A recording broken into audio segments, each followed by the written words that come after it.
coordinator of the workshop, Professor Pamela Singla, our colleagues and other eminent guests present here to kindly light the lamp.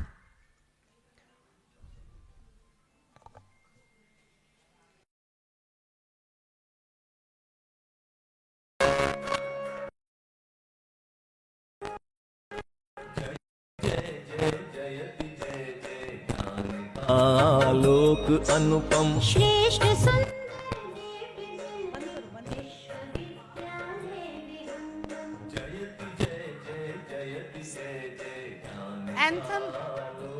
Anthem should be anthem. No anthem right now. Anthem is not there. Anthem close. Anthem, it's anthem.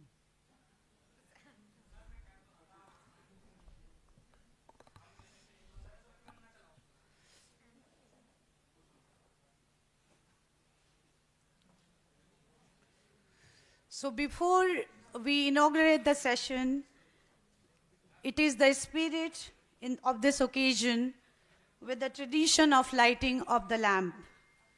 We warmly welcome all our guests in this process of lighting the lamp.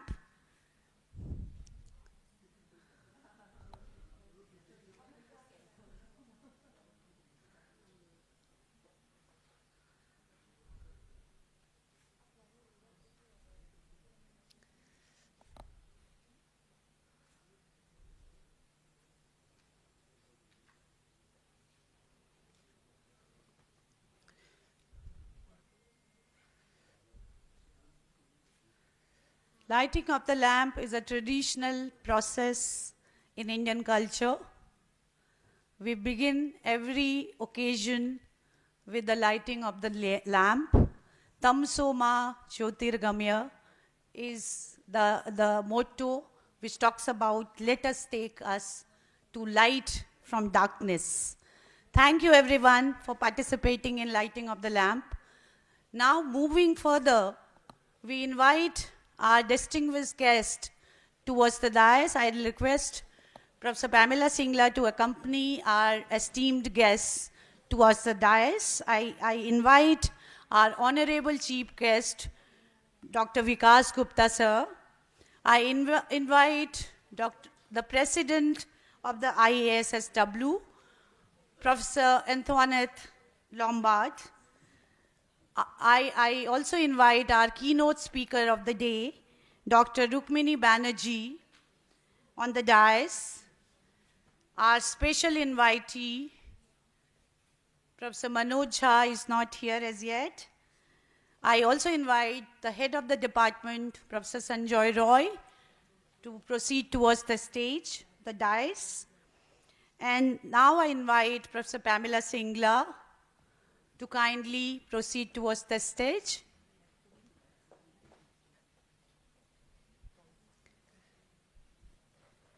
Now I request all the eminent guests to stand up for the anthem, the Kul Geet of University of Delhi. Please play the anthem, the Kul Geet of University of Delhi.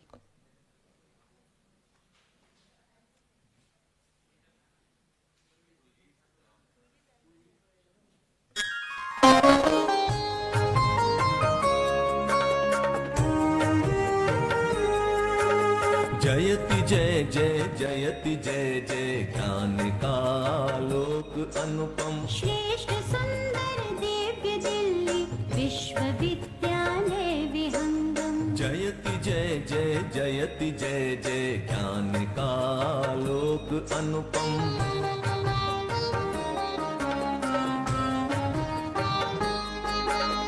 सकल वसुधा निज कुटुंब की भावना संस्कृति सनातन आधुनिक शिक्षा पुरातन ज्ञान धाराओं का संगम देश की स्वाधीनता हित भूमिका शतकोटि वंदन निष्ठा धृति सत्यम के मंगल दिव्य भावों का समागम जयति जय जय जयति जय जय ज्ञान का आलोक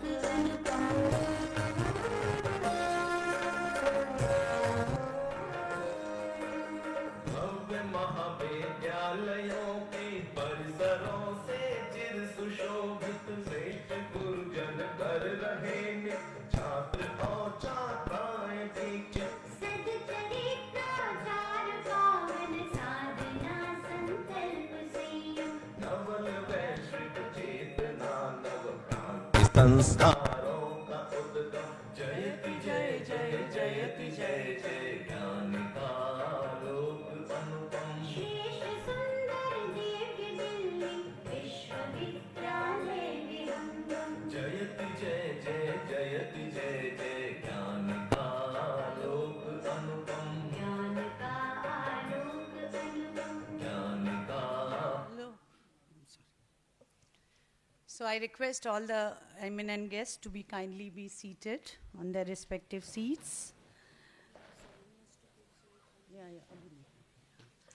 So it is both a privilege and an honor to welcome you all to the International Capacity Building Workshop in Pursuit of Sustainable Futures, Perspectives from Social Work, organized by Department of Social Work, DSSW, University of Delhi, in collaboration with the International Association of Schools of Social Work. I, Dr. Pushpanjali Jha, extend my warmest welcome to our distinguished guests, esteemed scholars, faculty members, students, and friends from across the world.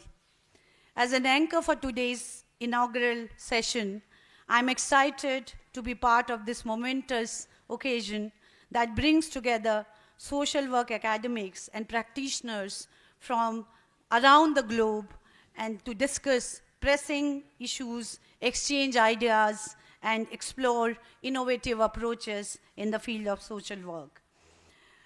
As we engage in deliberations today, we aim to explore emerging perspectives in social work that transcend borders, foster cross-cultural collaborations, and deepen our understanding of how social work can contribute meaningfully to sustainable futures for individuals, communities, and societies at large. Before we initiate our inaugural session of the workshop, we have a small token of appreciation in honoring our eminent guest on the dais. I request our volunteer team to bring up the souvenir and the bouquet one after one.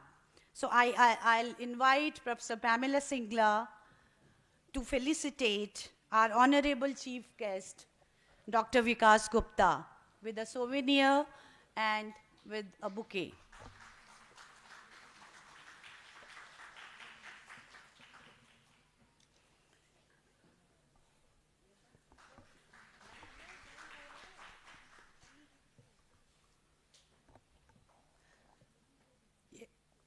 Bouquet.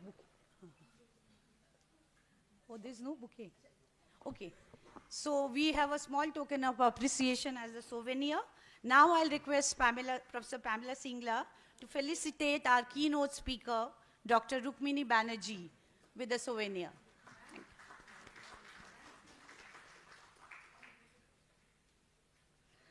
I'll again request Pamela ma'am to be there and felicitate IASSW President, Dr.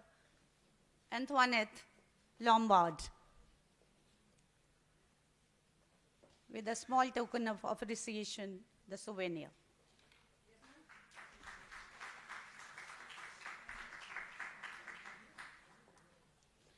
Now I'll request Professor Sanjoy Roy, the head of the Department of Social Work, University of Delhi, to felicitate Professor Pamela Singla ma'am.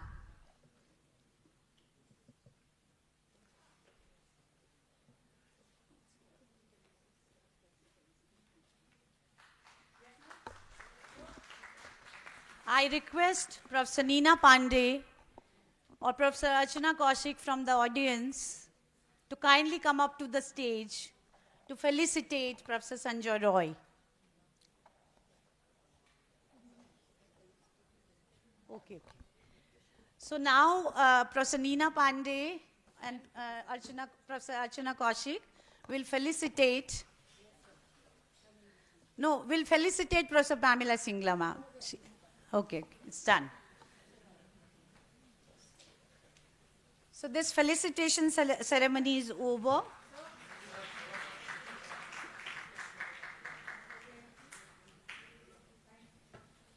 Thank you.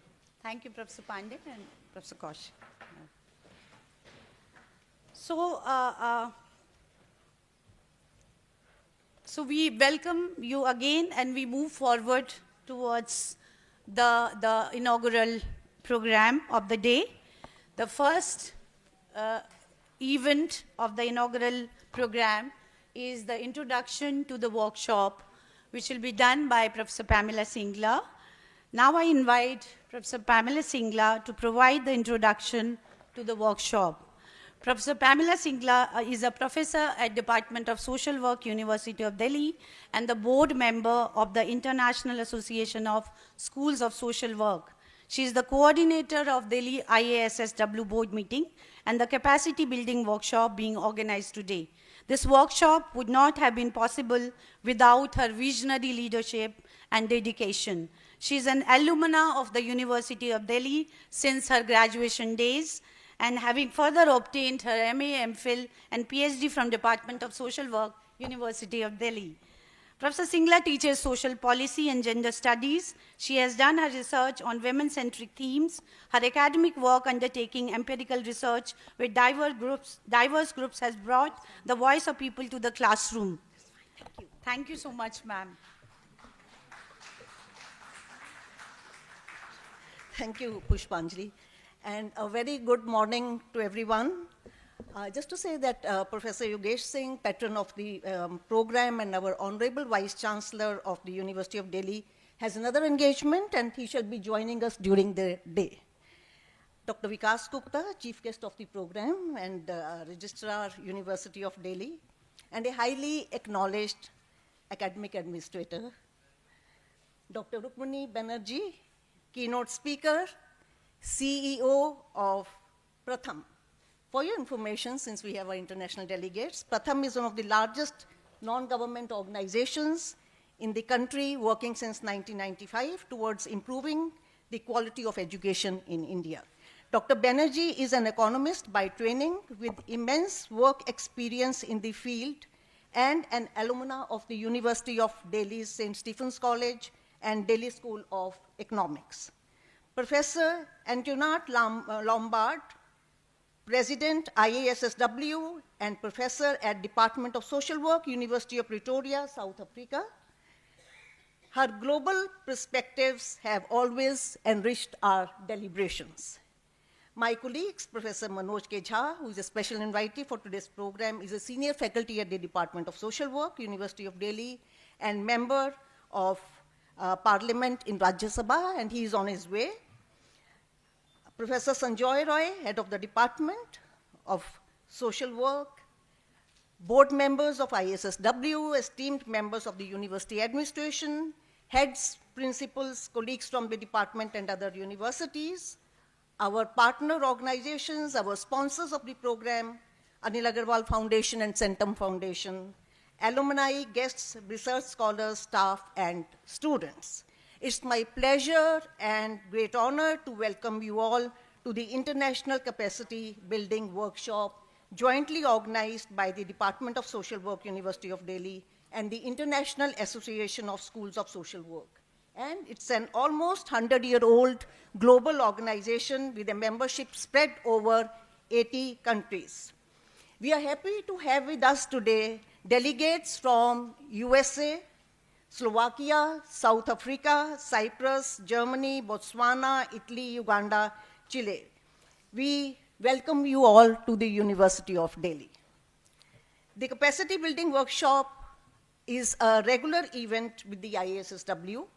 It's being organized for the first time in Delhi by the University of Delhi. The members of the Board of Directors of IASSW volunteer to host the event in their respective countries, and this time we took the opportunity to organize it in the University of Delhi. The aim is to collaborate on ways in which social work education can promote social connectedness for an inclusive and sustainable society. Friends, the theme of today's workshop is In Pursuit of Sustainable Futures, Perspectives from Social Work. The workshop shall provide profound insights into emerging perspectives in the field of social work and will offer great opportunities for cross-cultural dialogue and a platform for networking among the participating institutions. And it comes at a crucial time when we face global challenges such as climate change, inequality, poverty, hunger, rapid transformation of labor markets, all of which require a interdisciplinary and cross-border dialogue. The one-day event focuses on key themes spread over 4 sessions. The first session focuses on building stronger communities through indigenous knowledge. The next session locates the progress of these communities in the SDG journey through global dialogue and local action. Third session examines the current welfare states and emerging welfare models. The final session focuses on strengthening global partnerships and collaborations. Each session will be led by a chair and co-chair and features 4 speakers. The speakers include a diverse group of national and international academicians, practitioners, and experts with extensive experience in the field, all of which will provide a multifaceted perspective to the entire discussion and awareness on global approaches to social work education and practice. We are indeed happy to have participation from our partner agencies, from faculty from colleges and departments, research scholars, master students, and practitioners. The workshop is preceded by 2 days of IASSW board meeting, which was held at the India International Center. It was highly enriching and intellectually stimulating to participate in the regional presentations. The deliberations included discussions to strategize and strengthen the social work discipline, and futuristic plan of action was charted. Before I conclude, I thank Dr. Vikas Gupta, Dr. Rukmini Banerjee, Professor Manoj Jha to take out time to be with us today, and I express my deepest appreciation to the organizing team for their tireless efforts in curating this event, to the head of the Department of Social Work, and to my faculty for their constant support in organizing this event. To our participants, I thank you for being here on this cold morning and urge you to actively participate in the ongoing deliberations. I also extend my thanks to the university administration and to our sponsors for their constant support. Once again, I welcome you all to this inspiring gathering. And just for your information, we are really thankful to Dr. Vikas Gupta for being here, because there's a simultaneous program that's going on for which he has to be there. So he'll be, actually we'll request him to be the next speaker. So that's a bit of change in the program. And we'll be really obliged when if he could share his thoughts with us. So with these few words, thank you very much. Thank you very much, ma'am, for giving us a brief but a very comprehensive insight. Our special invitee, Professor Manoj K. Jha, is amongst us now. Sir, kindly take the seat. And we can invite our volunteers to felicitate, like with the souvenir. And now, since the bouquets have arrived, do we have the felicitation all over again? I take the permission of the coordinator. Yes, ma'am, right. So I invite the volunteers with the souvenir first for Professor Manoj K. Jha. I request Professor Sanjoy Roy, Head of the Department of Social Work, University of Delhi, to kindly felicitate Professor Manoj sir with a souvenir and a bouquet. Right, thank you. I request Pamela ma'am, right, to hand over the bouquet to our keynote speaker and our honorable chief guest.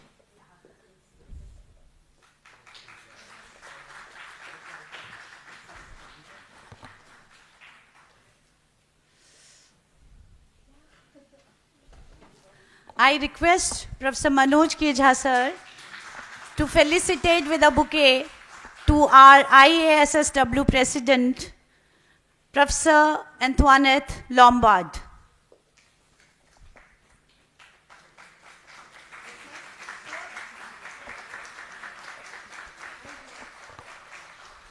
I request Pamela ma'am again to felicitate Professor Sanjay Roy, the head of the department, with a bouquet. Thank you. Thank you, everyone. Thank you, volunteers. Now, as has been stated by Professor Pamela Singla, there's a change in program because of the preoccupations of our honorable chief guest, Dr. Vikas Gupta, sir. So, before I invite him, sir, please, 2 words in his honor. We are delighted to have you with us, our honorable chief guest, for this inaugural session. And you are the registrar of University of Delhi, as our foreign delegates would like to know. The presence of our chief guest in the present event today is a testament to the unconditional support we, the social work fraternity, receive from university authorities and University of Delhi. This is the importance of social work department in University of Delhi. Dr. Vikas Gupta sir has been at the helm of university's glorious march towards a vibrant future and in its 100+ years of existence. The university under his supervision and leadership is staring ahead with a grand vision. We are extremely grateful to you, sir, for your time and for you joining us in this significant event. Let us join our hands together in welcoming our chief guest to deliver his address.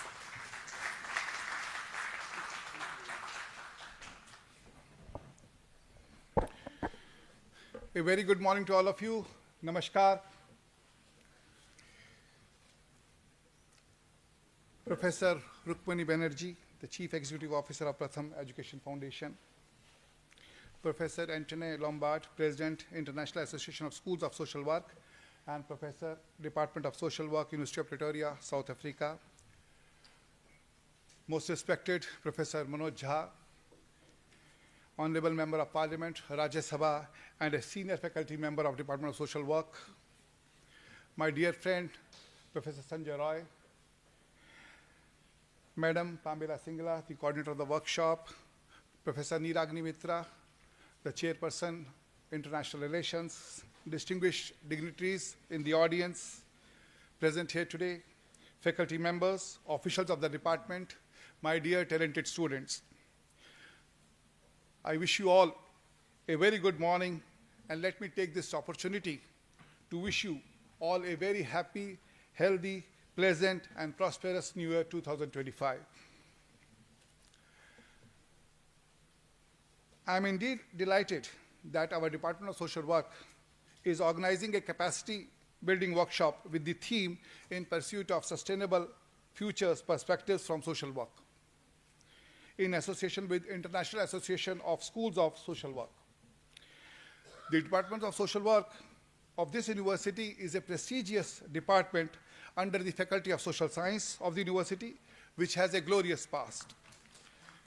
Established in the pre-independence era in 1946 as the National YWCA School of Social Work at Lucknow, the department was shifted in 1947, the year of our independence, to Delhi, and was affiliated with University of Delhi as Delhi School of Social Work in 1948.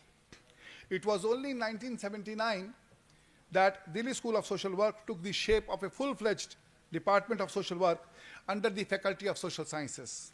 Therefore, although the department is 45 years old, but school has already completed 75 glorious years of its existence and association with the University of Delhi. It gives me immense pleasure to share with you that Department of Social Work has prominent national presence. It is exemplified by the fact that the department is among the top 3 departments of social work at the national level by 2 esteemed magazines, the India Today and the Outlook, for the year 2023 and 2024. In fact, the department has maintained the 2nd rank among the Department of Social Work at the national level for almost a decade before this. This national ranking of the department reflects the vibrant academic environment of the department. As we all are aware that our university has secured a 328th global ranking in QS World Ranking, 8th ranking in the QS Asia University Rankings for Southern Asia, and 6th as the NRF ranking, National Institute of Ranking Framework in India. The performance of the department is equally encouraging in terms of academic rankings. The department has remained a front-runner in carrying out the institutional social responsibilities of the university for decades. The adoption of 5 villages in the rural parts of the NCT of Delhi almost a decade back, and its nurturing active involvement in the Unnat Bharat Abhiyan are some of the important activities of the department, among many others, which I am not mentioning here. The department was conferred with the status of Center for Advanced Studies in Social Work by the University Grants Commission in 2014. The academic legacy of the department is also reflected in publication of a journal, Indian Journal of Social Work, Education and Practice, in the year 2023. Another unique feature of the department is a department logo which highlights social justice and human rights. Some notable activities of the department include establishment of the Center for Community Development and Action, to usher in positive social change for better life and living, and establishment of Center for Child and Adolescent Well-being, initially known as Child Guidance Center. The theme of the workshop is particularly encouraging and bears contemporary relevance as sustainable developments in the new norm for the world and sustainable future is the new objective of the globe. Therefore, any activity has to align with the sustainable development goals which has been set by the nation across the globe. I feel that social work as an academic discipline and social work as a means to bring change in our life and living has enormous potential, and it needs to be harnessed and channelized in an appropriate direction for larger common goals. I think this workshop draws its relevance and importance on this backdrop. The Sustainable Development Goals, which include, Madam has highlighted few of them: no poverty, zero hunger, good health and well-being, quality education, gender equality, clean water and sanitation, reduced inequalities, responsible consumption and production, climate action, are such goals where social work as an academic discipline has a tremendous potential to contribute globally. Therefore, I feel that it is the responsibility of every such academic department to explore the possibilities of inclusion of these goals in their academic discourse as well as in their extracurricular activities to encourage the students who are the youth of our nation to involve themselves more constructively than ever before and set the tone for the community to observe the fundamental tenets of the Sustainable Development Goals sooner than later. I am sure such a concerted efforts will help build a sound social framework with the involvement of all the stakeholders and with the backing of the responsible academia, and eventually help the community, the society and nation and the globe at large to reach the stated parameters of Sustainable Development Goals for a better life and living for the humanity and every living creatures on this planet Earth. I would like to highlight here that the path-breaking National Education Policy 2020 encourages multidisciplinary approach in academic curriculum. Therefore, there is ample scope for the Department of Social Work of this university and universities across the nation to encourage multidisciplinary studies in social work, which encompasses those areas of knowledge and understanding which are relevant for steady progression of social work as an academic discipline, and also allows greater participation of the society in this academic activity. I am sure the academicians entrusted with this responsibility to further knowledge of social work will seize this opportunity and allow social work as an academic discipline to flourish more enthusiastically than ever before. I am happy to know that the Department of Social Work is organizing this workshop, which is sure to address the relevance both academically and in practice, eventually leading to further enrichment of the academic capital of the department and the knowledge domain at large. The global perspective of this workshop, I feel, will add to the global repository of knowledge through this endeavor. I would like to congratulate Professor Sanjay Rai, Head, Department of Social Work, Professor Pamela Singla, and other members of the organizing team for this noble academic initiative. I am sure the department will continue to engage itself in such academically enriching activities and allow participation of academicians across the disciplines for a more vibrant and meaningful deliberations on issues of contemporary relevance as well as national and international importance in future. I extend my best wishes for successful organization of this international workshop. Namaskar. Jai Hind, Jai Bharat. Thank you so much, sir, for those insightful and inspiring words. We feel truly encouraged. Your address sets the perfect tone for the discussions we'll have for the entire duration of the work. Thank you so much, sir. So now we'll be moving on with the inaugural session further. Now we'll have the address of the IASSW President, Professor Antoine Lombard. Before I invite you on the dais, ma'am, I'm delighted to present a brief welcome of yours.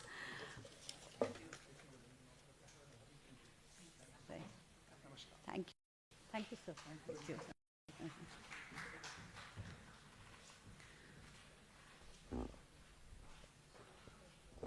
So because of preoccupations and another schedule, our chief guest had to leave.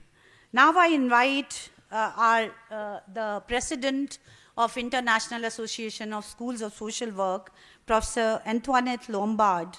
She is the president of the IASSW, and to share her vision and open the workshop on behalf of the organizing committee, that is DSSW and IASSW. Professor is an eminent academician in the field of social work. Her leadership has been pivotal in shaping the direction of the current agenda of social work globally. The President, Professor Antoinette Lombard, is the head of the Department of Social Work and Criminology and a professor in social work at the University of Pretoria, South Africa. She is a member of the Academy of Sciences of South Africa. She was also awarded the GEMS Billups International Consortium for Social Development Leadership Award in the year 2013. She is also the program director of Fordham University's Ubuntu Exchange program with the University of Pretoria, South Africa. She is the chairperson of the Global Agenda Committee in the International Association of Schools of Social Work. Let us welcome with huge round of applause Professor Lombard, who will deliver the ISSW presidential address.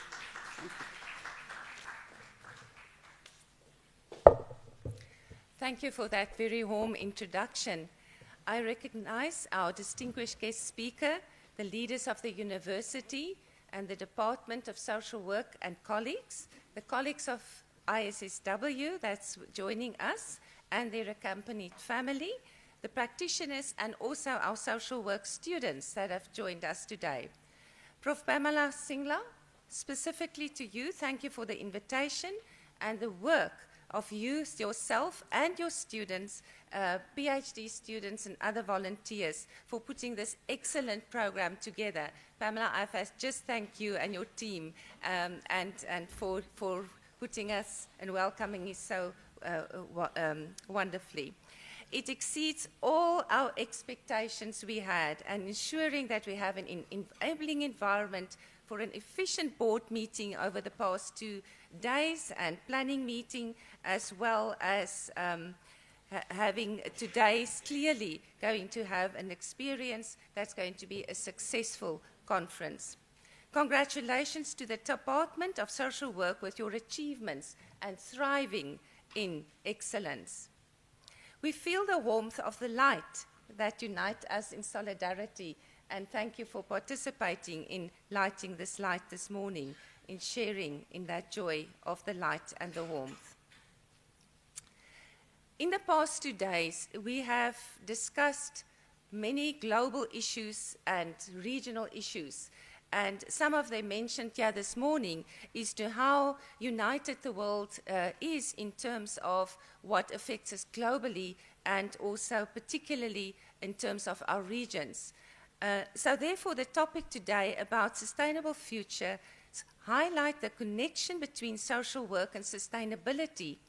Sustainability is not only in environmental terms, but also includes economic, social, and cultural dimensions. As a global profession, social work is a key role player in contributing to sustainable development by focusing on social justice, economic and environmental justice, in partnerships with global, regional, and local partners, so that we can all work together in achieving a more equal, peaceful, and sustainable society. Having a sustainable future means being equally concerned about preserving the planet by creating the conditions for people to thrive in. This thriving should be equal, fairly, and respecting living with dignity. It is well documented that it is marginalized and vulnerable groups that are mostly exposed to degrading environments and mostly at risk when natural and other disasters struck. In the framework of sustainability, social work provides a critical lens on how policies, resources, and practices can support long-term social resilience, environmental equity, and economic fairness. As explained in the Pact for the Common Future, resulting from the summit that was recently held on the future and the outcome in September 2024, we reaffirm that gender inequality and the empowerment of all women and girls is an essential prerequisite for sustainable development. Eradicating of poverty in all its forms and dimensions is the greatest challenge and indispensable requirement for sustainable development. Sustainable development and the realization of human rights and fundamental freedoms are interdependent and mutually reinforcing. In addition, the rapid technology changes presents opportunities and risks to our collective efforts to maintain internationally relevant as a social work profession. A sustainable future isn't just about individual well-being and collective strength. Social workers play a key role in building community resilience, whether by supporting families, advocating for social safety nets, or addressing systemic issues like poverty, discrimination, and inequality. A truly sustainable future will be one in which all people, regardless of background, having the opportunities, the resources, and the support to live healthy, fulfilling lives now and in the future. IASSW and regional associations and local universities like yours have a pertinent role in preparing social work graduates that can contribute to a sustainable, peaceful, and equal society. Our international body is as strong as the regional associations. And on the contrary, also, we need the region's contributions to make sure that the international body contributes globally to the position of social work being recognized as an important role player to contribute to a sustainable future for everyone, everywhere. I want to honor the University of Delhi for inviting us. Clearly a prestigious social work department and supported by your university, as we've heard this morning.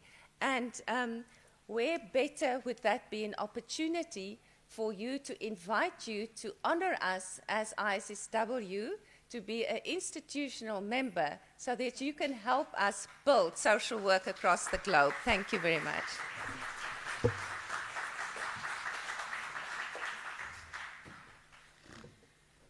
Thank you so much, Professor Antoinette Lombard. That was really brief but very comprehensive in terms of discussing the global stakes which we have towards the sustainability of this earth, and then also an equitable development process where we attain sustainable development goals for all. Thank you so much, ma'am, for your very insightful address. Now it's time to invite our special invitee of the day, Professor Manoj K. Jha, sir. And then huge round of applause is in store for him. Before I invite him on the dais, I'll make a brief introduction of him. He's a professor at Department of Social Work, University of Delhi, where he has served in multiple capacities, including the head of the department from 2014 to 2017.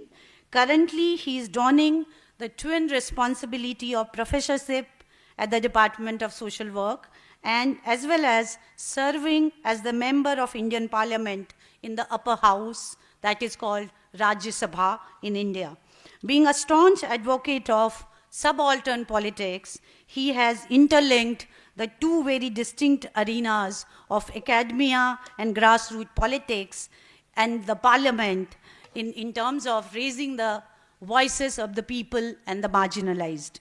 He has been raising the issues of contemporary social concerns in both the forums of academia and the parliament, and he has been also awarded with the Best Parliamentarian Award in 2023, apart from many awards which he has received, right? His involvement in this workshop today adds tremendous value as they bring unique perspectives to the table.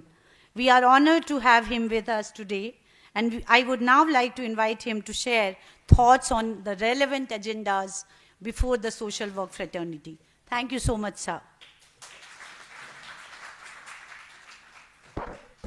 Thank you for such a long biodata. When she was introducing me, for a moment I thought somebody else is being introduced, not me. Thank you very much, IASSW and my own Department of Social Work. It sounds very odd when you are a special invitee in your own department amongst your own friends and fraternity. I'll keep it brief. Thank you, Professor Lombard. Thank you, Rukmini ji. Dr. Vikas Gupta is not here. The university has multiple activities to cater to, so he had to attend.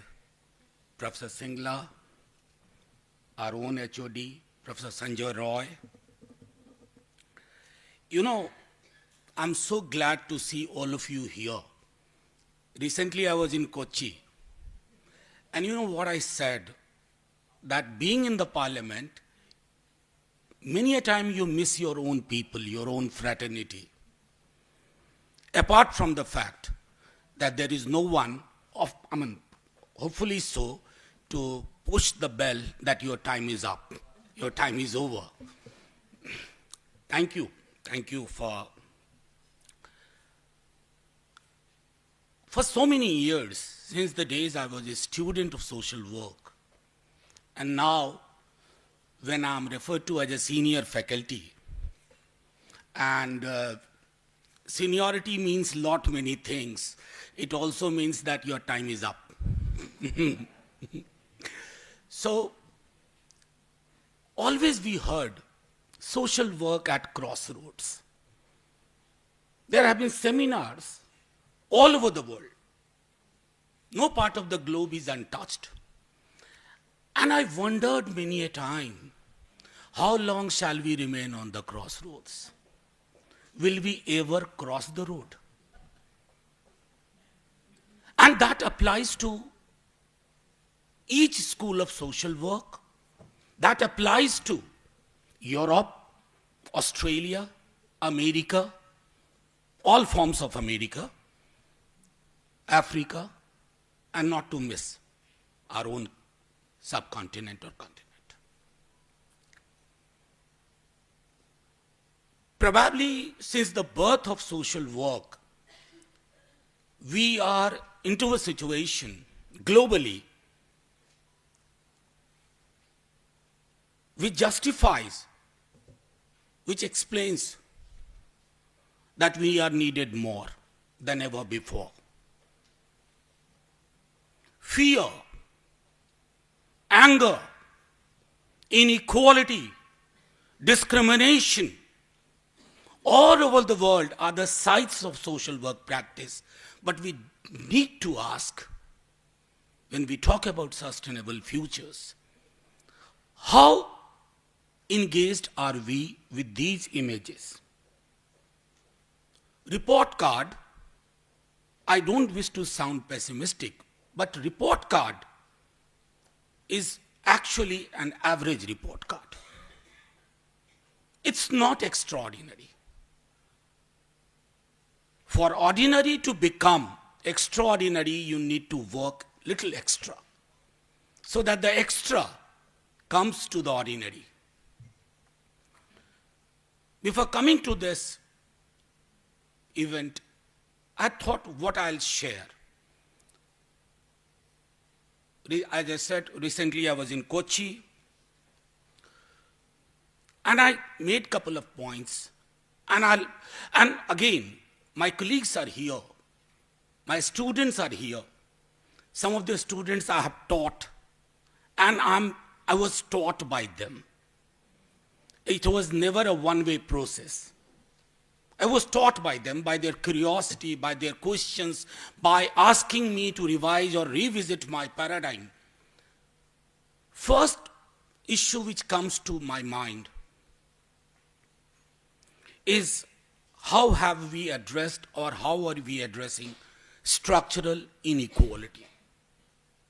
Which means many things. Racial inequality, caste inequality, because that's a phenomena we face 24/7 in our country, in our subcontinent.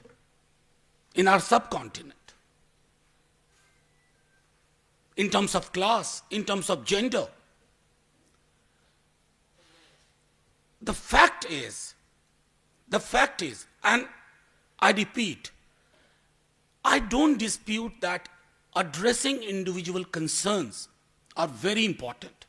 But more important than that is, look for those concerns' roots in the structural arrangement of the society. We fail short of that.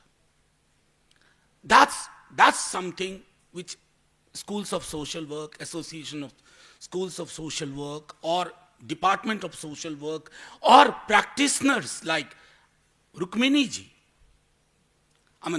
she is doing a wonderful job. I am aware of it. We get data from her, which we use in the parliament. So that's my second. Even Dr. Vikas Gupta ji spoke about social justice. It has become just a slogan. And sloganeering is good for politics, not good for a profession like social work. Social justice means that you have to make sure that justice is not frozen like ice. It must ensure what it should provide as a blueprint, as an alternative to the society we are living in and we wish to live with and live by.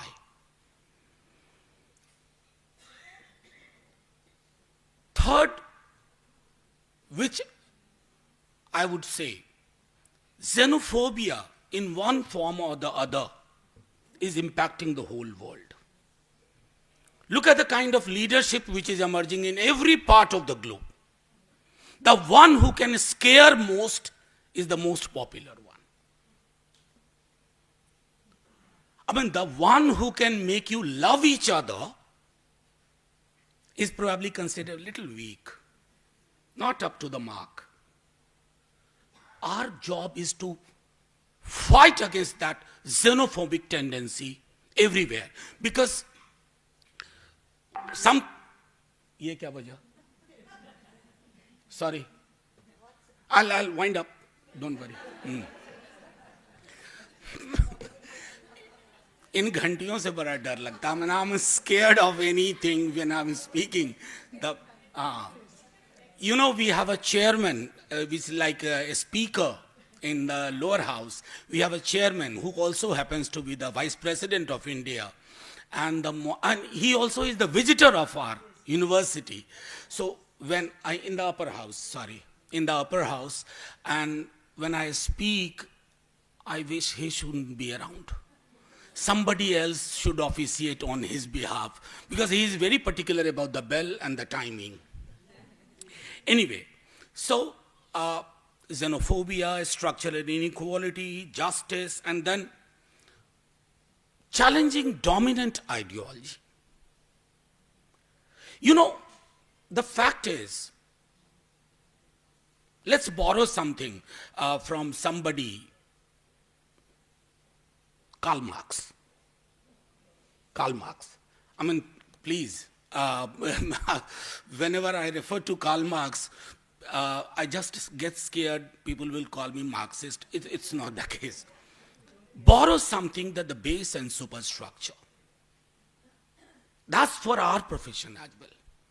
Unless we challenge the dominant ideology, because dominant ideologies are hegemonic ideologies, and hegemony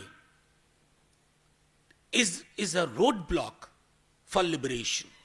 And our goal, if it is ultimate liberation, I think Professor Lombard spoke about poverty. We get data every month about rising income inequality. And I'm not going back to Piketty. I'm confining myself to local raw data about inequality. What our report card says on that? Generally, not much.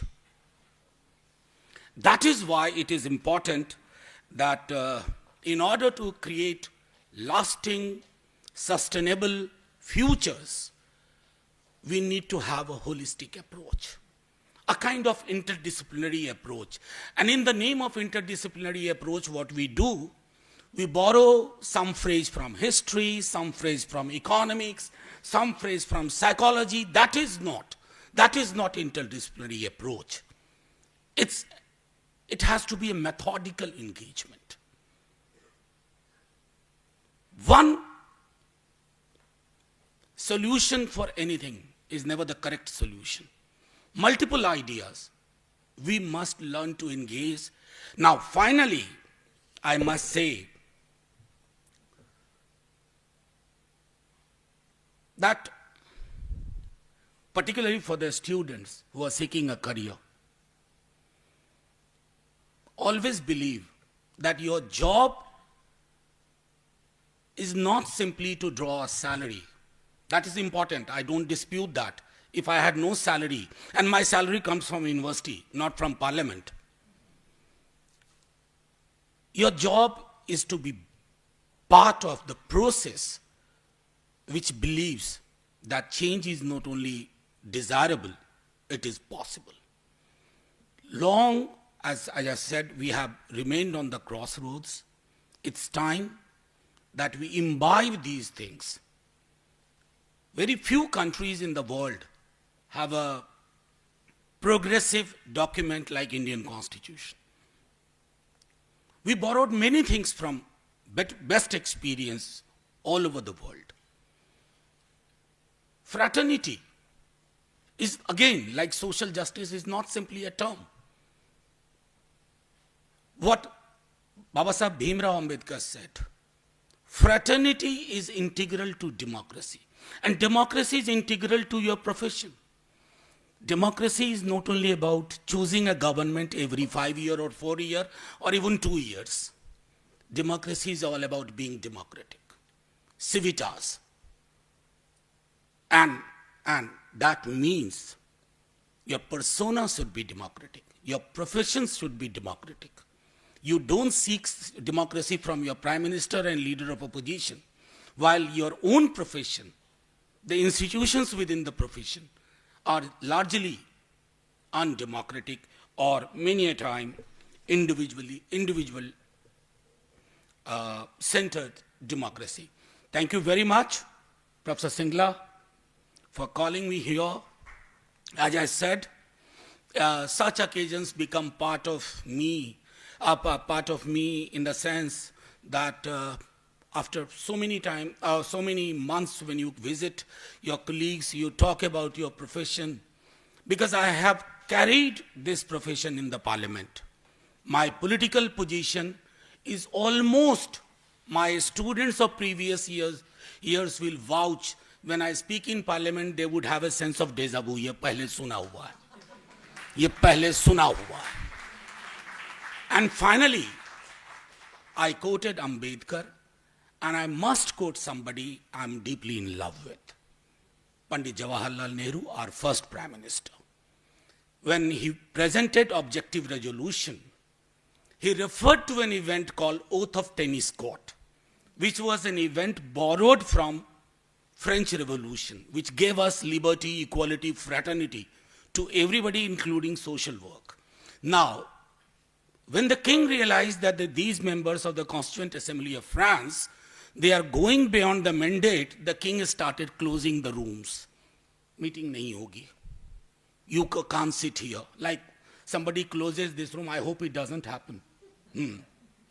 So finally, the members of the Constituent Assembly moved to the tennis court and took an oath.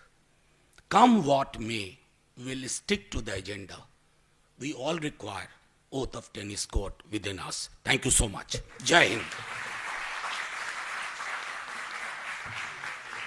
Thank you so much, Professor Jha, for shaking us from our slumber and telling us that as social work professionals and educators, we need to do more, and how we address various core concerns of structural inequality, various kinds of marginalizations, xenophobia, issue of social justice, income inequality, and that so many issues which we must learn to engage now.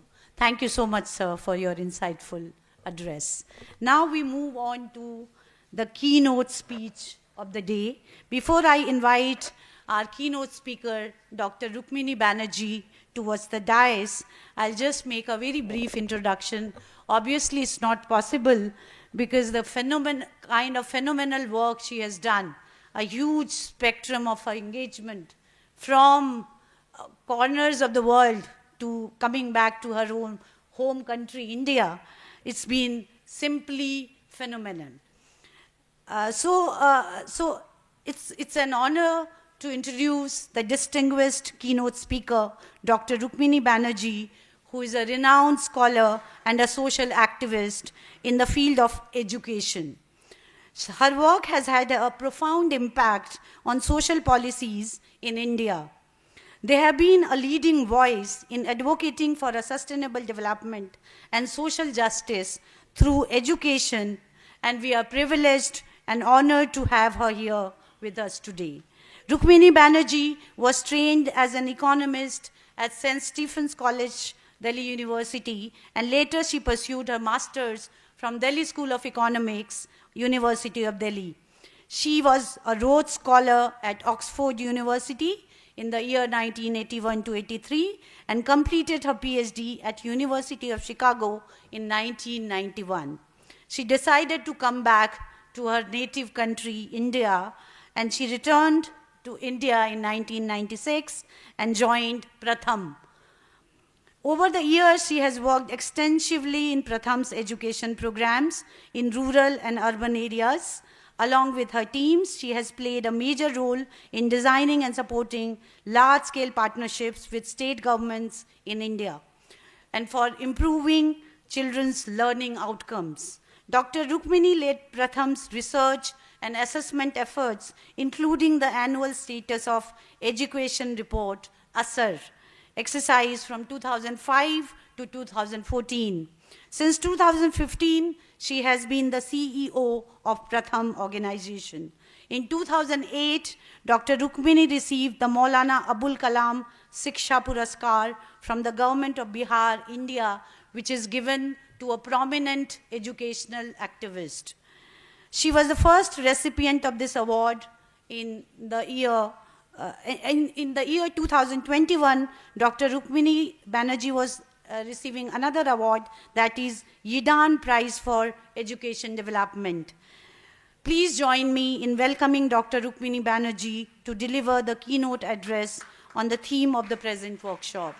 Please, a huge round of applause and welcome.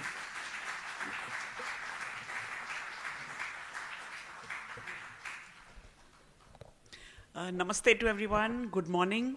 I think the warmth in the room, especially from introductions like what Pushpanjali did, takes care of the cold that is outside. It's a huge honor and a privilege for me to be here. So many professors on one dais, very intimidating, particularly with people not only from Delhi University but also from abroad. And for a practitioner like me, these are rare opportunities. I was a student on this campus, and I hesitate to say when, but she's already let the cat out of the bag. Almost 45 years ago, I lived just down the road, and I think it is really wonderful to come back. I don't even think this building existed at that time. I think these were all just open, open fields. Delhi School of Social Work was very, very well regarded even in those days. And I have to say that I used to visit the campus of the School of Social Work very often, not for academic reasons, but for the parathas that you would get there, which were fantastic. So I was actually looking forward to having this meeting there to check out whether that past legacy still exists or not. But more on the real reason why I suppose you've invited me. When Professor Singla got in touch with me, I said to her that, I don't know anything about the discipline of social work, and I'm not sure that what I have to say will have any relevance for either the faculty or the students. But she gave me the full confidence. She probably knows, why she invited me, and said that whatever we have done in the past 30-odd years in our own work would probably have some resonance with what you're doing here today, and which many of you are also practicing in the field. So I'll take that liberty. There is no watch, no bell, no nothing. So please don't hesitate, like he said, to ghanti baja dijiye, then I will stop. I spend a lot of time in schools with children, and you know that the period in school is 45 minutes. So if you don't want me to go 45 minutes, do not hesitate to cut me off whenever you think it's time to end. I'll do three things.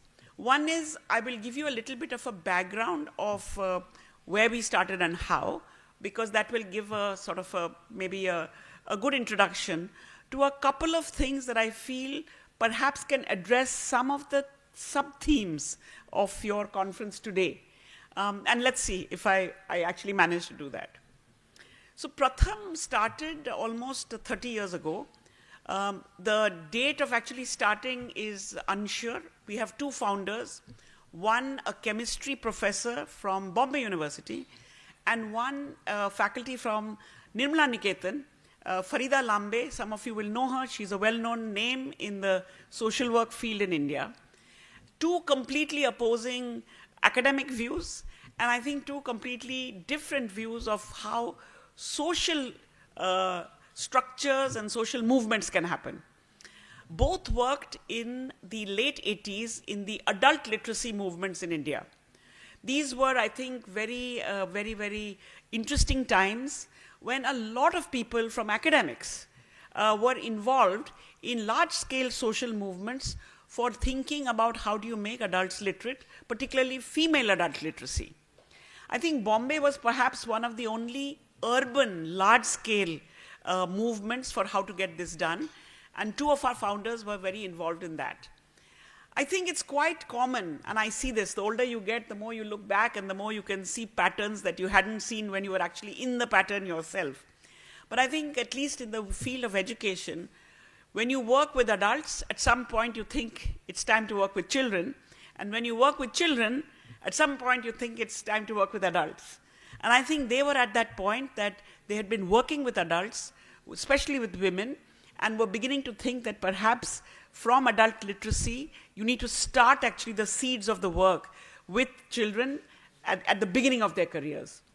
And this is when in Bombay the riots happened. I'm not from Bombay myself. I'm actually from, my origins are from Patna. But I know that for people in Bombay, the riots were, and still are, I think, at least for people who are old enough, a very big watershed.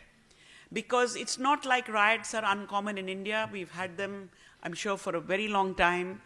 But Bombay people, at least looking from the outside, Bombay people think of themselves as very cosmopolitan, as citizens of something much larger, and therefore having such violence happen in their own city, I think shook the very foundations of many people, including people in academics and people who worked in the social sector. And so it was a time of reckoning, and I think that both our founders were very keen that whatever they do going forward should make attempts to unite the city and to have something that everybody living in a common physical space should aspire for. And that is from where I think the origins, our origins are from that kind of a moment, where one, there was a move towards starting to think about children, but also a really important characteristic would be to say, how do you bring a city together after something really violent has happened, to want to aspire together for certain things that are goals that both locally or nationally or globally we should aspire for. And this was around the time of late 90s. There was a move within education to really think about universal access, to make sure that all children had access to school.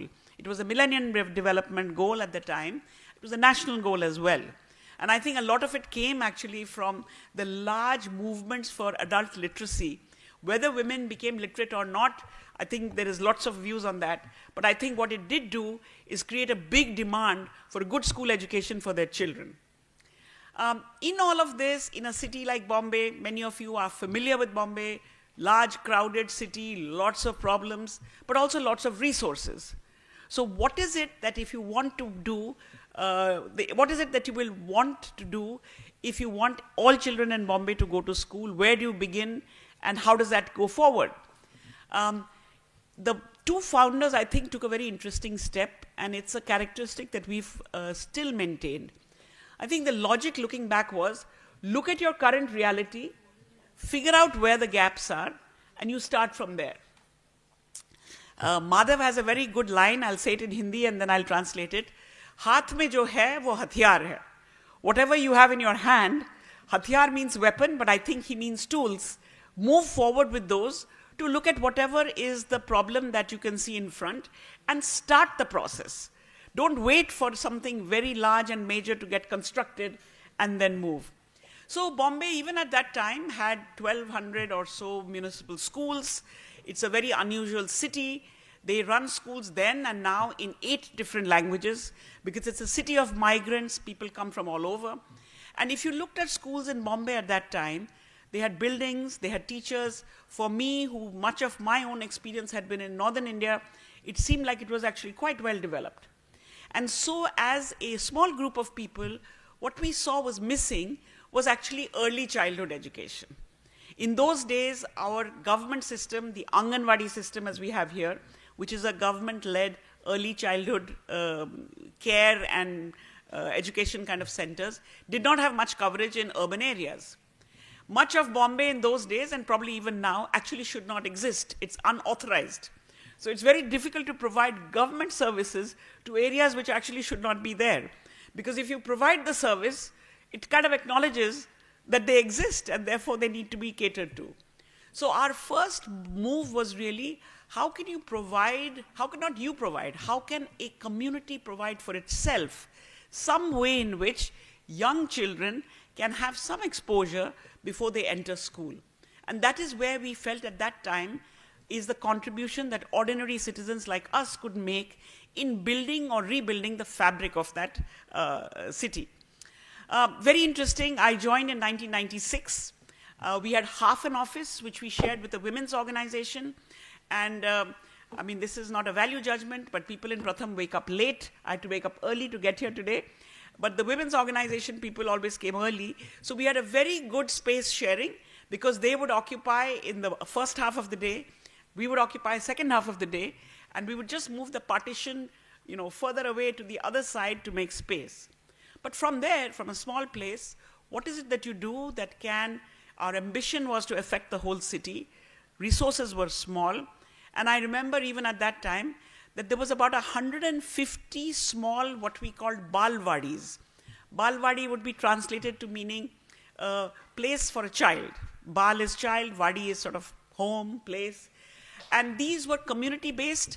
These were run by local people. It was not expensive at all. The model was very simple. For little children, this place had to be very close to home, so they could walk there. Bombay then, Bombay now, you cannot rent anything unless you're a millionaire. And so it had to be space that could be found, that could be available to the children in the community. And looking back, I think this was one of, when you don't have money, it's always a problem. And then 10 years later, when your hair is a little whiter, you look back and you feel that was one of the best things that happened to you, because you made yourself look for strategies that otherwise would not have been visible to you if you hadn't had the resource constraint that you did. So space had to be found.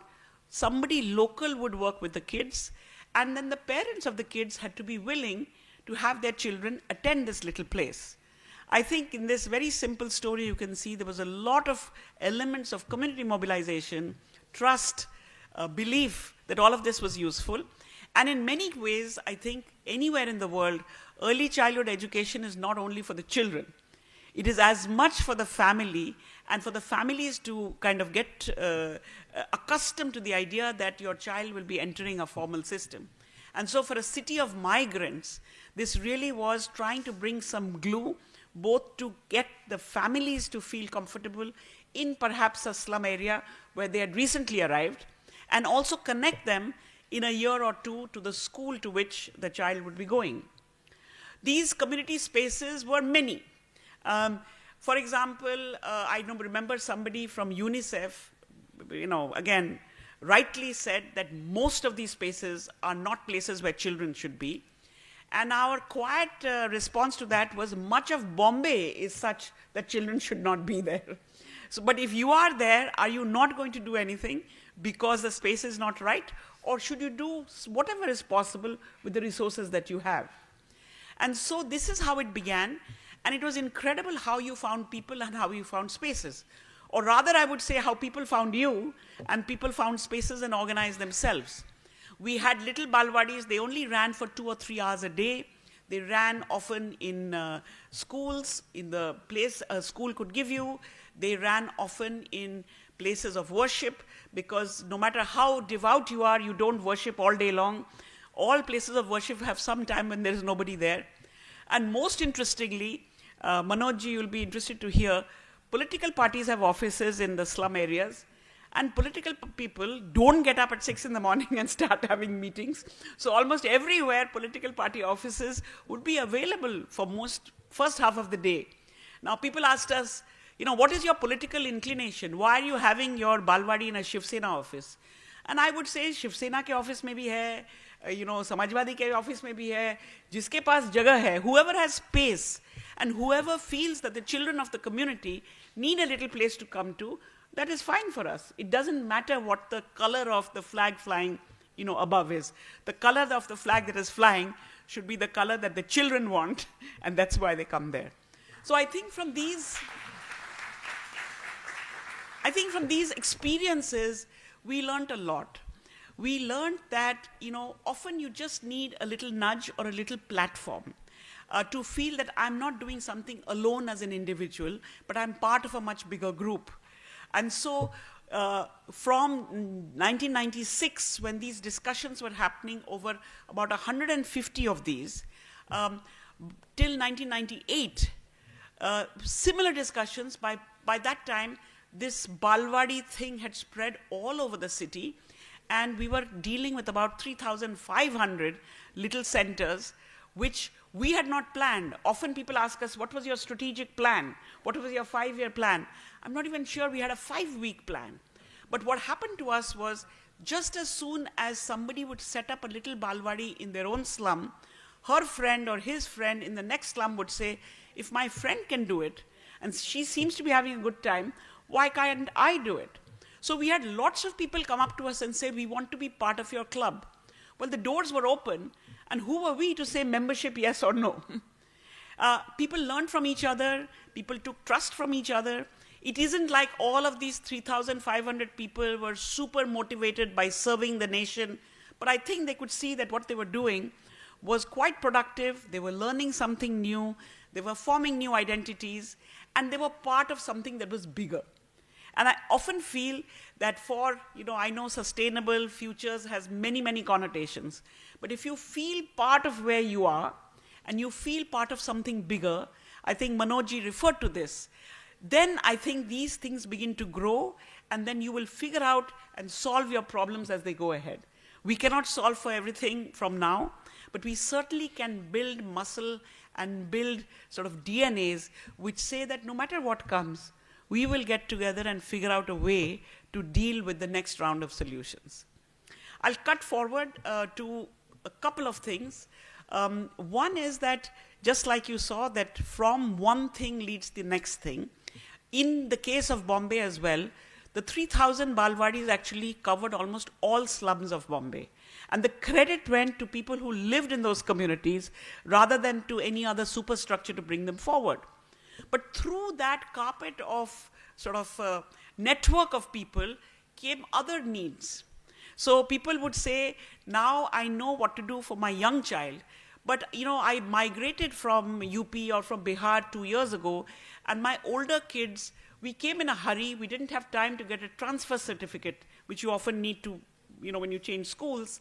And plus, where I live, the school is in a different language. So what can you do for our kids to get them back into school, or for our kids who have never had the opportunity to go to school? What can you do for those? Were we prepared? I'm not sure. But when these demands come and people put their heads together, solutions begin to emerge. So the out-of-school part was very clear. That's what the city administration wanted. That's what parents wanted. That's what globally, as we could see, was going on as well. But during that process, we also noticed some other things, some other views, some demands that actually came from parents. They would say, little children are taken care of. The older children now, we have ways to get them into school. But there is something happening in school which is still disappointing us. As parents at that time, even though they were living in Bombay, many parents were still not very educated and had very high aspirations from what education could bring. And they would say that the kids are going to school, but quite what should happen in school is not happening. You spoke to teachers. They were often teachers in very highly overcrowded schools. And they would say, we're very happy that all children are coming, but they don't get support at home, so they're not learning. So it looked like we were at a point when the visible problem was being dealt with. It was understood by many people, but there were some invisible problems that were bothering people, but you couldn't put a name or a face to it. And that's when I think we shifted a little bit. Our tagline is every child in school and learning well. We had spent quite a bit of our first couple of years looking at the every child in school, whether you bring the out-of-school children into school or you prepare the young children to be able to go to school. But this learning business was just a feel at that time. And we then started spending some time thinking, what is it that is preventing children from making the progress that they should do in school? Again, we are very good. We, meaning I only know India well, but I don't know if other countries are like that. We blame lots of people. For example, I've actually timed this. In a village in UP or Bihar, if you start talking, we talk about education, but presumably it's the same thing. We start talking, the blame game starts with the British, because they are the ones who destroyed everything. But they left quite a long time ago, as you can see. Then it goes to whoever was ruling the country. Then it goes, and it takes about 45 minutes to come to the ground. And I've now decided that for 45 minutes, you let people vent. But after 45 minutes, we have to say, so what's next? So by the time all that is done, then we say, okay, we have a problem. What are we going to do about it? And I think that's when the real rubber hits the road to say, now, are you going to do something or I'm going to do something? Because both the British and our prime ministers and the chief ministers and everybody else is gone. And all that is left is you and me. And if we don't solve the problem, then I don't think anybody else is going to come forward. So in all of this process, I think that this issue about learning began to take some seed in our thinking. And we came down after, doing various things to say, if you can't read, you really can't move forward. If you can't read, you can't even do math. So a very fundamental building block is that kids need to learn to read with, of course, read with understanding, and you need to have some basic number knowledge and some operations. School systems have a particular linear progression in which this happens. In first grade, there is curriculum, there is expectations. Second grade builds on first grade, and you move like that. But for if some reason you didn't make it on the first step, then you get left behind. And then in our very large school systems, there aren't very many inbuilt structures to identify that you've got left behind and to do something about it. Parents at home often also are not that educated. They feel that the children have gone to school, and now the school will take care of it. And so this invisible problem slowly, at least in our minds, became very clear that you need to learn how to read.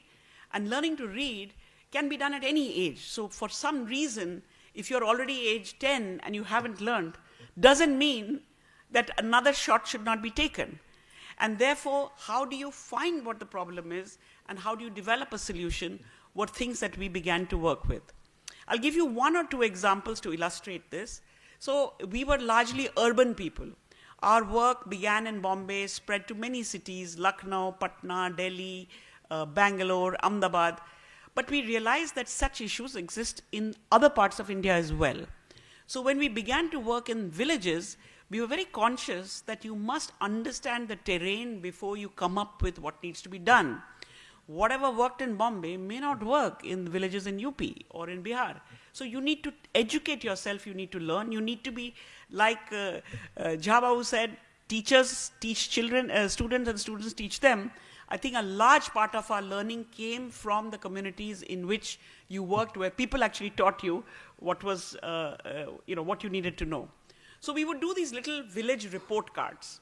Basically, it meant that you asked every child in the village or the family, is a child in school? Can they read this very basic thing? Can they do very simple math? And we found that almost everybody knew what the schooling status was. But when you came down to could you read or not read, there was a lot of curiosity, because you assumed just because somebody was in 4th grade, they could read, and you were surprised. I remember a father, and the district was somewhere in central UP, Pratapgarh, Raebareli, one of those.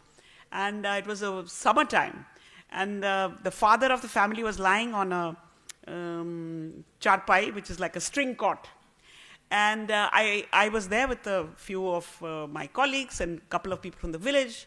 And we said, we are doing this thing to see if children can read. And he was lying down and he said, my children go to private school, go to some of the other people, because those people may have this problem.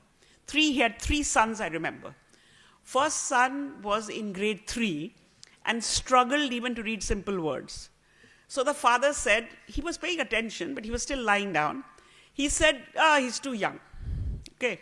Next kid was in 5th grade, struggling to read sentences. By this time, the father got up and started shouting at the kid, saying, try harder. Come on, you're in 5th grade. We didn't even reach the kid who was in 8th grade, because by this time, the father was shaken out of his assumption that just because my kids are in school and I'm paying fees to a private school, I'm getting the outcomes that we need. And then, what is he going to do about it was part of the discussion that we had in the village. Similarly, I remember that in doing this, you would often go to the head of the village, called Sarpanch or Pradhan or Mukhya. They have different names in different parts of India. And you would say to them that this is a village report card, we'd like to bring the report card back to you. And again, I remember a particular one who was a very busy man. They are very busy people, the people who are the head of the village. He had a big cattle business, milk business. So I remember he didn't even look up at me when I said this. 3 or 4 days later, when we came back to him with the report of the village, he again didn't look up because you're very busy people. And he said to me, where shall I sign?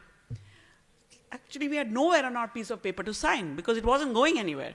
So I said, actually, there is nowhere to sign. I just want to talk to you. He said, please ask your seniors, because data is collected to send up.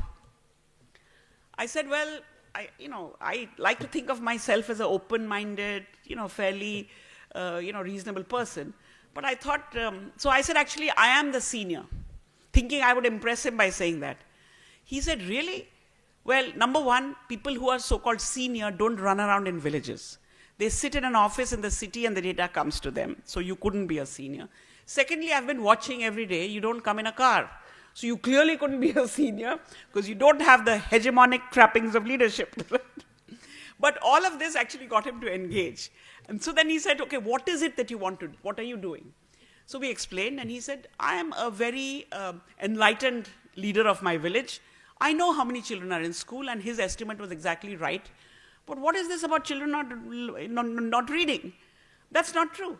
So I said, why do you say that's not true? He said, I've seen surveys happen. This is a big village. A surveyor comes, he does a couple of households, then he sits in the tea shop, has tea, talks to people, and fills up the rest of the papers. Now, this may happen. It wasn't happening with us. Luckily, we had people of the village who said, well, these guys didn't do that. They actually went around. Then he said, it can't be true because it doesn't fit my perception of what should be happening. And these are very fundamental things about data that we learned when you actually engage like this. So finally, there was only one way to sort it out, was to do it yourself and see what you do, whether that matches with the so-called data that you're getting. So he got up. It was not very random. He walked down the main kind of lane of the village and called whichever child was sort of hanging around. By this time, this was, as you can imagine, a big deal. Lots of people. People wanted to see if he wins or I win. And I was keen to see that as well.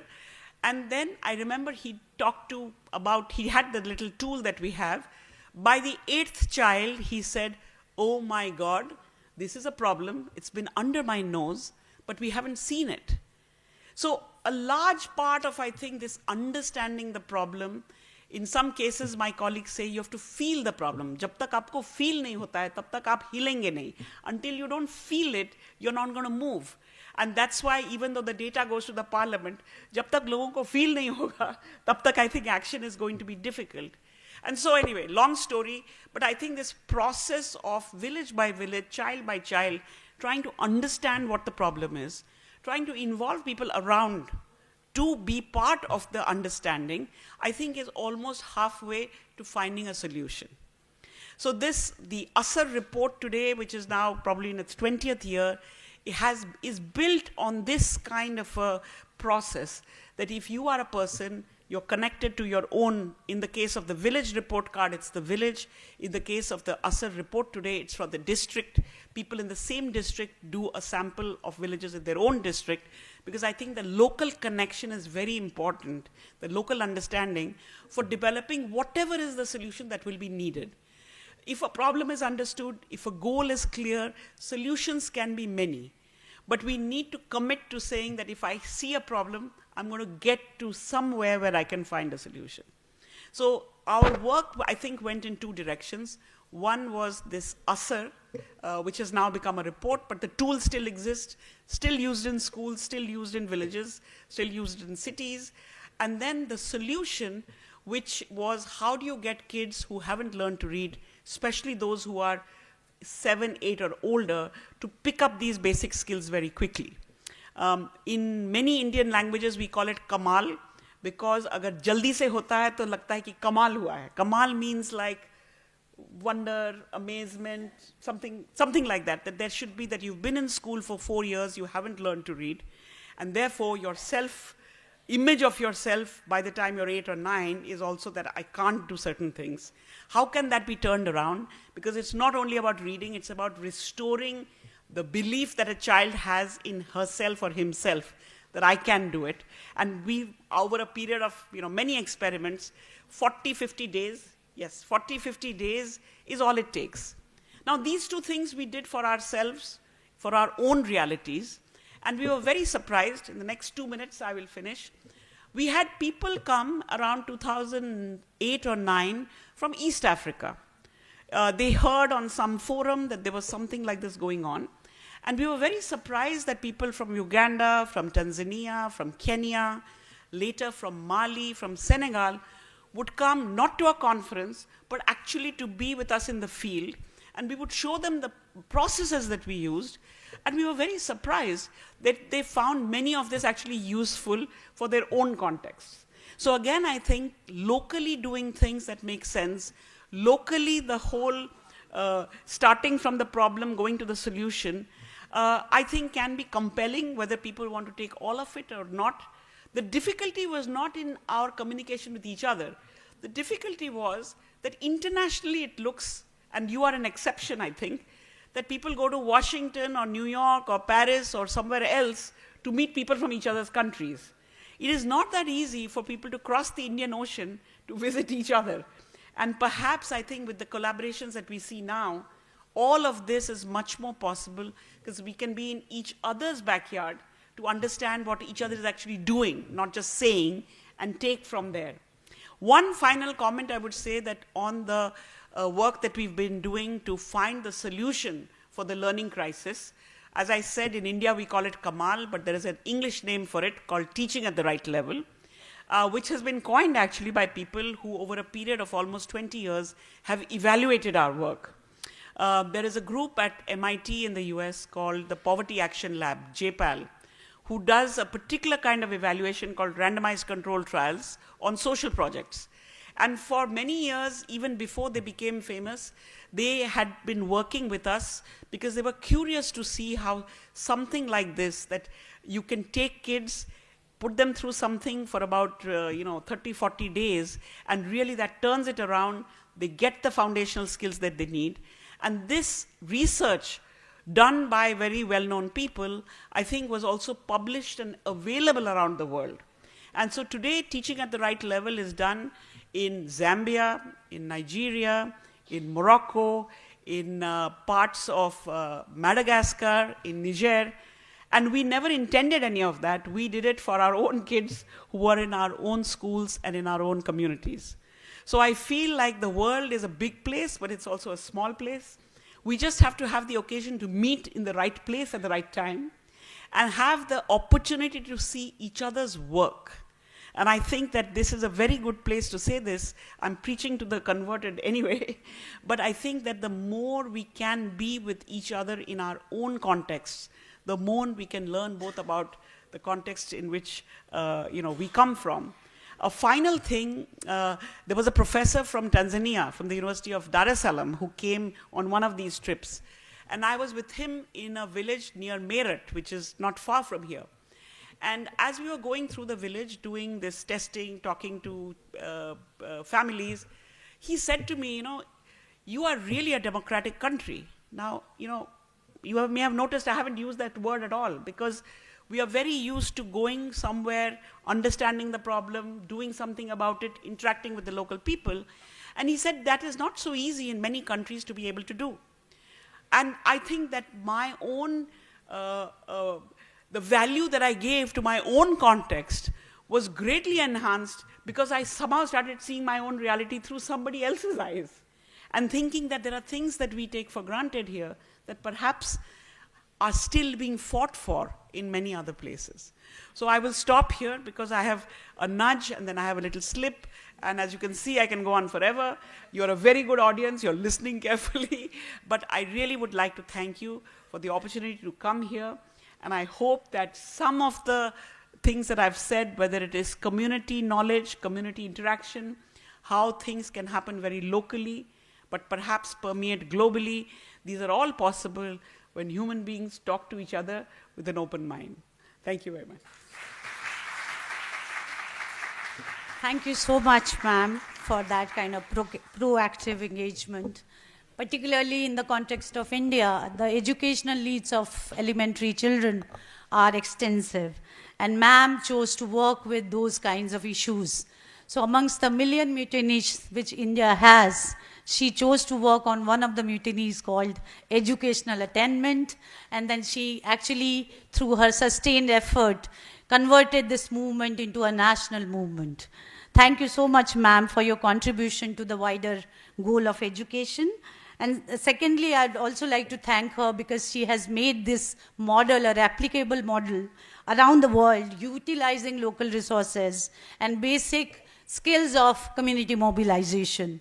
Thank you so much, ma'am. I'm sorry, we are kind of running short of time. Now it's time to invite our head of the department, Professor Sanjay Roy, for a brief HOD's remark. I'll request him to be brief.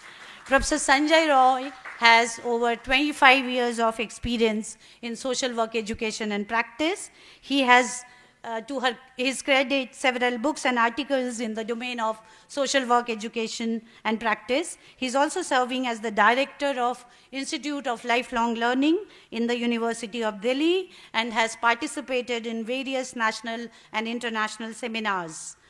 I invite him now to share a few words. Thank you so much, Dr. Pushpanjali. I believe that a person can learn two ways. One is reading books, another is by the association with good people.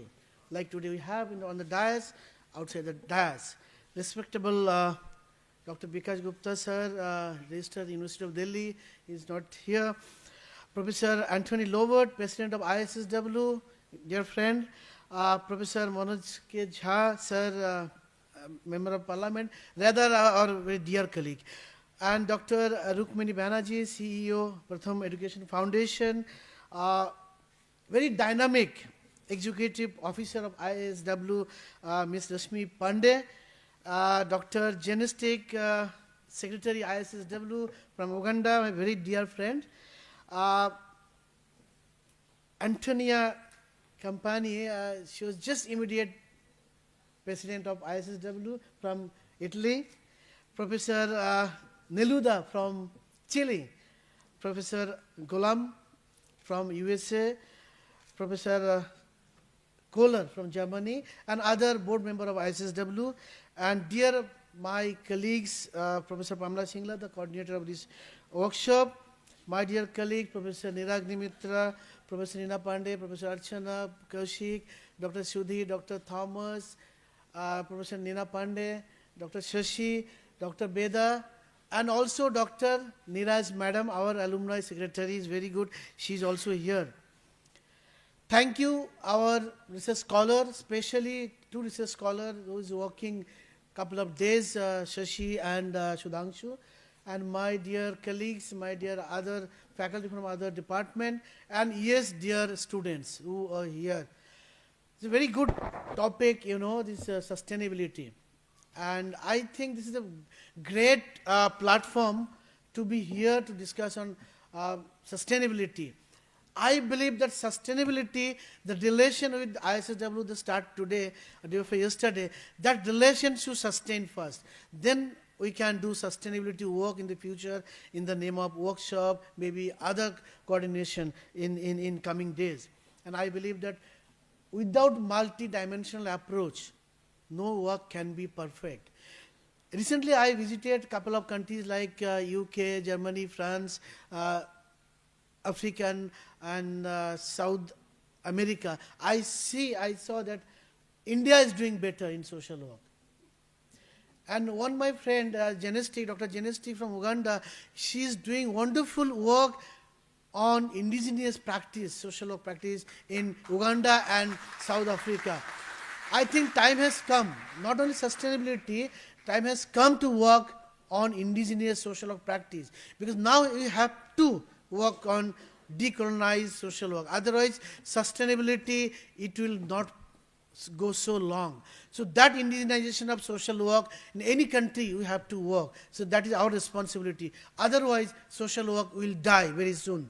Because we don't now want only few countries, their methods and theories, model, we follow all over. No, now it is our responsibility to work our own, and let's develop the indigenous model. Yes, with sustainable way. So I remember that that one great speaker, professional speaker, author, Mark Sunburn, many of you know. Once he said, people doing good work feel good. People doing exceptional work feel exceptional. Accomplishment contribute greatly to satisfaction. I think in that satisfaction, if you want, we need to have collaboration every time. Time is less. Thank you, all of you, coming here, and let's work later on. Whatever discussion will be, it will be very, very enriching, and some concrete findings or outcome will come, and that will help IASSW and India in a global path so that we can work further in a very strong way and with collaborative way. Thank you so much. Thank you so much, Professor Roy, for that brief, insightful remarks. Now we are approaching towards the end of the inaugural session, and we would like to thank each one of you from being part of this journey. Your involvement and participation make this workshop truly thriving and successful. For delivering vote of thanks and to culminate and close this inaugural session, I invite Dr. Shashi Rani Dev, Associate Professor at the Department of Social Work, University of Delhi, to deliver vote of thanks. Apart from being an Associate Professor, she is also looking after the departmental demonstration project called Child and Adolescent Well-Being, Center for Child and Adolescent Well-Being. Thank you. Dr. Shashi.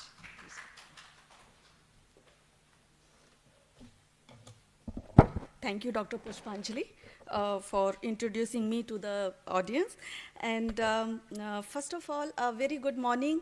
And it was really a very nice morning, I would say. First of all, we need to thank the Mother Nature that it allowed us to, come to this platform and to share our, views with each other. Because in the morning, I was really, thinking about how we are going to organize this program if the weather is not suitable.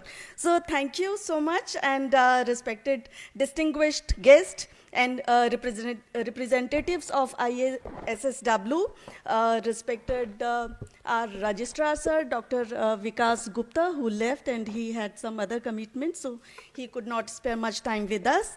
But yes, he spoke about the issue of social justice and how we can bring, different dignitaries and other agencies to, speak to each other and to, work towards the goal of social justice. And he also reminded us the rich legacy of the department with which we started, and till the point we are continuously working hard to maintain that legacy of the department. And at the same time, I would like to extend sincere thanks to our, the IASSW President, Professor Lombard, President IASSW, Department of Social Work, University of Pretoria, South Africa. You very well spoke about the common goals and associated living and how we can, move forward, towards sustaining the good practices with which we are, gathered here to, work together.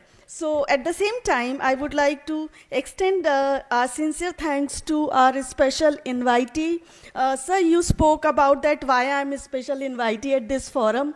You were always special to us, and you will be special to us, because we always love to hear from your side and how we are learning lot many things, that how you are bringing, expressing your views so boldly and fearlessly at the platform where it is really, really required. So we are learning lot many things, and you hold a special place in our hearts. So thank you so much for your presence and reminding us that how collectively we can speak about social justice and how, we can engage each other, at the sites of our engagement, which are the real sites of engagement in terms of social inequalities, poverty, and discriminatory practices, which we are witnessing together. So we need to work, collectively to attain the dignified places to work together. So at the same time, I also would like to extend our sincere thanks to Professor Rukmani Banerjee. You were speaking lot many things, and I was jotting down the notes when volunteer came and said, ma'am, please don't speak much about, so that is why I'm getting nervous that I have written so many things to, share with each other. Like you were speaking about how, we can proceed further, when it comes to recognizing the small issues and then the local issues which are there, and how we can engage the community people with their perspectives, with their knowledge, and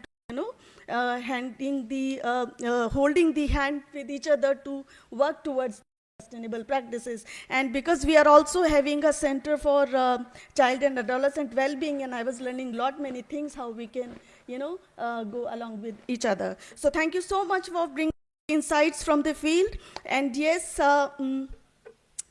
Professor Sanjay Roy, your unconditional support looking at you since morning, that how you were standing at the back, being a HOD, and this is really, really very nice to see how one leader, is not eager to take a place in the, dais, but at the same time supporting each and everyone so that we can organize this program with the grace and by maintaining the dignity. I think you deserve a very huge round of applause because the way you have organized things, it's really, really commendable, and we are learning lot many things how leaders should be at the backstage. So thank you so much for supporting us and motivating us to organize such kind of programs. And I think I will do injustice if I will not mention the names of the volunteers and students who are day and night from past 1 week. I have seen how you are working in the department. I have seen how you are coordinating with each other.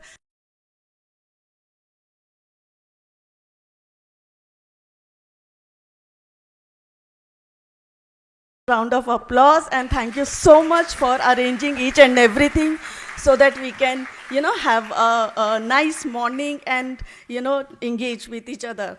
Last but not the least, our dear faculty members, without your support, nothing can happen. And you have extended your unconditional support since the day, Professor Pamela Singla shared, that she is going to organize this meeting. And I have seen that as a department staff council secretary also, that unconditional support you have extended towards Professor Pamela Singla, and you motivated her to go ahead despite the fact that there were lot many limitations, there were lot many barriers, technicalities with which she was really, really in trouble. But at the same time, because of your support, she got that kind of, motivation to hold this meeting.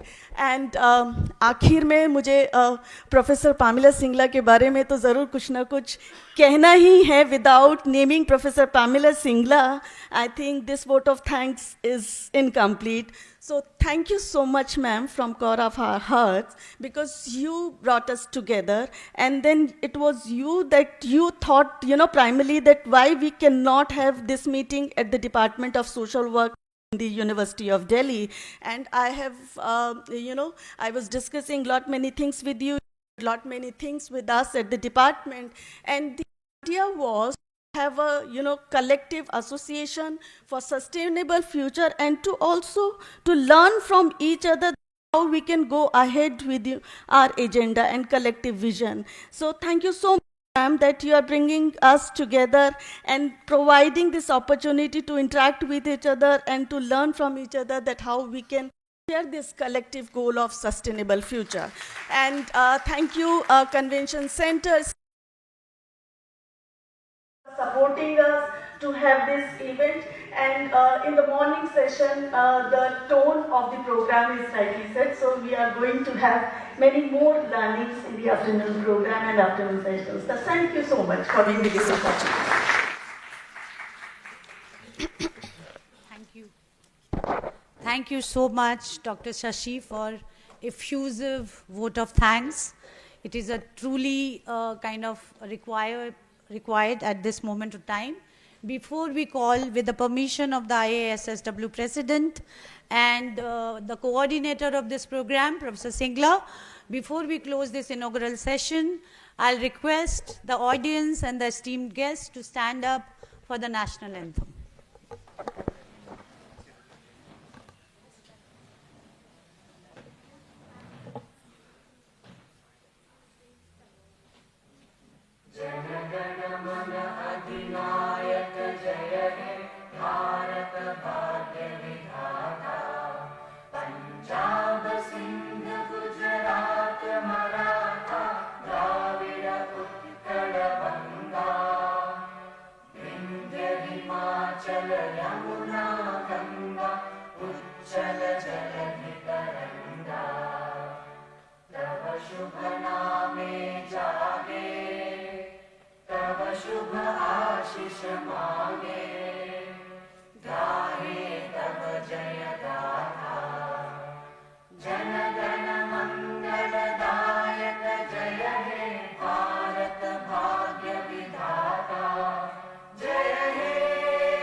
Thank you very much.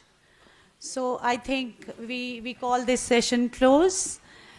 Most of the participants are going to be staying with us, and then we'll move towards the next session very soon.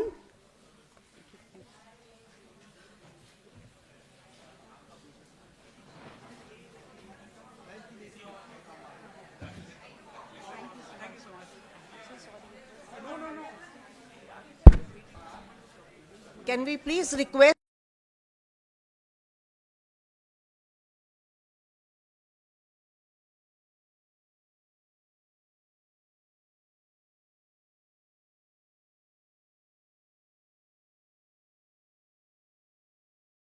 Dr. Janistic, the session co-chair, Dr. Sudhir Maske, the presenters,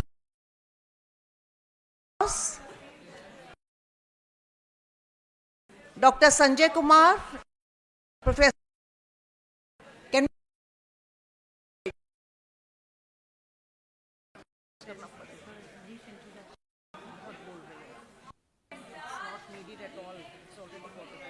one session is over. You just have to form them.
This particular session is building stronger communities, indigenous knowledge in social work, education and practice. I request all the participants to be kindly seated, and then we'll begin the session very soon. I request the chair, Dr. Janestic, to kindly manage time.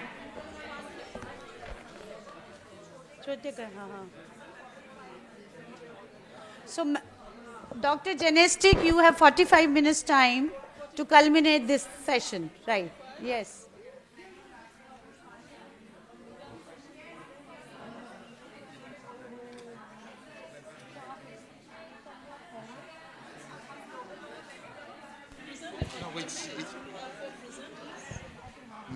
It's going to be an hour.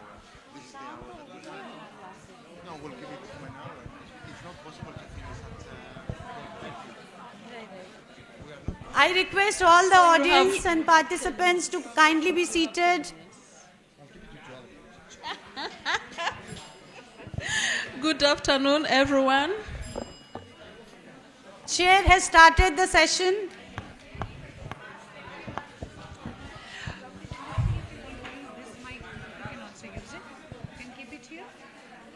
I'll use this one. Good afternoon, everyone. Can we please settle down and start the next session, please? Kindly. Yeah, my name is Janestic Twichirize from Uganda, and I'll be chairing this session.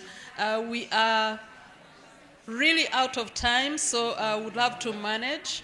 We have to manage very well. This session is about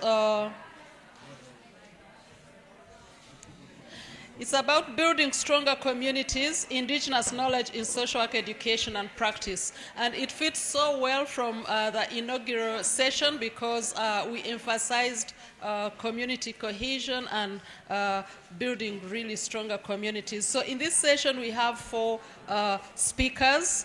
And due to time limitations, we are going to be extremely strict.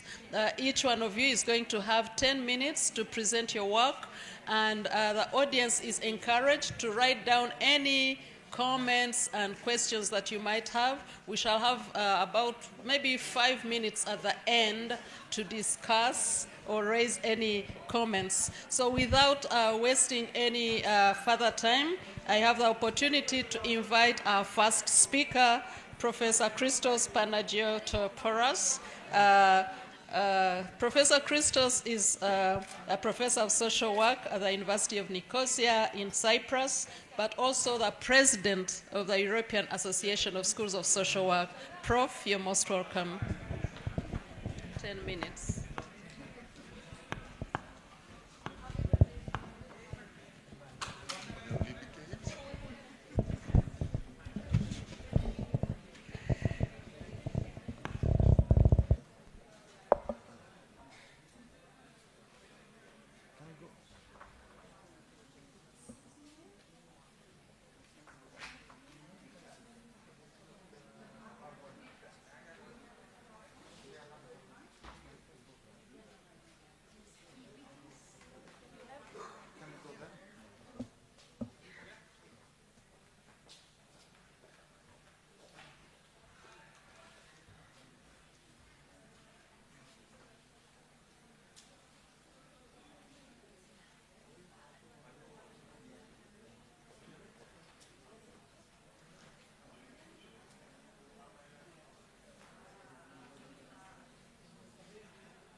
Good morning.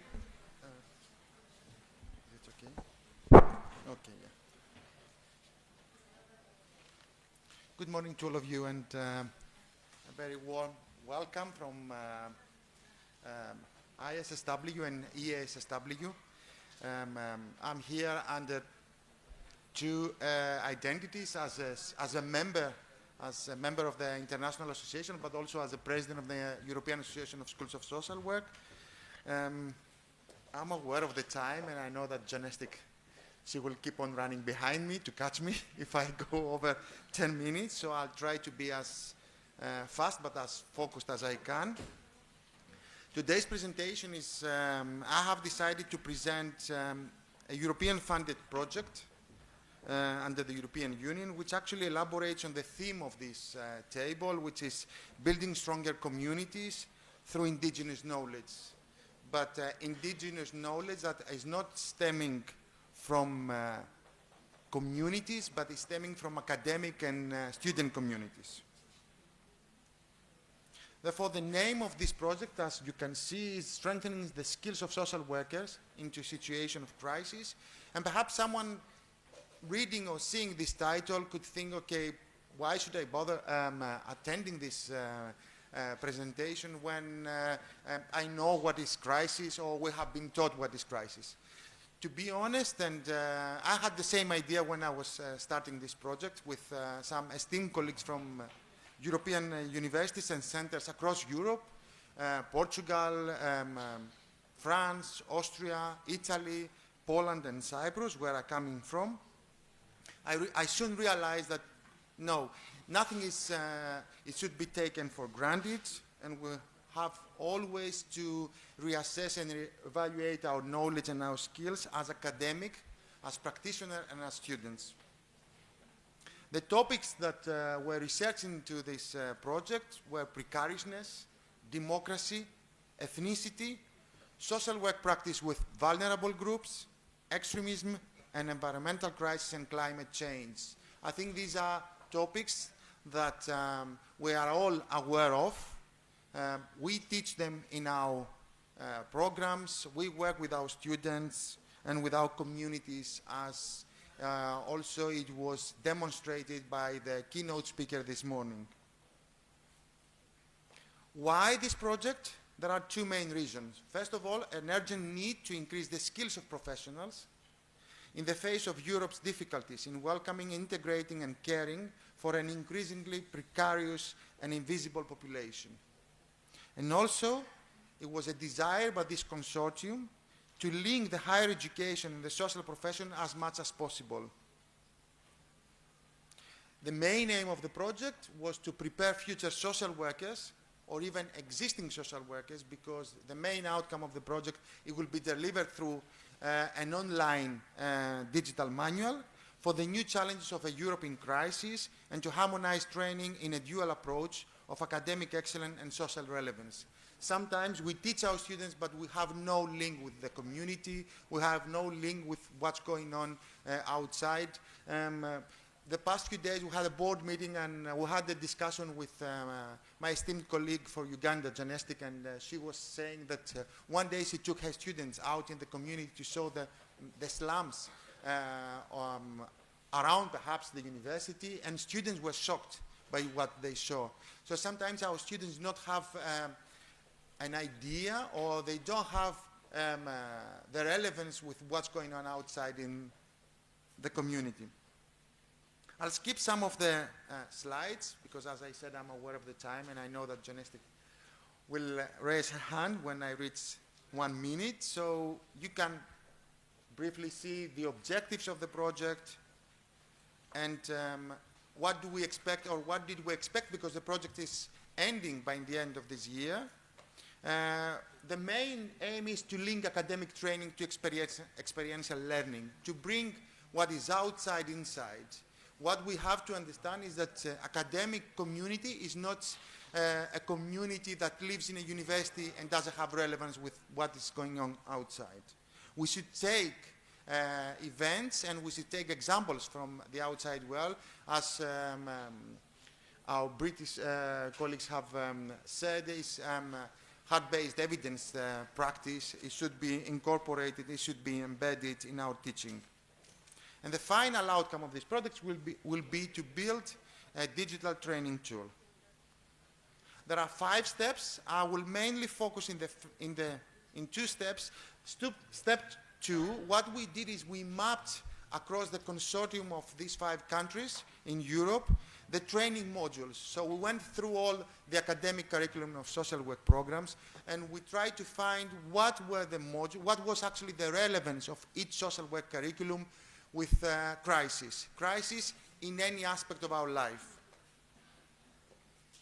And the third step, which was also the third work package, was to explore innovative elements and didactic strategies of addressing issues of a collective crisis and competence development.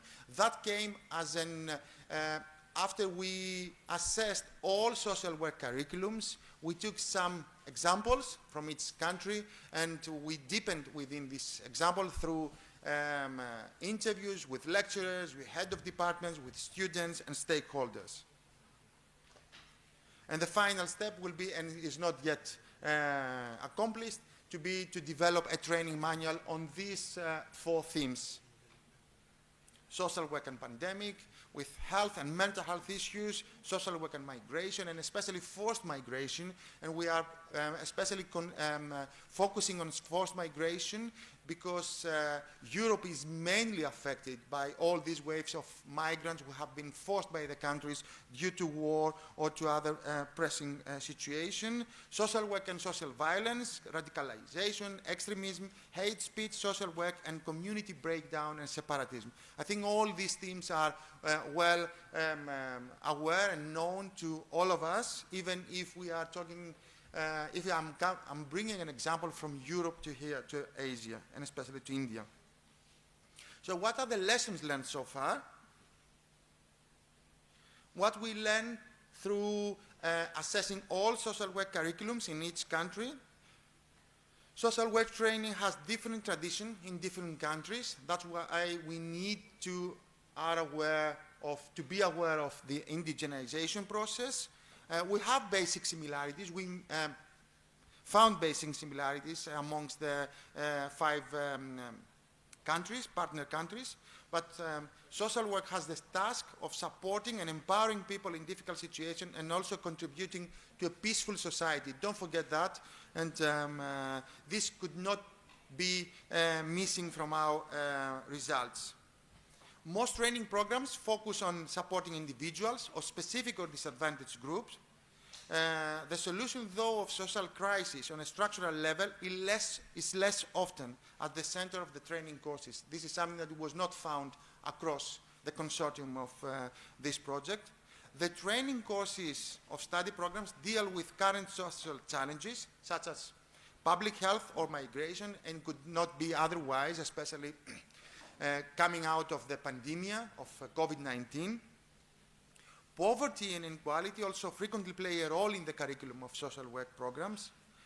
However, what we didn't find it was that most of the social work programs were not talking about eco-social work and about climate change.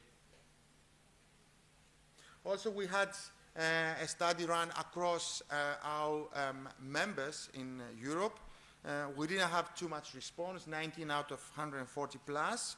However, most of those who have answered the questionnaire, they had similar responses.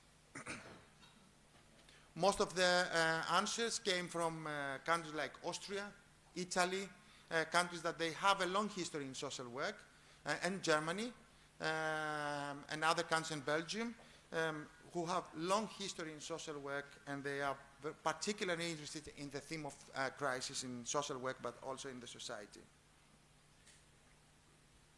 Now, when we looked deeper, and when we picked up a few examples out of all these social work schools, and we're talking about countries like Italy has more than, if I remember well, more than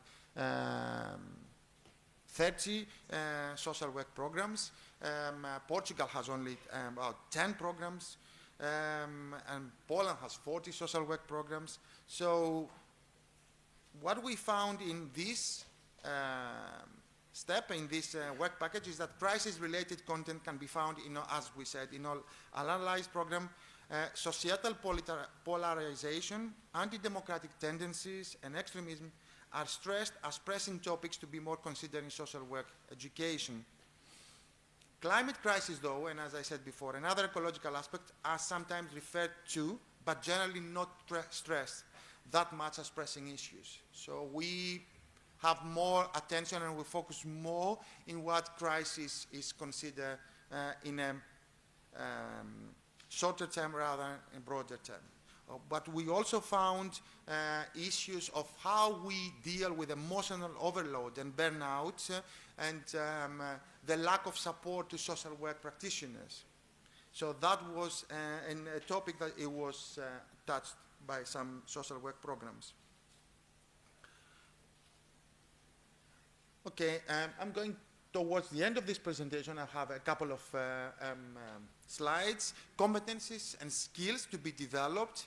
I have picked up the most, not important, but the most relevant to crisis, linguistic, cultural, and communicative competencies, and I think this is something that it may relate a lot to our colleagues from India, where you are a vast country with different dialects, but also that happens in Europe when we have to develop what we call the multicultural social work. We have populations from different parts of the world living with us, so we need to develop skills that correspond to their culture as well, empathy and specific competencies, but empathy and specific competencies not as general practice social work, but empathy and specific competencies related to dealing with crisis. Digital competencies, we've learned very well how to develop our digital skills, especially after COVID. Psychological preparation and resilience, not for our clients, not for our population, but ourselves as social workers. We will come across with very distressful situation. Networking, mediation, and coordination competencies, especially if we want to support these vulnerable people within the community. And as this morning, the keynote speaker also mentioned about how networking is important in order to develop these activities. And I'm finishing my presentation with what lessons have been learned so far. With the red are the weaknesses, and I've picked up a few examples. Lack of homogeneity. Although some of you may think, or some of us may think that European social work curricula are very well developed, we found lack of homogeneity across social work curriculums. They were not following the same paths. Lack of attention on topics linked to eco-social work and natural disasters. And this is something that will come across more and more often nowadays. The similarities is crisis and social work go together, and we know that from our first year as students, and presence of courses on hardcore topics related to crisis, forced migration, poverty, violence, and mental health. These were topics and courses that were spotted across all social work curriculums. So I'm closing my presentation by these two sentences. We need to systematically train social work students to skills and concepts strongly related to crisis situation and exposed to conditions of precarity, but not only our students, but ourselves as well. That's why this particular project has shown that the bottom-up approach is so much needed if we want to refresh or to develop social work curriculums that are very much related to current situation. We learn from our students and teachers what is there, what is missing, and we implement practice to theory as to improve social work curriculums and develop indigenous knowledge in a wider region as Europe. Thank you very much for your attention. Thank you very much. Thank you very much, Professor Christos, for trying to keep time.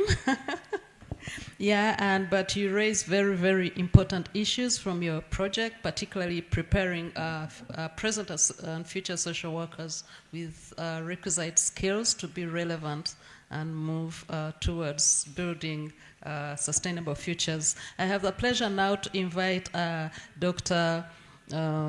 Nivashin Perumo from the University of Nelson Mandela, South Africa, and she's also the international representative on the International Association of Schools of Social Work, representing schools of social work in South Africa. So please, you're most welcome.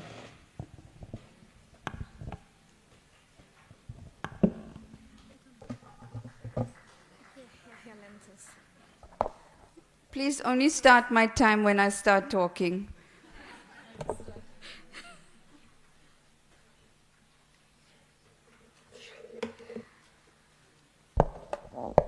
Namaste, Vanakkam, Namaskaram. I greet you almost on the eve of India's Republic Day with a story about myself, how I'm connected to you, and why I think our collective stories can strengthen solidarity amongst us as an academic fraternity so that we may catalyze meaningful social change in society. Today, my presentation is entitled When Spider Webs Unite, They Can Tie Up a Lion. It's an African proverb, and I'll tell you about the story. So this story is a work of heart, and you can see it's H-E-A-R-T. So I believe that everything begins with the self and those who came before us. Much of who we are gets shaped in the formal education system, which in South Africa and in many countries is a system not designed by our people. When I say our people, I mean people of color, marginalized and oppressed people. We tend to assimilate these educational constructs and then pass it on as values to the generations coming after us. In so doing, we begin to resemble the very oppressors of our parents and grandparents. When I was growing up, I never thought or envisioned I would be a lecturer in a university. Actually, I did not think I would be able to access higher education to study, let alone work here one day. In my grade 12, or as you know it, a 12th standard year, I did not apply for university admission because it was not a feasible economic reality for my family. But when I passed with the university entrance, my father took me to the university in our city to appeal for a place to study psychology. All programs were full, and the Student Representative Council advised my father that I should rather try to study in the social work field because there we could get in on an interview. So my dad filled in some papers, and then I got called to an interview, and that's how I got into the university to study social work. So often I say that social work chose me, and I did not choose social work. But here I am today. I'm a fourth generation South African of South Indian indenture origin. Indenture, if you do not know, is from years and years ago in the 1800s when the British had taken Indians from India to work on the sugarcane fields and in other labor spaces in South Africa. So I'm just reducing it to that, but it's not so reductionist. My profession is social work. My current occupation is an academic.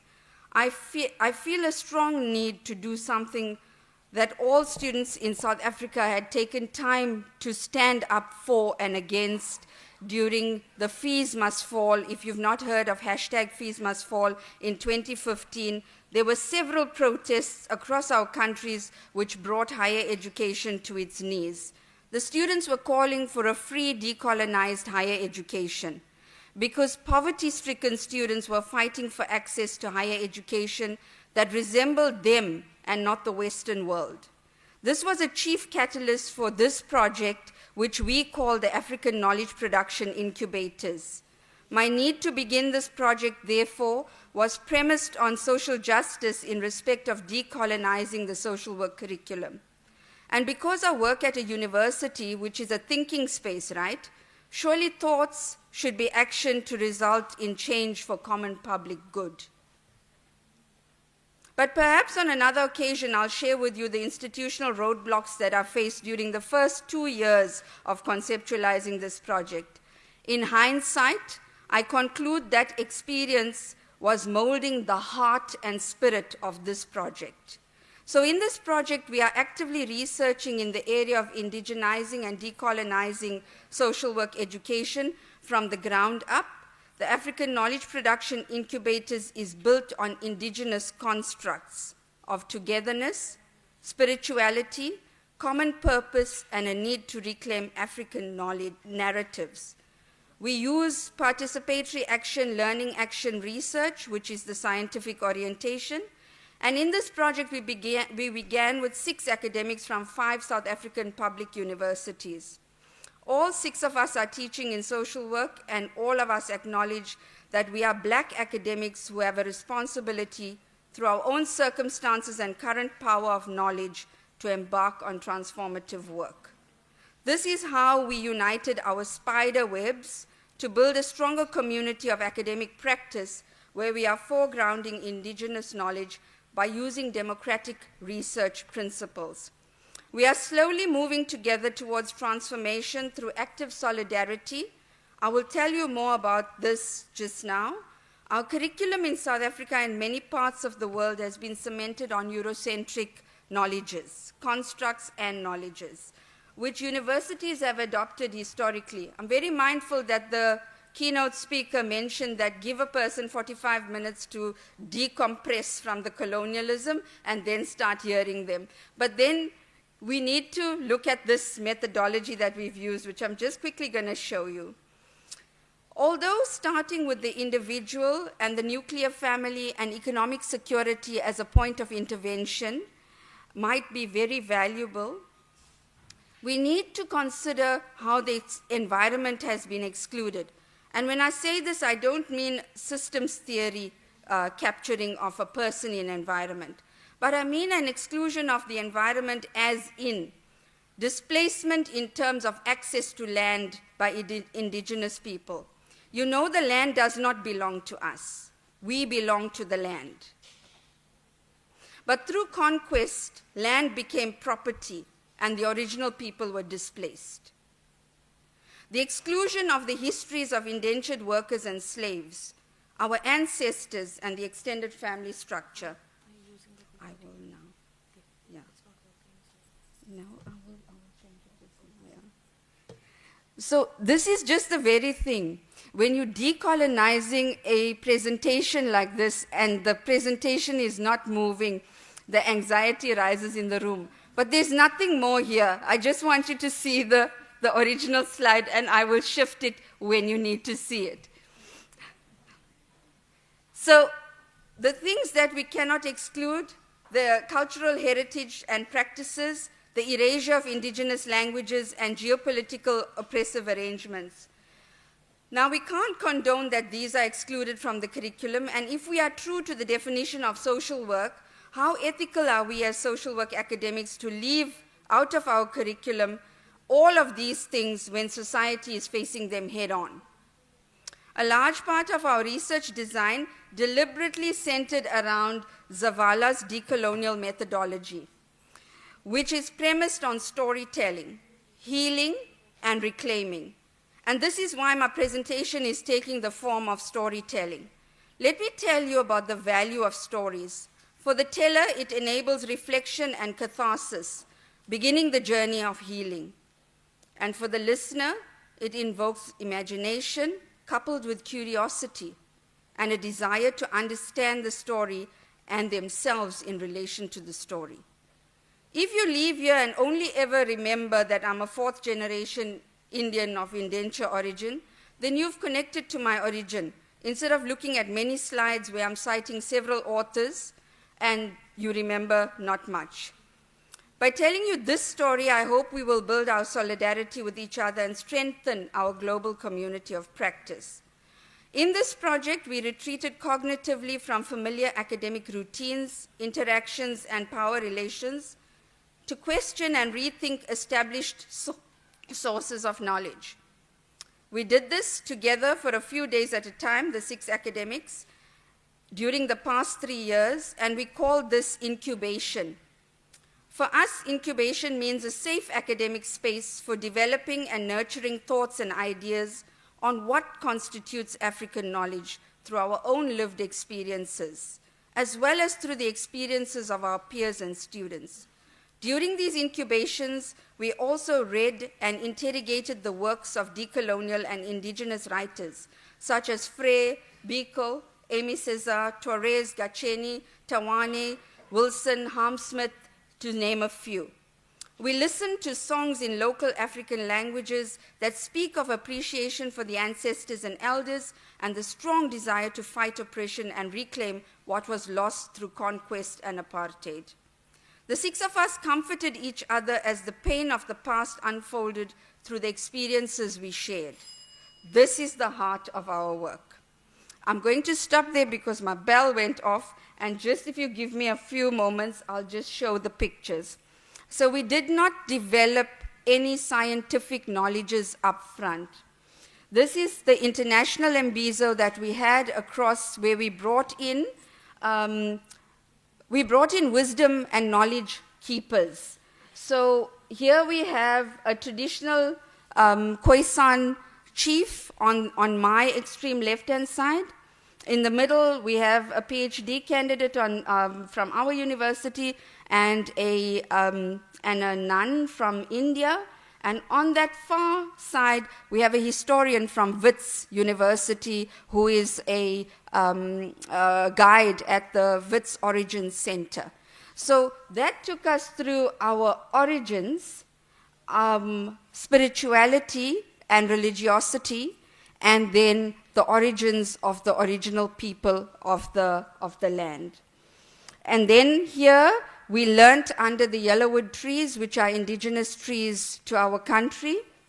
And here people generated these through the imbizos, talking from the ground up. Your mother knows the answers to your problems. Your grandmother, engage her in your problem solving. So we talked through indigenous ways of problem solving. We developed 2 photo books. We told our stories in these photo books. Each person that was there, who were not necessarily academics, they contributed towards a photo book with their stories, and we did a non-scientific publication.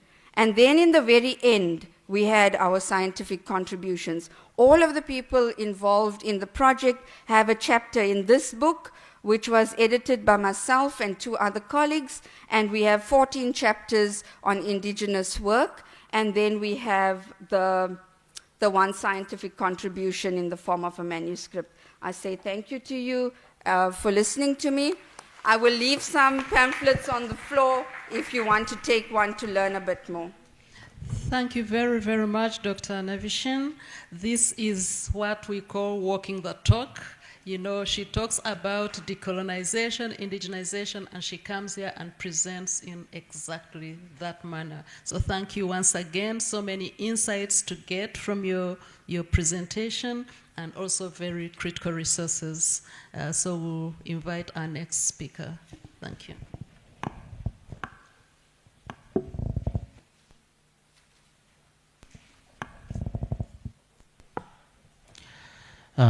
Thank you, Genestic.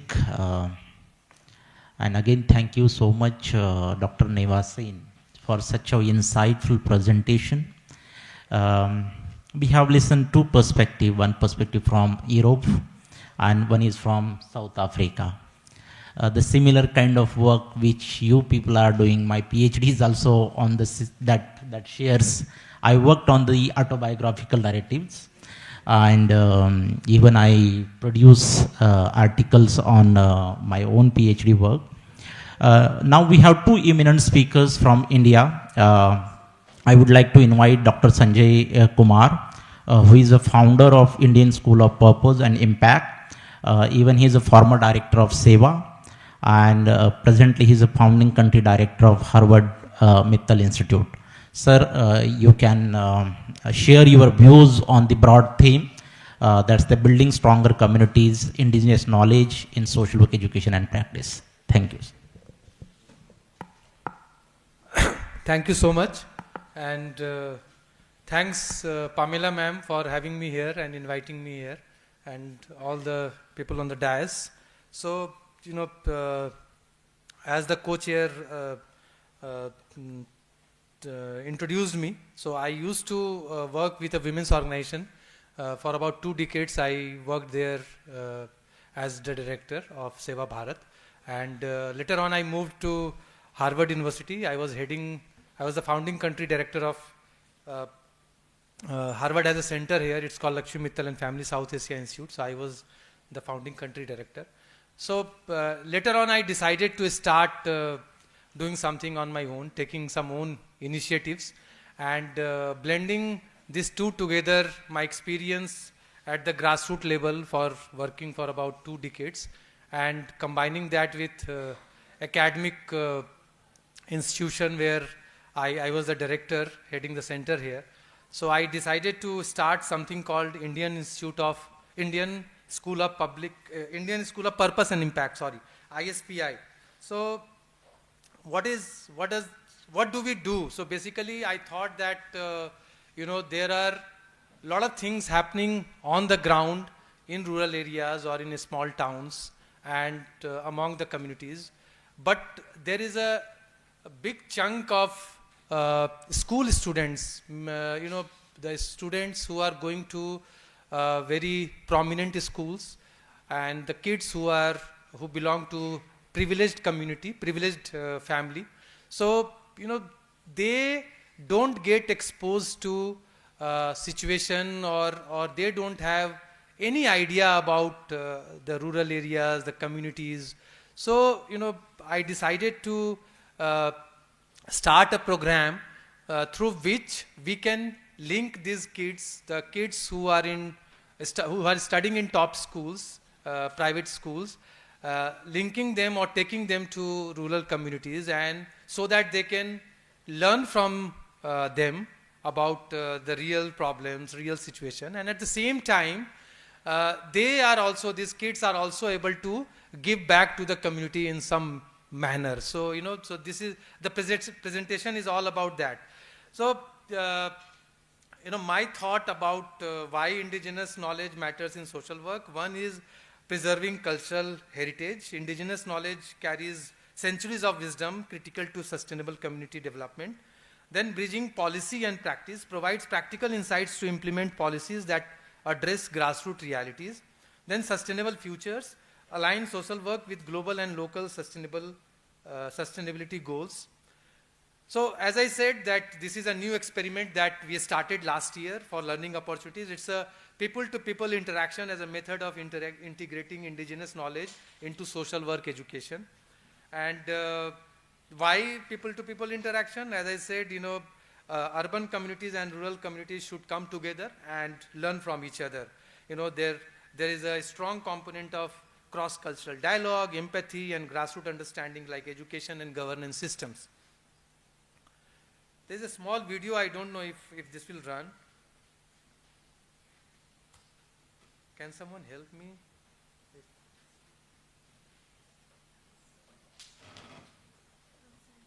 Okay, here, okay.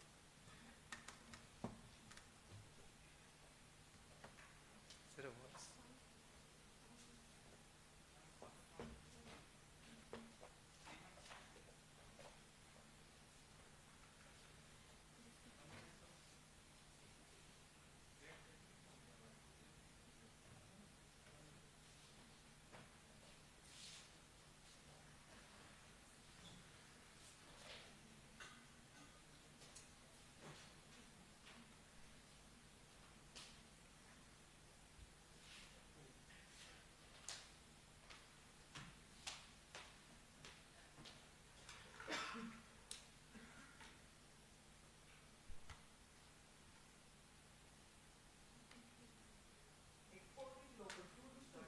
शुरू से कर दें।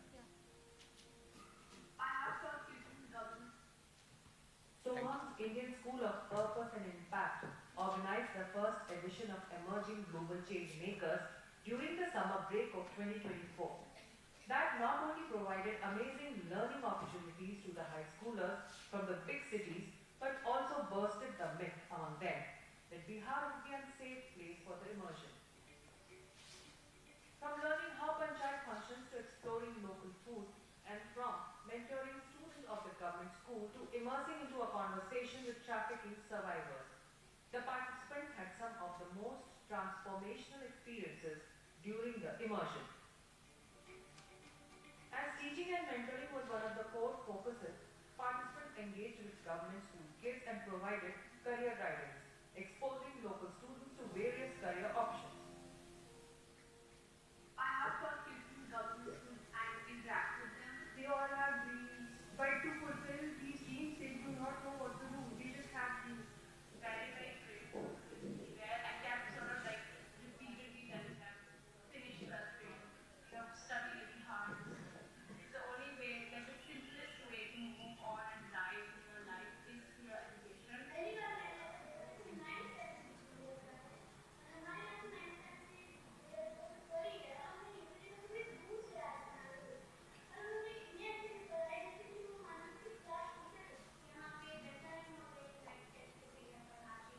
Participants explored local governance systems and learned from planning to the execution of developmental projects directly by the elected leaders at panchayat and municipal level.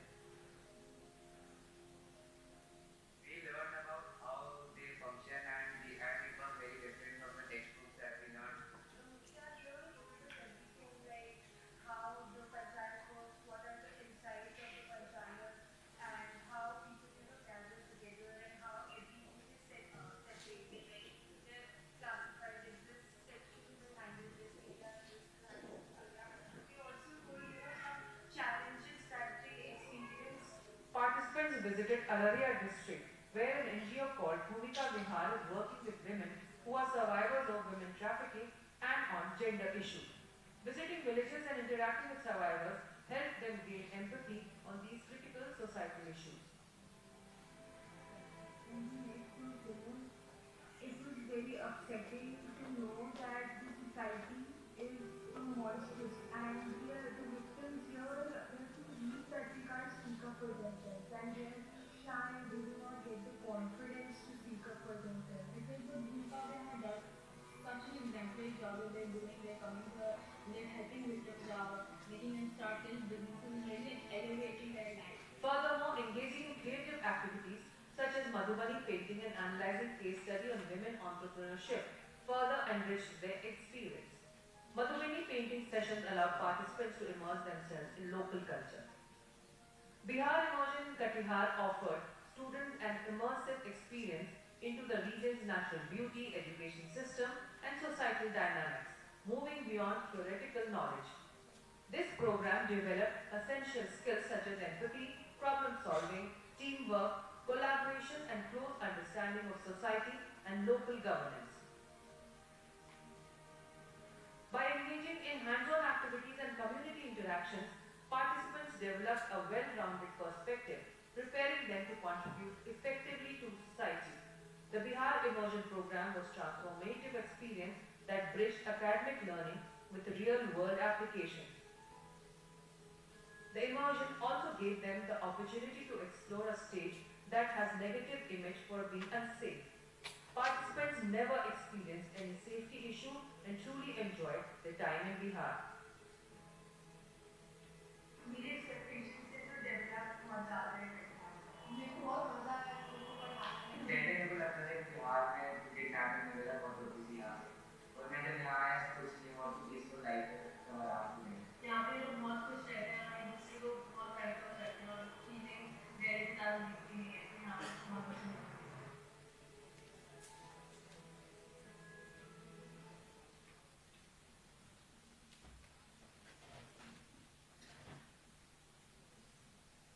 So, what are the key learnings for urban, the students or the urban community when they go and learn from such community? So they understand grassroots realities and what are the challenges in rural areas. Then, they understand about local governance. Being in big cities, they hear a lot about parliament or, the cabinet here, but they hardly understand about the Panchayati Raj institutions that are so important. And then also NGO engagement, some of the NGOs, how they are working at the grassroots level. And the most important thing is that they develop a lot of empathy and respect for diverse lifestyle and perspectives. So, and what are some of the key learnings for rural communities? So, for middle school students, as you heard them saying, that digital literacy was one thing that they got exposed to many educational apps and online courses through these kids that they taught. And then collaborative learning techniques shared by urban peers. Aspirational growth, awareness of educational and career opportunities beyond their locality. So that also they learned. And the villagers and panchayat leaders, it was a kind of governance exchange because the urban kids also shared about how a municipal corporation function in big cities, and so that was a kind of exchange. And then advocacy skills, learning how external views influence local governance discussions. And NGO representatives, so for them also there was a lot of learning opportunities because they got to learn some critical areas where women survivors from women victims, how they could start some of the alternate livelihood opportunities. So that was a good learning for them. So these are some of the key outcomes of knowledge exchange. It fosters cross-community engagement, develop case studies and data points for social work education, identify gaps between policy and implementation, and in a way, it has created and is going to create a lot of knowledge for the academia with the real-world challenges and solutions, and when they are coming back with their learnings, and strengthen advocacy through grassroots insights. So it's a kind of win-win situation for everyone, and it's kind of, we are reaching out to more schools for more participation by the students, and the schools are very responsive, and they really want to have their kids go to such places and learn from the communities. So for educators, it fosters partnerships between academic institutions and local communities for knowledge exchange. For students, they get to actively engage in cross-cultural community-based interactions to identify the gaps between theoretical knowledge and ground. For policymakers, leverage these insights to develop effective, inclusive policies. So we are going to, promote this further, and we are hoping that a lot of kids from these big schools, the top schools in our country, when they are exposed to such communities early in their career, in their life, they would be, they would understand the situation better, and when they go to different fields, in whatever field they choose to work in, they will have a lot of sensitivity, and they will have a lot of empathy towards the community, local communities. Thank you. Thank you so much.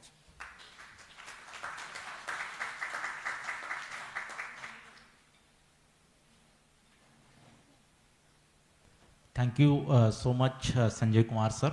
Such an insightful, quite reflective kind of presentation, and the work which you are doing, it's really, really important, and again, it's contributing to the larger goals, which that sustainable development goals, particularly you are focusing on the gender aspect, even the innovative educational pedagogies. Through that, you are creating the leaders for the future. So thank you. We have another eminent professors, Professor Ravi Patil. He's a professor at Department of Social Work, Jamia Amelia Islamia. Sir has extensive work on the tribal and indigenous communities. His research, his writings, particularly he did a lot of projects on the tribal and indigenous communities in India. It's really privileged, sir, in today's this capacity building workshop. Definitely your presentation and thoughts would certainly give now a new kind of learning and hopes to our audience. So you can share your views.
Thank you, Professor Pamela Singla, for giving me an opportunity to speak here.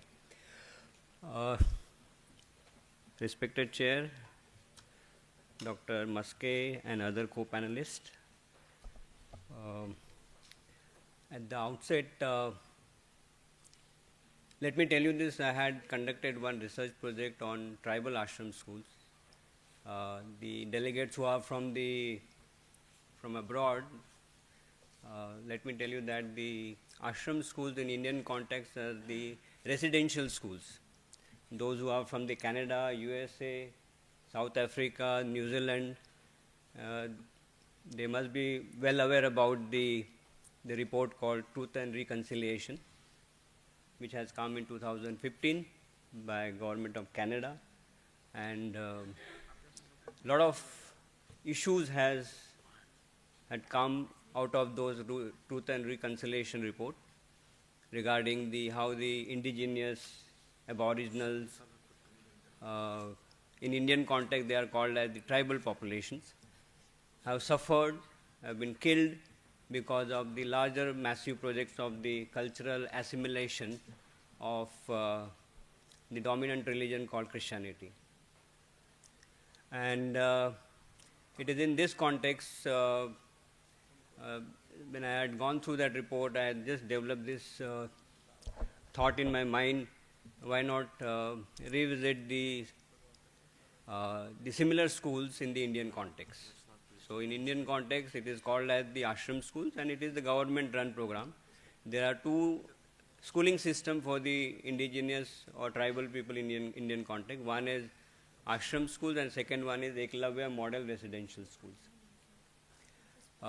In India, we have almost more than 4,000 ashram schools and 700 plus Eklavya model residential schools, and they are specifically catering to the tribal population and their educational development. So when I had designed this research and completed the project in 2018, I thought also to have a seminar related to it. And we had seminar, the book was in Tribal Education published by the Sage Publications. And it was kind of the ideas and thought which we have gathered out of the seminars, which have come from the varied section, which have come from the administration, which have come from the academicians, which have come from the NGO sectors, and these were the responses I got, that how the different people work at the different level. Here specifically I'm going to talk about the tribal or the indigenous population in Indian context, looking into the entire their schooling system from the functionalist perspective, from the cultural assimilation perspective, as well as the symbolic interaction perspective.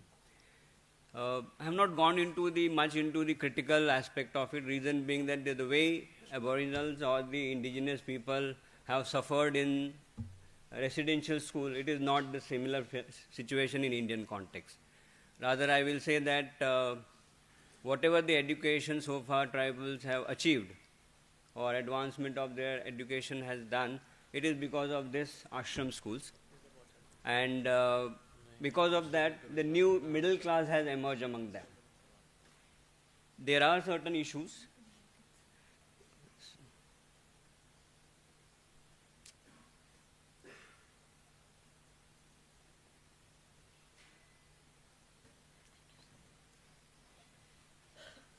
Although there are certain issues, and those issues one can say that there are certain systemic issues, as well as some of the accidental issues are there. And the systemic and the accidental issues I can relate in terms of that how these schools are ill-equipped in terms of infrastructure, in terms of the lack of teachers, in terms of the teaching aid which is required, in terms of technological equipment which is required, computers required in the schooling system. At the same time, how these schools are ill-equipped in terms of the teaching fraternity, because majority of the teachers who teaching in these schools are not from the tribal background, are not from the indigenous community background, they are from the other background, general category. So culture somewhere plays the role also in terms of imparting certain education, and the people, those who teach there, their knowledge, their information about the tribal culture is not up to the mark, and that is the reason why they are not able to also sometimes relate many of the concepts or transfer or disseminate some of the knowledge among the tribal population in their own context. And that is one of the reasons you will find that many of the indicators of the education in terms of gross enrollment ratio, literacy rate, the gender enrollment, as well as the dropout, you will find higher among this particular community. So when I had studied these particular schools in the context of the state called Maharashtra, and Maharashtra I have chosen also because of reason that I held from that particular state, I'm acquainted with the kind of cultural context of that particular state. The language is also one of the context, and that's the reason why I thought of studying these tribal ashram schools in the context of Maharashtra. Can somebody help me to? Where is it?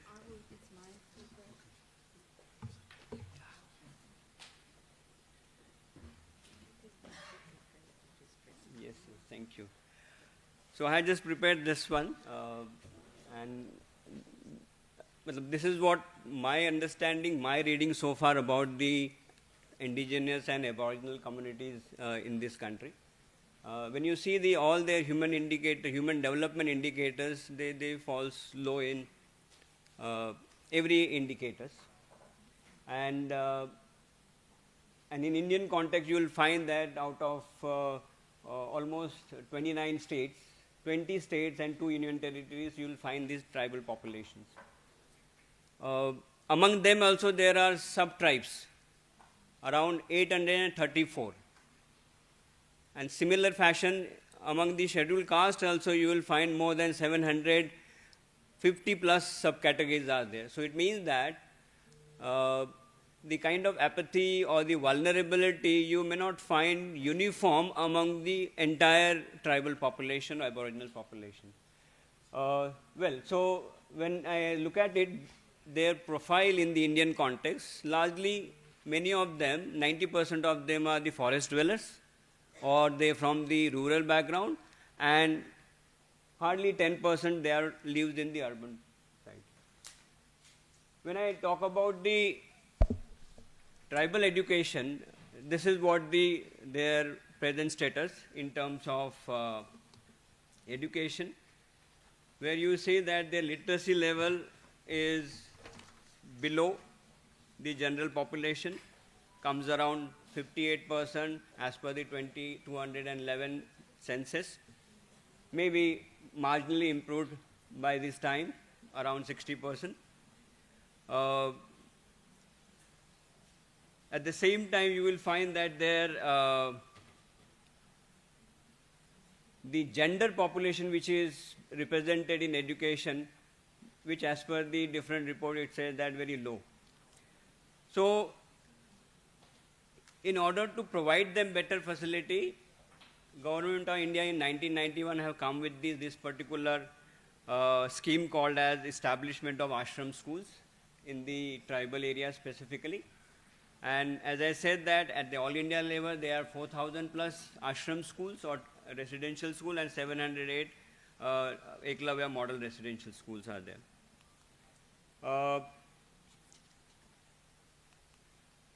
When I see this in the context of my study, where I had done this study, there are 2 types of ashram schools. One is sponsored by or run by the government, and another is sponsored by government to the non-governmental organization to run the school for the tribal ashram, tribal school. So there are around 1,000 plus, 1,058 ashram schools are there. 502 are run by the government, and 556 are the aided ashram schools are there. These schools, as I said, that having the multiple issues. As I said, the one is the systemic issues which are related to infrastructure. Another one is the accidental issues. Maybe some of the times you will find the issues related to harassment, issues related to suicide, issues related to the students run away from such schools because they are not able to. You have to give me extra time. And because of that, these schools are always remains in the news. So there are 2 reports have come from Government of Maharashtra. One is from Dr. Salunke committee, who has focused on the issues related to health hygiene and the harassment, and where he found that around the 1,200 students died in these ashram schools because of different reasons. Some are health reasons, some are the unknown reasons. In 2015, Tata Institute of Social Sciences, you all must be aware about, Professor Bipin Jojo, he has come out with the report. And he also came out with the finding that these ashram schools are not catering to the educational needs of the tribals. And there is a special attention is required, particularly in the context of the Maharashtra. So when I see these all issues, I thought that I should develop the study, and I had selected the 4 districts from the Maharashtra. Around 357 schools had selected, and from these 350 schools, I have selected from each school 3 respondents. One is the principal, second is the warden, and third is the students. So around 1,057 respondents I have interviewed from these 4 districts. As I said, the 4 districts is Nasik district, Dhule, Nandurbar and Gadchiroli. These are the tribal dominated districts which having the more than 25% of the population. Now what I found here in this particular, these are the results and the interpretation,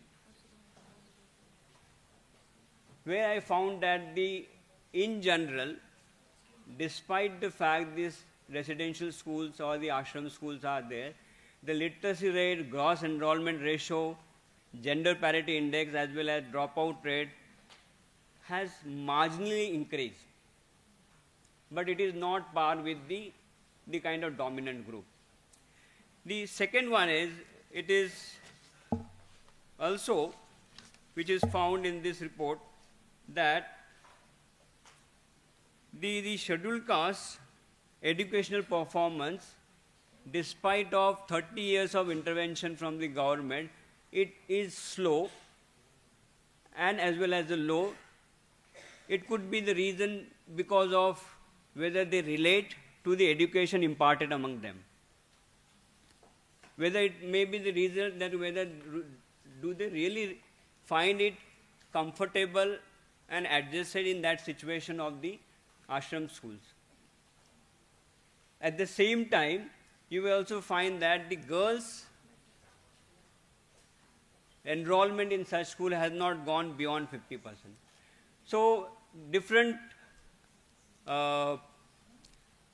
findings and results say that there are kind of services which are there, the kind of facilities which are not there, which is not basically help the tribal to achieve or come out of this particular situation. Now, what are the recommendations which I have given, and then I will complete this in recommendation in 2 minutes.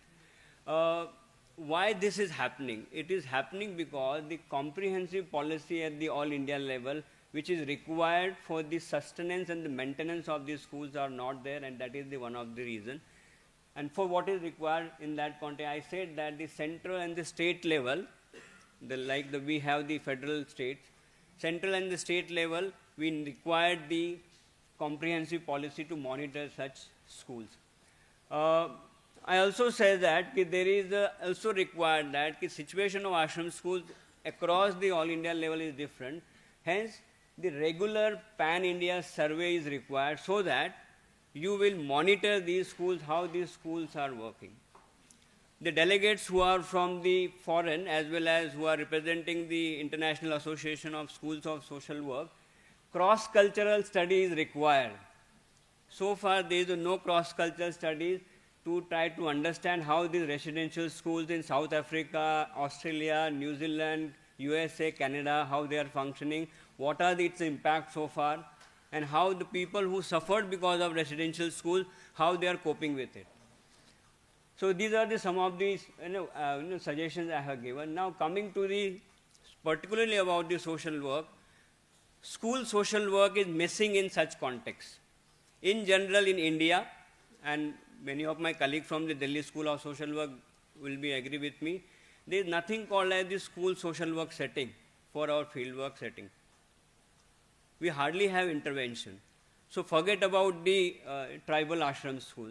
So from the school social work perspective, I say that there is a lot of scope for the school social worker to study such schools, to understand the psychosocial, emotional, mental well-being, as well as adjustment-related issues of the tribals in such schools. At the same time, there is also required to certain kind of regional context studies which is required from the social work perspective.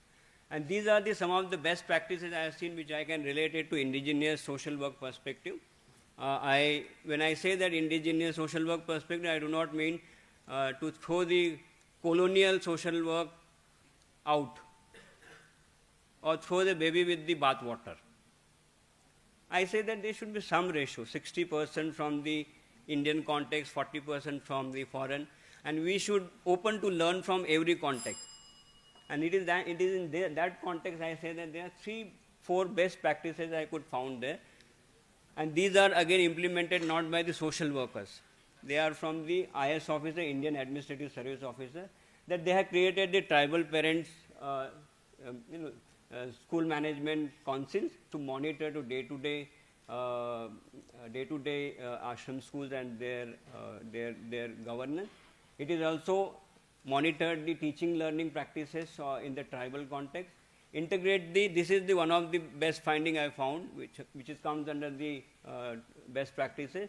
How to use the tribal or how to use the indigenous herbal medicine for curing the many diseases of tribal. So at the last line, you can see there are some of the Ayurvedic or some of the medicine like neem juice, which is considered to be help to the body to purify it. I'm done. Purified neem bath on a weekly basis. There is something called Ayurvedic medicine Shatavari. In English, it's called the asparagus, which is helpful for many of you building your immune system, as well as it is anti-inflammatory. So the moringa leaves tree juice as well as moringa eating, it is itself is considered giving a lot of vitamins to the tribal children in that particular context. So these are some of the best practices I found. I find these are the more relevant from the indigenous social work practice. Unless and until social workers get into such schools, you are not able to extract many more of this. Thank you very much for having patience with me. Yeah.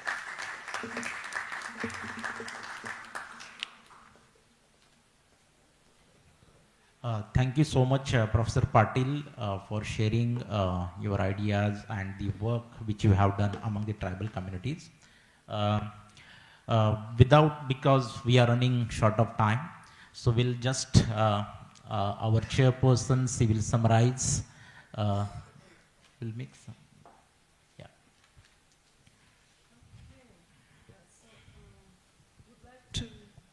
Would like to take this opportunity to thank our panelists in this session.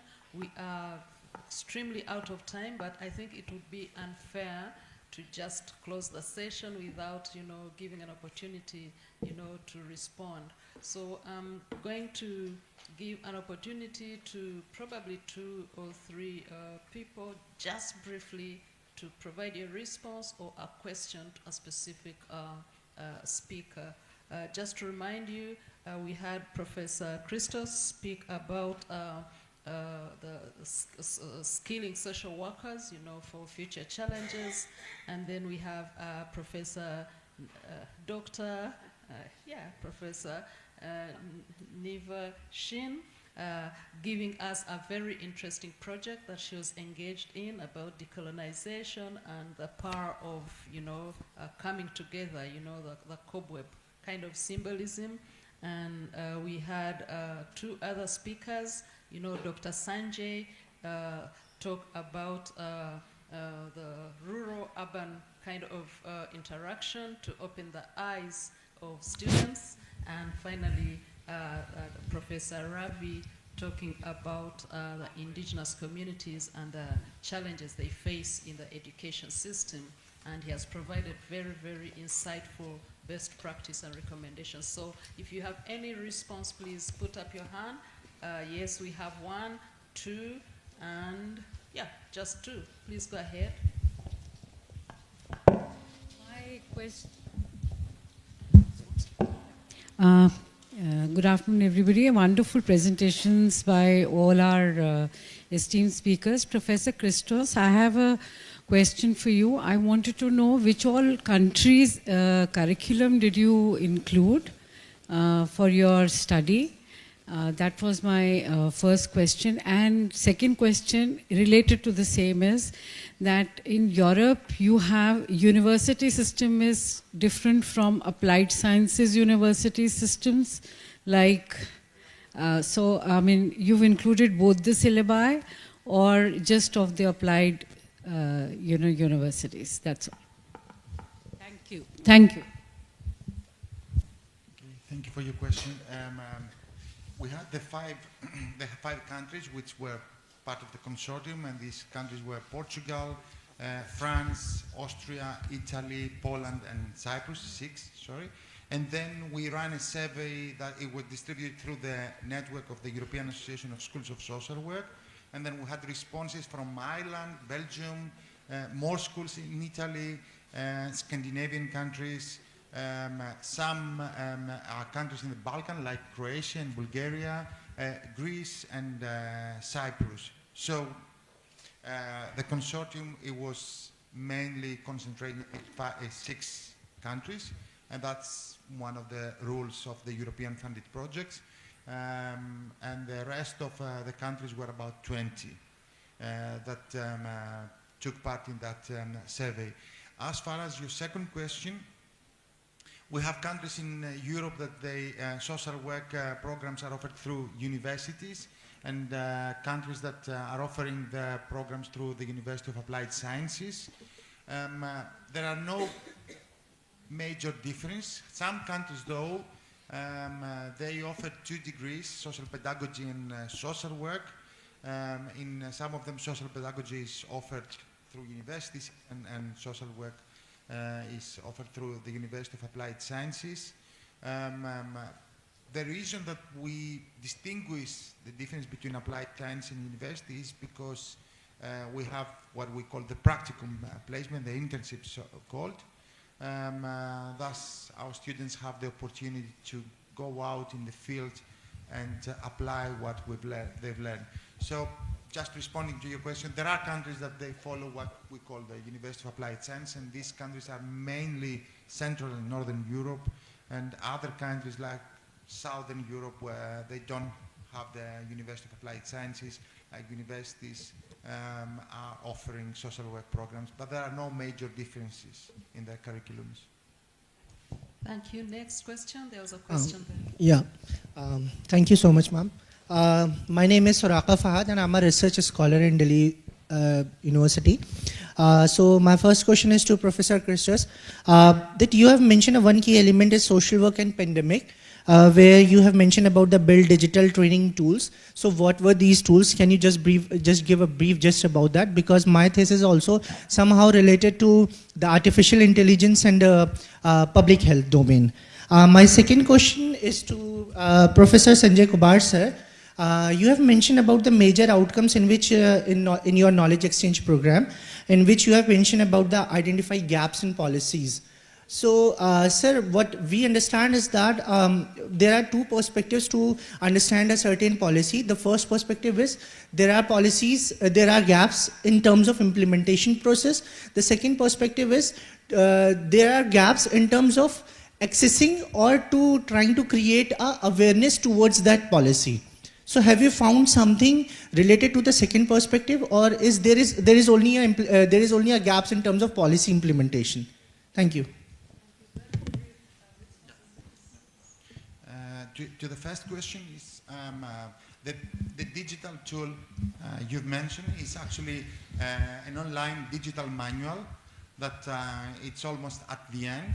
Each partner country has taken one topic out of the 4 topics that I have mentioned in my presentation, and we will develop a presentation as using the storyboard software, where we will have slides, and also someone will be able to hear the further explanation of the slides, so you will not need a face-to-face lecturer or faculty staff to explain what is this person seeing. Therefore, through this way, using this, developing actually this digital tool, this digital manual, we also secure the sustainability of the program, because it's one of the prerequisites of the European funded programs to show how are we going to secure the sustainability of the program after the end of the funding. So therefore, what we've done is we've developed amongst the partners this digital training tool, which will be available through our website, the project website, to anyone who is interested to use the tool and embed it in social work curriculum.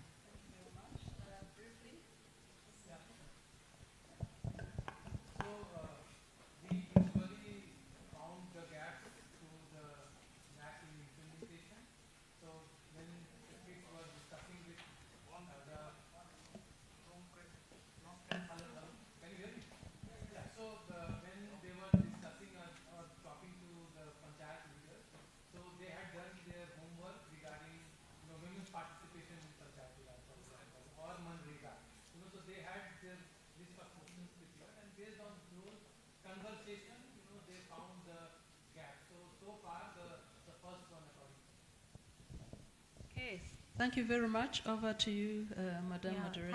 Thank you, Professor Janestic. Before we disperse and end this session, I would request Professor Janestic, the chair of the session, to felicitate the speakers. Right? I request our volunteers to bring in the souvenirs. Dr. Janestic, Professor Christos. Kindly give your hands together. Now I'll request Professor Janestic again to present it to Dr. Nevashni. Please put your hands together. I'll request Dr. Sudhir Maske to present it to Dr. Sanjay Kumar.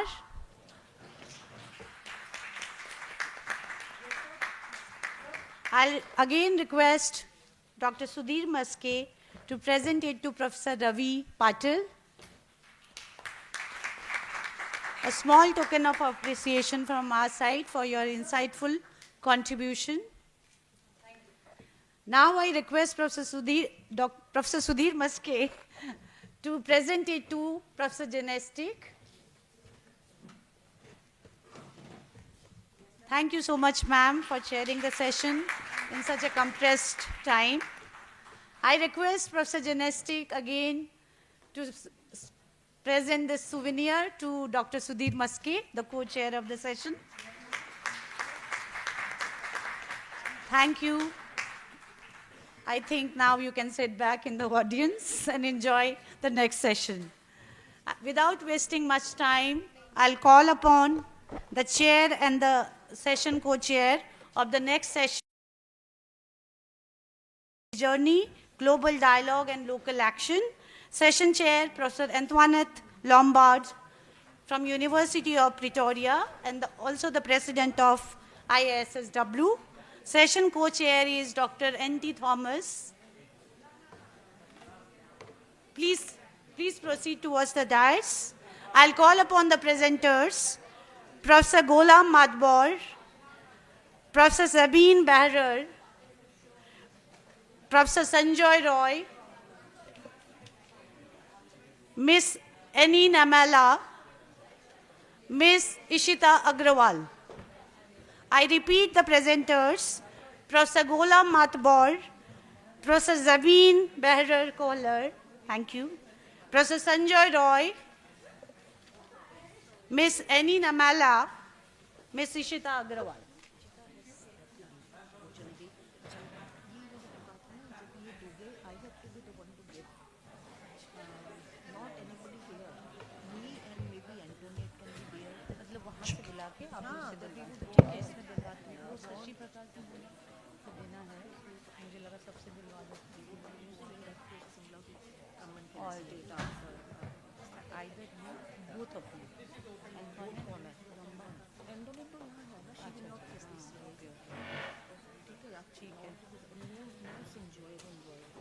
Okay, ma'am. Okay, नहीं वो presenter उसका नाम है presenter. I request the chair and co-chair to kindly be brief because we are running short of time. Our lunch is awaiting. Thank you. I think he's not come for the program.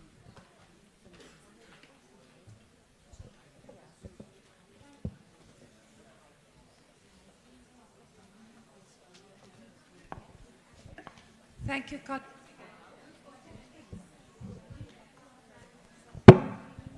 We move into the next section, if you can take your seats, and then we give time to our speakers on the SDG journey, global dialogue and local action. We're going to share the chairship as well on this side, and I'm going to, we have the 4 speakers.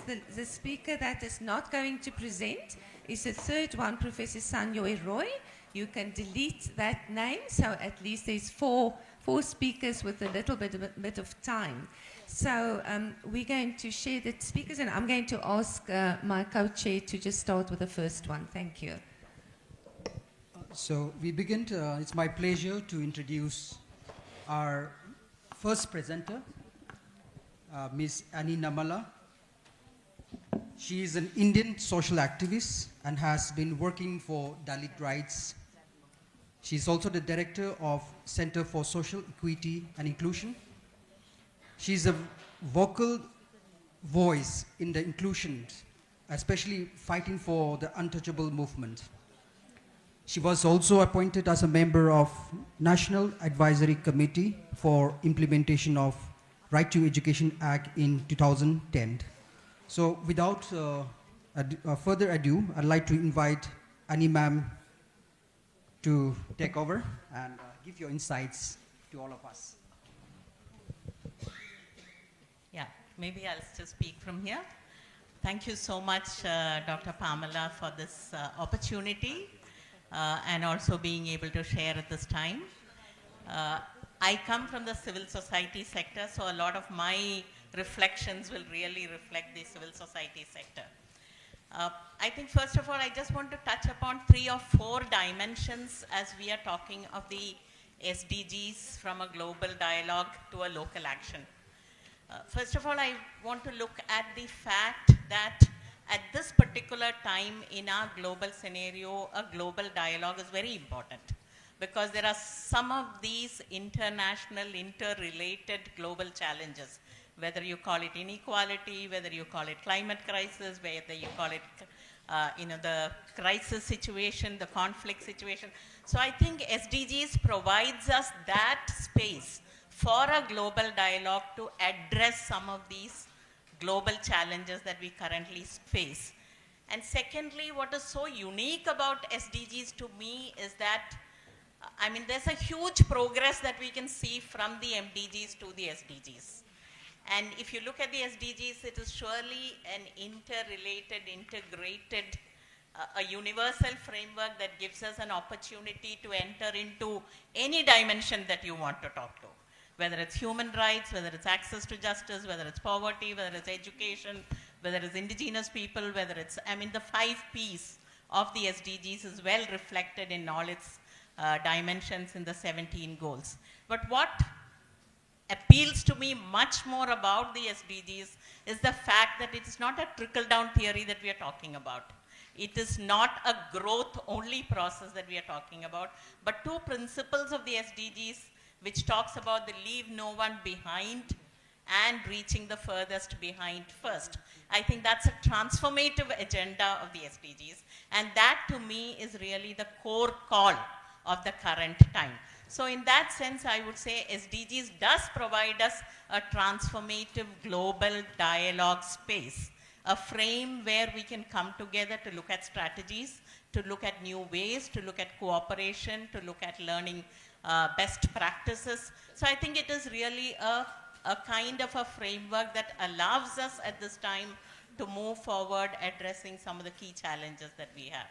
And now if we come to local action, I think global dialogue becomes a talk shop if you don't really move into local action. And I think that is really the key of the whole process of SDGs, where we are looking at local action. And if we look at local action, I would say there are 2 main streams for local action. The first stream is the member states themselves, because the SDGs are commitments by member states to the global world and the signatories. And the member states do have the responsibility to shape the SDGs and also the responsibility to report, document, bring changes. So I think the member states are the primary stakeholders or the primary actors when it comes to local action. So how has the Indian government looked at it? If you look at the Indian government's work, I think I would say that the leave no one behind and the reaching the furthest is already embedded. If you look at Gandhiji's way of saying, look at the last person in the row, or Ambedkar's constitution, which talks of equality, fraternity, liberty. So I think we do have good hooks that the Indian government has when it comes to SDGs. But the whole mechanism that the Indian government has put together, I mean, what they call as the whole of the government approach. So how does the whole of the government approach work? There are two of these key institutions, the Niti Aayog and the Ministry of Statistics and Program Implementation, which are the key, coordinating, guiding bodies that the Indian government has. But in addition, the Indian government has looked at the different indicators and tagged particular ministries to those indicators, like education would be tagged to the Ministry of Education, health would be tagged to the Ministry of Health, social justice is tagged to the Social Justice Ministry. So I think that way the Indian government has been able to look at different ministries which can contribute to the different indicators. And we do have a national indicator framework. We do have state indicator framework. About 28 states and union territories have created their own state indicator framework. Moving on to localizing the SDGs at the municipality and the panchayat level. So there is a lot of systems and mechanisms that have been put in place. But the big gaps that you do find in the system is that the indicators are at times proxy, which do not really relate to the issue. Like say, if you look at poverty reduction, it would calculate the number of self-help group women that are there. That does not really connect to poverty reduction. Or if you look at the first indicator of eliminating extreme poverty, we are still working out our indicators. So I think some of the proxy indicators do not really reflect the SDGs. Like for in SDG 16, one of the proxy indicators is the number of courts, the number of lawyers, but the number of courts and the number of lawyers do not actually mean access to justice. So I think one big gap that the framework has is the lack of indicators that speak, the lack of data that speak to the indicators, and the lack of data themselves. So I think these are two critical gaps that you find. The other critical gap that you find is also the budget allocation for particular indicators are not adequate to the goals and the targets that we have set for ourselves. A last challenge that I see with the Indian system, or I suppose it would be with other countries also, not just India, is the lack of an agency building in the most marginalized communities, which can actually spur the SDGs. So I think these are the challenges that I see in the first local action, stakeholder. So what are the other local action stakeholders that you can look at? One surely is the non-state actors. And if you look at non-state actors, I would say there are a number of them. Civil society organizations being one key non-state actor, then there are others like academics or corporates and many others. But what happens with the non-state actors, of course, we do have a strength in terms of being able to pilot, in terms of being able to innovate, in terms of being able to bring in some real-time data. So I think there are some strength that non-state actors have in SDG localization. And if I speak of particularly the civil society organizations, I would say the core of us work with the marginalized communities. So we have a natural engagement with the Leave No One Behind communities, a very sustained presence. And I saw one of the earlier speakers talking about an experiential knowledge. And I think many of the civil society organizations bring a lot of experiential knowledge into this whole process of local action. But again, the challenges with civil society organizations become the continuity is a problem, the financing is a problem, the scale is a problem.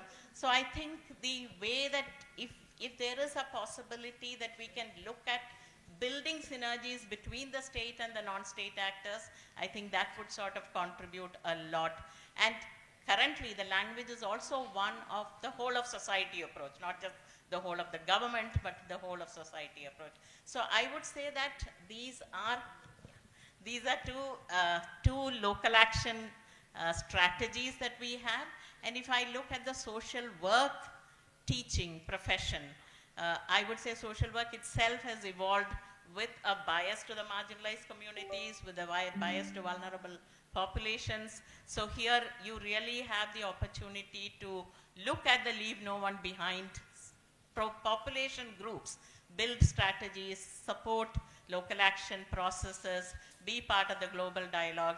I just also want to say I've been part of a network called the WNTA, Vadana Thodo Abhiyan. When the SDGs came, we were very happy about it, and I just want to share can you just shift? I just want to share some of the things, how we were able to look at this whole principle of leave no one behind. Yeah, and I'll close with my 1 minute, I think. Can you just stick on to the next one? The next slide, yeah. So this is one thing that we did as soon as the SDGs came. We said, because India recognizes scheduled caste, scheduled tribe, religious minorities as vulnerable communities, but there are many, many other vulnerable communities, be it single women, be it fisher workers, be it urban poor, be it sex workers, be it LGBT community. So the first thing we did is, what do we mean by this leave no one behind groups that we are talking about? Who are the vulnerable at this point in time? So I think this is one thing that we did to identify sections of vulnerability population groups within our country. The next one. The second one we did was the lack of data for marginalized communities. Like the government national data sets do not have disaggregated data. So we went into what is called the 100 hotspots, where we looked at collecting real-time data of 100 households for some of these extremely marginalized communities. And I would say that we did one with nomadic communities just a few months ago, and the literacy level of nomadic communities is so abysmally poor. So I think it's important to get disaggregated data at the community level. And I'll stop with this. And I think we are all very familiar with the 4 A's of a rights framework: availability, accessibility, acceptability, adaptability. But how do we know that marginalized communities really use them, really access them? And we've come up this 5R of equity framework, where we say you first need to recognize them, you need to involve respect in all the kind of engagements that you have, their representation should be at all levels, there is the need for affirmative action and reparation, and there is also a need for interface with others at reclamation. Thank you so much.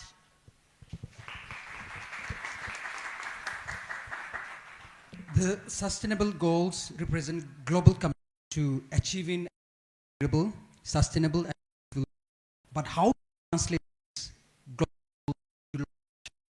Thank you, ma'am, for taking us through about how strengthened partnership between locals, government, civil society, and particularly you talk about building agencies, and also you talk about that no one should be left behind. So thank you so much for the insight, and now I'll hand over to my chair. Thank you very much. The second speaker will be Professor Gaulam Mathbal.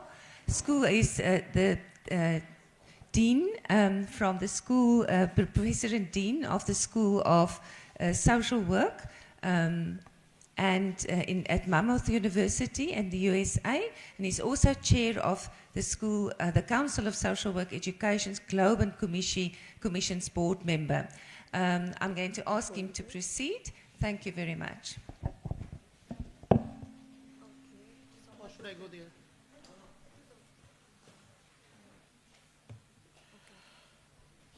Eminent Chair, also the President of International Association of Schools of Social Work, the highest body of social work education in the world, Professor Antoinette Lombard, distinguished co-panelist and the speaker, and most importantly, respected participants of this workshop.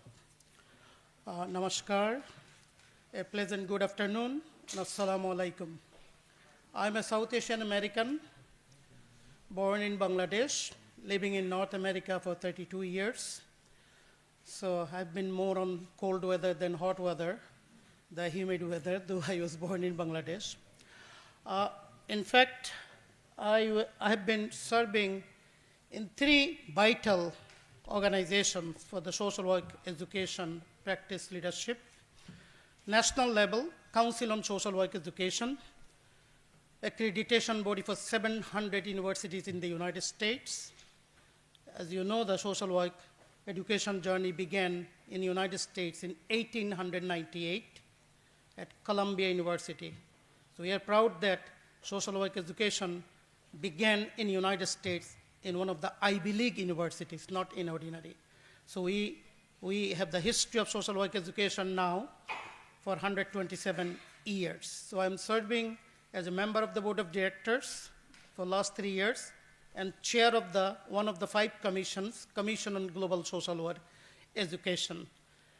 At the region, actually I'm here at the IASSW board meeting. I've been elected as president of the North America Caribbean Association of Schools of Social Work for next 4 years. With that, I'm serving as the vice president of the IASSW for next 4 years.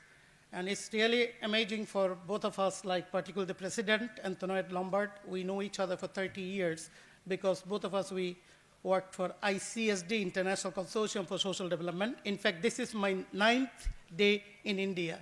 I went to Kochi. Manish Shah was one of the speakers. And from there I came here. I'll be leaving actually tomorrow. And then 19, I'll be leaving for Bangladesh, then heading back to United States. So what I'm talking about here, we are a nationally ranked university, Monmouth University. Out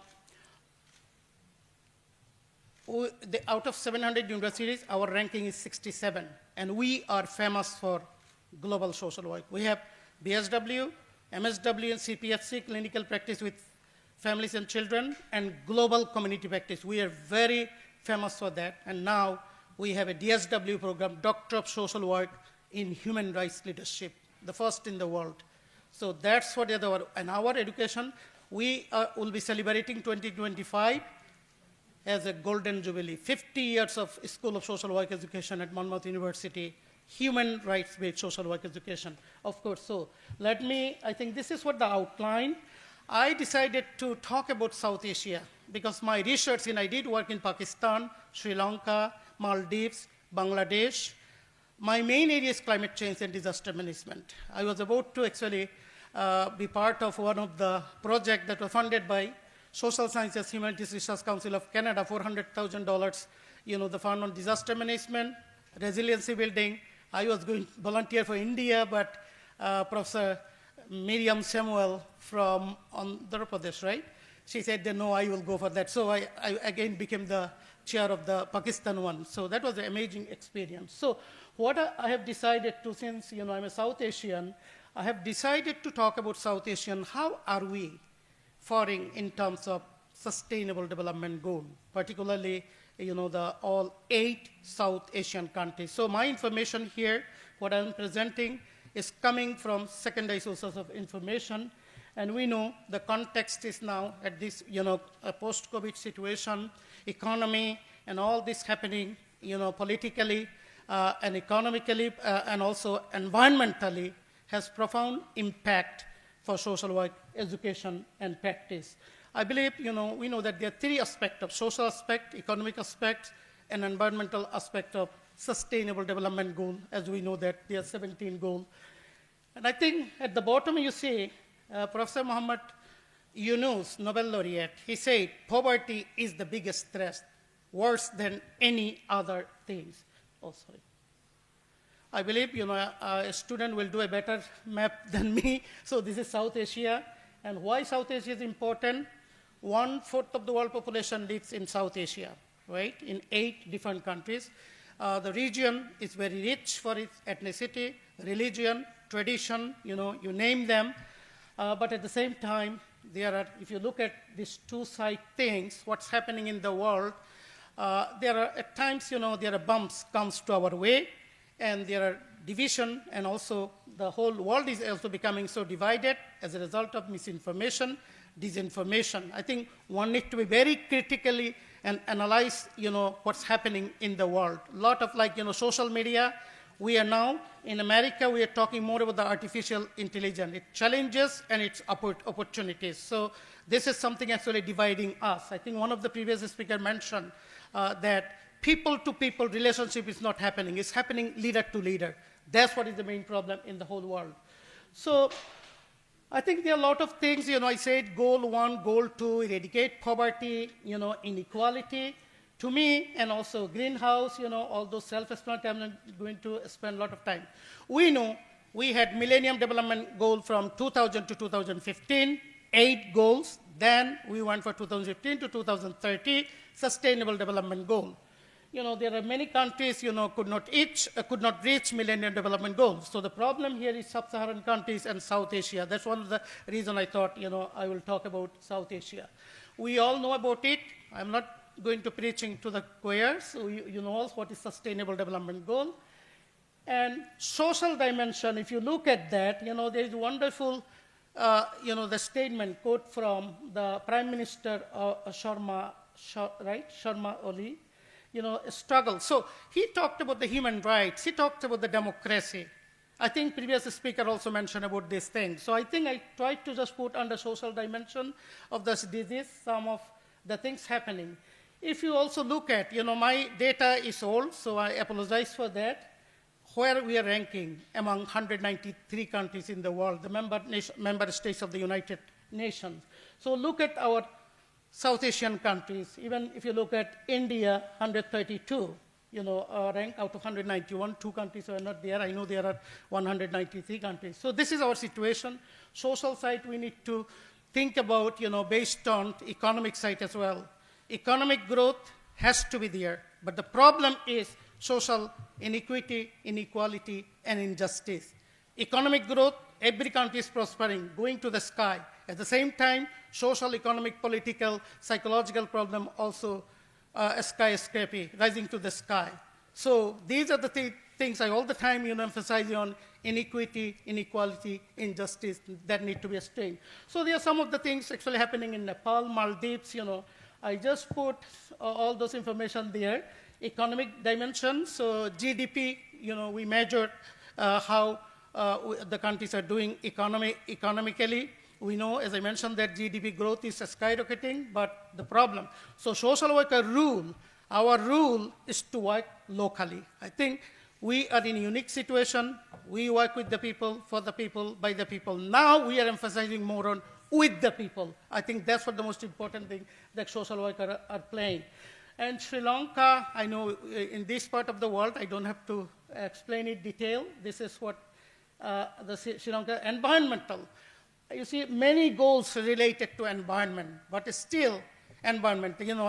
Before I came here, I look at the parameters, and New Delhi is the worst in terms of pollution. Second is the country that I originate from, Dhaka.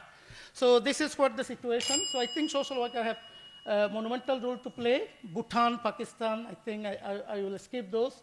So progress or regress? This is the most important thing. I think we are facing a lot of challenges, as like any other regions of the world. ESCAP, Economic, Social, Asia-Pacific, Commission of the Pacific, they say the rural, I think someone also mentioned the rural-urban divide, digital divide, all those things, because this all contributes to the achievement of sustainable development. School dropout, gender equality, and recovery of the economy from the tenures, the leadership and all kinds of things happening, in the region as well. So there are 5-point action agenda that proposed, so I think these are also very self-explanatory. I'm not going to spend a lot of time on this thing. I think the most important thing I put here, management of sustainable development goals. So what we need to do is like the problems, who identifying the problems of sustainable development goals. So we are the people-oriented people, grassroots professionals, And also we need to come up with the policy and the planning at the tactical level. People is emphasizing here with the local level. Practical is local, regional, national, and the global. And also, I think programming, we always go for long-term programming. I have done work on the coastal forestry, sustainable development, social forestry. Always we go for long-term, but people cannot actually nurture the forestry when they are actually always struggling for 2 meals a day. So short-term planning need to be there in order to ensure achievement of the sustainable development goal. Practice, I think this is a great thing for social work people, that culturally specific. We talk about the indigenous. Actually, in Kochi, I presented on indigenous issue. That was the sexual and reproductive health of Kashi population in Meghalaya. I focus on Sylhet in Bangladesh. And so indigenous, this was actually the last theme of the conference of the Council on Social Work Education, Kansas City, Missouri, indigenous movement, sovereignty, and sustainable development. So decolonialization is the approach that we need to work on in this sustainable development. And participation to me is the most important thing. Participation by all, not just one folk. So I put here some of the vision for the future, what social worker need to do. I think we need to be proactive. You see, Manish Jha is one of our pride. We need to go to that kind of level in order to bring changes, And also like Catherine Kendall, for example, she was so involved at the United Nations. Her work actually helped us to bring the global social work education. At the national level, at the local level, regional level, I think we need to. Gender. Still, even in the developed country, women makes 2/3 of a man. So with all this enlightenment, civilization, human rights, social justice, where we are not moving forward.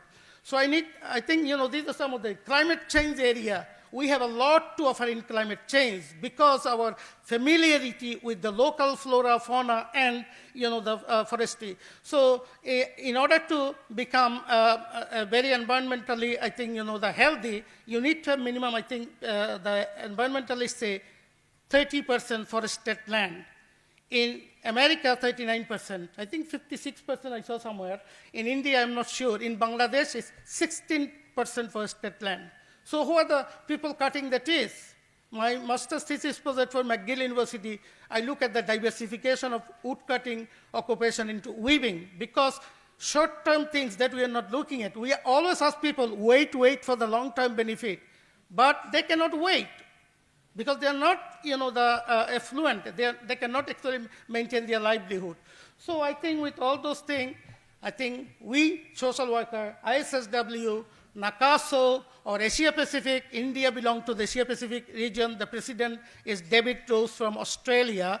We all need to communicate with each other. We need to connect to each other, various stakeholders. So to me, communication is the connectivity is the productivity. I think I end here. Thank you so much. Thank you very much for the presentation, reminding us that poverty is the biggest challenge in the world that we need to address, emphasizing the inequality, and injustice as the key issues underpinning the challenges that we're facing globally. Also, pointing out the 5-point action plan, but emphasis on the management of SDGs, and lastly, also the importance of participation and also communication. So thank you for your contribution.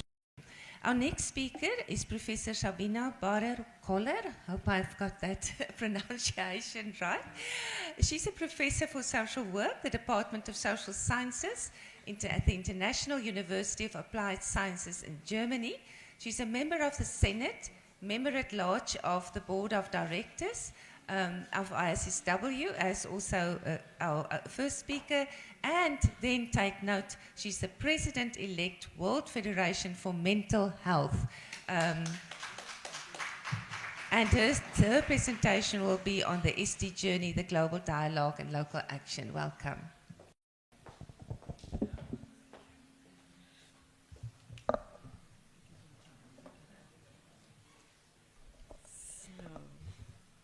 Thank you very much. I hope you can hear me. Yeah, it's good? Okay. Thank you very much for the invitation. Thank you to all responsibles who offered this opportunity to me, and it's a great pleasure for me today to talk about SDGs on a global level and local action level.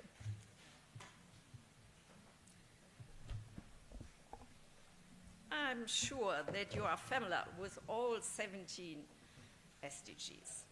I hope so. Like you can see, oh, this is my fault, yeah. Now you can see it. No poverty, zero hunger, good health, quality education, gender equality, clean water, you see it, and so on. And the last one, 17, you see it, partnerships. Partnerships for the goals. And this is so famous for me. We are here today also for partnerships related to the SDGs. I will talk today about health. It's the goal number 3. And the United Nations documented again and again, until today, they organized 1,299 actions. Closer. Okay. So you have heard the order to come closer to the micro. Okay. So we have more than 1,299 actions until today. And the United Nations underlined again and again that they have published 48 articles, very famous summaries related to the SDG number 3.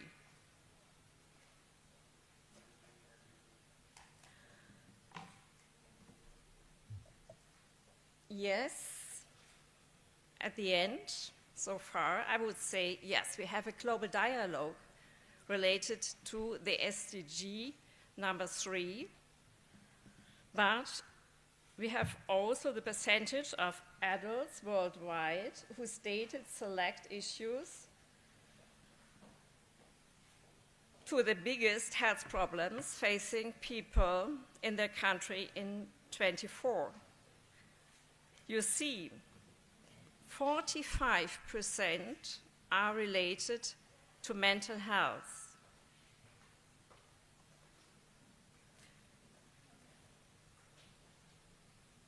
I would like to step forward with an information of a very famous international association for suicide prevention, and they have documented that we have currently more than 700,000 suicides worldwide each year.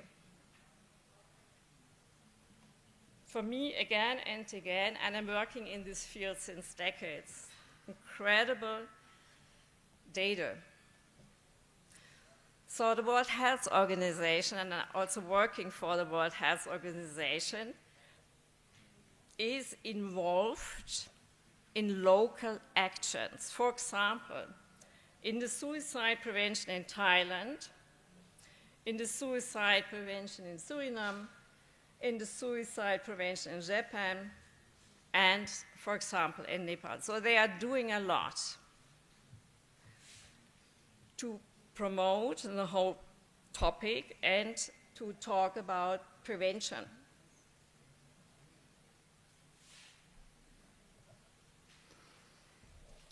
I'm sure that you are also familiar with the World Mental Health Report. And there you will find it calls on all stakeholders, like my colleague also underlined it before. It calls on all stakeholders to work together to deepen the value and commitment given to mental health, reshape the environments that influence mental health, and strengthen the systems that care for mental health.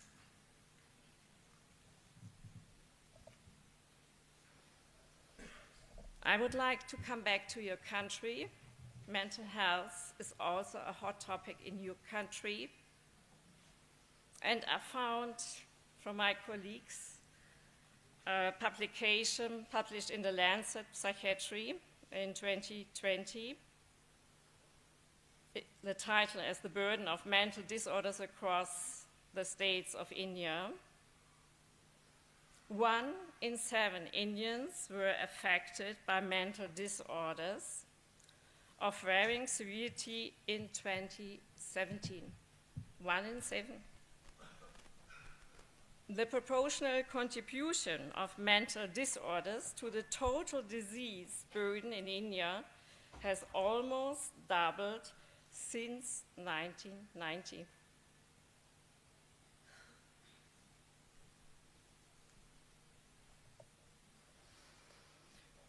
But we have not to create always new wheels.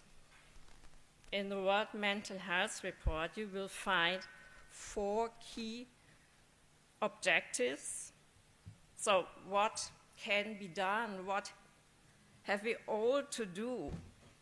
Not only the governments, everybody of us. So it's stronger, effective leadership and governments, comprehensive and integrated and responsive community-based care, strategies for promotion and prevention, and stronger information systems, evidence, and research. So far, so good. I would like to step forward with an example, a concrete example in this context. Hopefully it works. No? No. Integrating mental health into general local health systems or services is a crucial ingredient of mental health reform. Integrated tailored care helps to increase access and reduce stigma.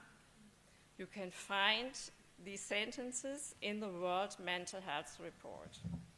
It means physical and mental health problems will be treated simultaneously, and it also makes mental health services much more accessible, because general health services are usually closer to where people live and work. And this helps. Integrating mental health into general health care has been an agreed global policy objective since the 1970s. It can be implemented in different ways, of course, at very different levels and through different services, social services. I would say that everybody here will agree. So there are ways to make it more simple, to open accesses to services and to help the people who have a mental health disease. If you would ask me as a professional in the field since decades, then I would like to summarize for you today and your work in the social work field. It is the information that is necessary and so important, the exchange, the communication, but also very important, the awareness. Everybody of us has to have it and to train it. But we need also actions. And always, please, without stigma. We still have a lot of stigma related to mental health all over the world, all over. So, at this point, I have to thank you. It was a pleasure. Thank you very much, Sabina, for the speaker staying so well in your time frame. After hearing some alarming statistics, I think, from different regions of the world, also saying that we have a role in influencing the environment and systems that shape the health sphere, the importance of really integrating mental health into the general health services. So really making sure that the dialogue continues in action, and the importance of stakeholders that have a role to play in this environment. So thank you very much. Over to my co-chair. Are we done? Oh, our speakers are gone. Okay, good. So we have the privilege then to move to some questions. And I know the time is way beyond what we should be, but one or two burning questions. Keep it short, and we'll keep yeah, please. Just a small query from Professor Ghulam. When you said you're offering Doctor of Social Work for the first time, what is that? Okay, good question. So in the United States, I think if you were a student, it would be very helpful. There are 117 doctoral programs, 5 included from Canada. Canada joined with us, Group for the Advancement of Doctoral Education. I was a member, I was the director of the doctoral program before I became the dean. The tendency in social work higher education is going more for the DSW program than PhD. DSW is equivalent to PhD. DSW don't need any dissertation. It goes by the Kaplan project. So there are 36 DSW programs in the United States. Canada don't have DSW program. Of 36, 32 are clinical social work program, 4 are macro policy. So our program is a macro, and we are the only program, DSW program, that focuses on human rights leadership. So we are first for that. But for the DSW, we are not the first. DSW we had long time ago, I think at what is that called? The University Mendel School of Applied Social Sciences. They started with the DSW program. So we are first as a human rights leadership DSW program. But I tell you also that more doctoral students in 36 DSW program than 85 PhD program, because DSW is more professional program. Thank you. Can I have an indication? 1 or 2 hands? Seems to me lunch is too and loudly now. So let me then say thank you very much to all our speakers. I'm going to ask my co-chair also if we just have a sentence to end off. But speaking to us about the SDGs and the importance of keep on the dialogue going, but also to look at the local action and seeing the progress, and that there is something to be done, and that the partnerships, the participation and the communication ongoing are really key in terms of making a difference and an impact. Co-chair, you want a last word from your side? You're done. Thank you for your participation. Oh, okay. So I invite Professor Pamela Singla, the coordinator of the workshop, on the dais to felicitate our eminent speakers for this session, the SDG Journey, Global Dialogue and Local Action. I'll request Professor Antoinette Lombard also to join in this process. So we have 3 speakers for the session and 1 co-chair, right?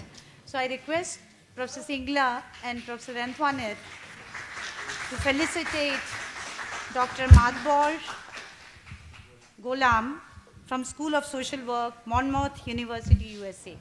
Now I request Professor Singla and Professor Antoinette to felicitate Professor Zabine Behrer-Kohler, Professor of Social Work, Karlsruhe, and Member of Senate, Germany.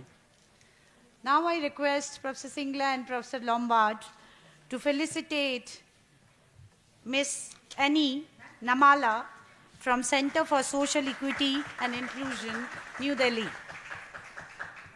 Thank you. Now I invite Professor Antoinette and Professor Singla again to felicitate our faculty and colleague, Dr. N.T. Thomas, the co-chair of the session. Thank you so much. And then, as you know, as the chair announced, that lunch is too hot to be served. So lunch is awaiting all of you in the dining hall. And in the meantime, I'll make an announcement from Professor Navashni. She has circulated these pamphlets. If any of you would like to have it, you can collect it from here.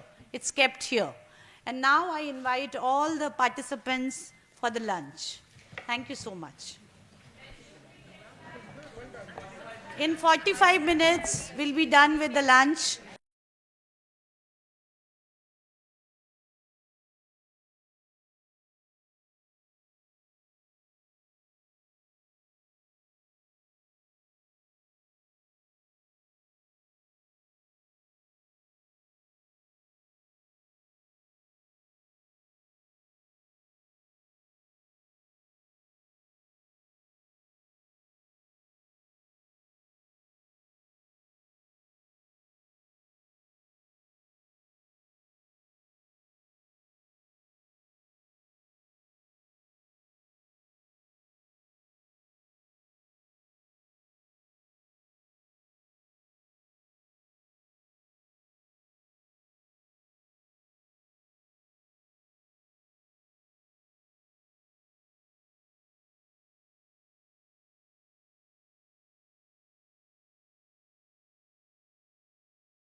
Department of Social Work, University of Delhi. Presenter number 2, I think there is a substitute for Miss Manjula Singh. What's your good name?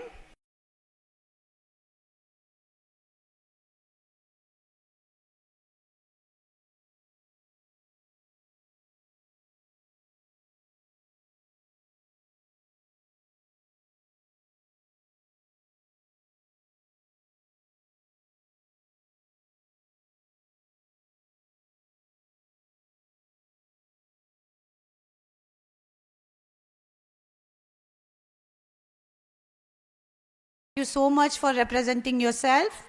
The first one is Manish Kumar, who is heading Centum Foundation at present. And second one is Mr. Tausif Siddiqui, who is from Mahindra & Mahindra, and he's the lead, team lead in Mahindra & Mahindra, and has had a very influential contribution to the initiatives of Centum Foundation. So we welcome you, sir. Please come towards the dais and be seated. Sorry we didn't have your names earlier, so we could, now we have. Now I invite the last member, that is Mr. Manas Satpathy. Please come towards the dais. He's the lead Center of Excellence for Climate Action at Pradhan, Professional Action for Developmental Action. He's been also the Executive Director of Pradhan earlier, and he has a long history of serving the marginalized and excluded communities through the Pradhan's initiatives. Abhishek?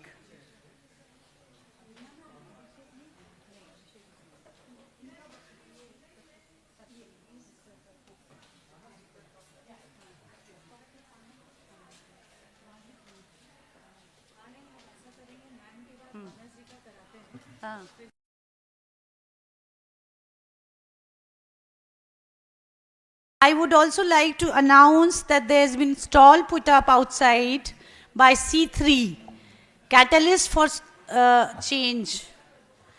And they have been putting up good work of crochet and embroidery created by the women SHG groups. So you can go and have a look and buy something from them.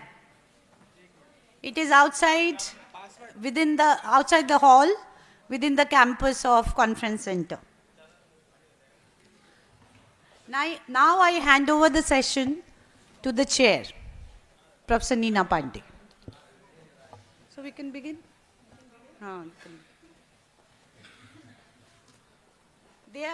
These brochures are kept here if some of you want it.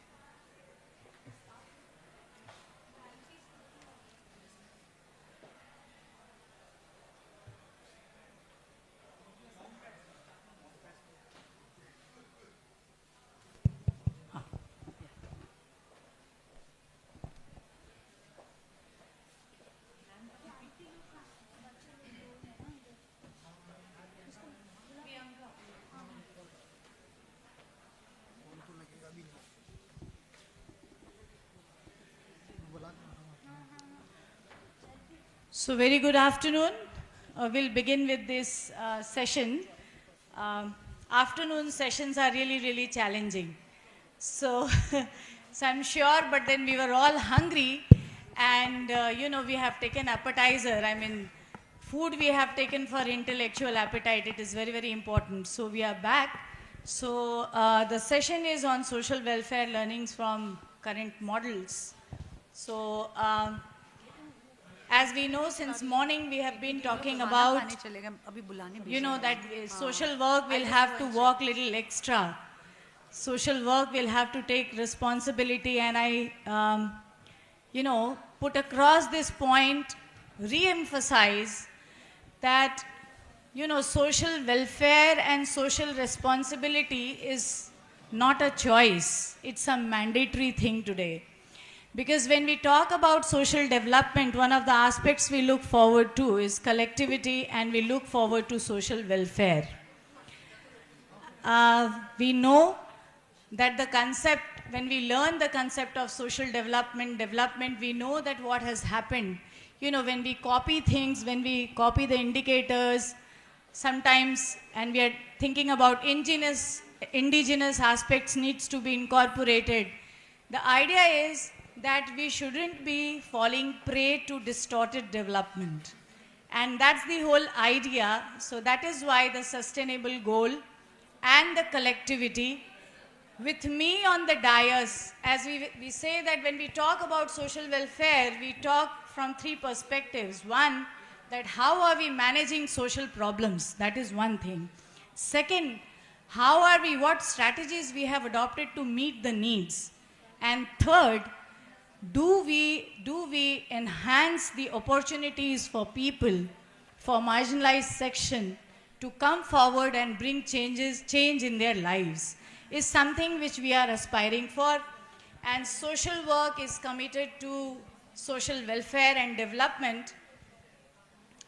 I just want to focus upon a Chinese proverb. As Genestic talked about, proverb, Genestic Nevishi, I think, she talked about an African proverb. The idea of social work, actually we are operating into a softer zones, and since morning it has been emphasized that we have to take sides and we have to collectively be vocal about, and we'll have to engage with issues which are serious issues, like which are generating fear, violence, abuse, and etc., which are bringing in inequalities in society. So there is a Chinese proverb which says that, when the finger is focusing upon the beauty of the moon, the fools appreciate the beauty of the finger, right? So let's be cautious that social work will have to actually appreciate the beauty of the moon, and that can only happen collectively when we think big. We manage ourselves pretty well. We design ourselves in a manner that we are actually making people participate in addressing their needs.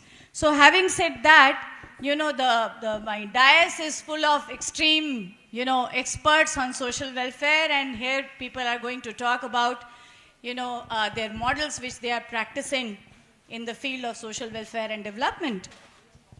So with me, I have our own Professor Pamela Singla. She is the whole and soul in India with this program, which is happening. So a very warm welcome to you. Along with this, we don't have Manjula with us, right? So we have Anindya. Anindya, you are Anindya. Yeah, so we have Anindya with us.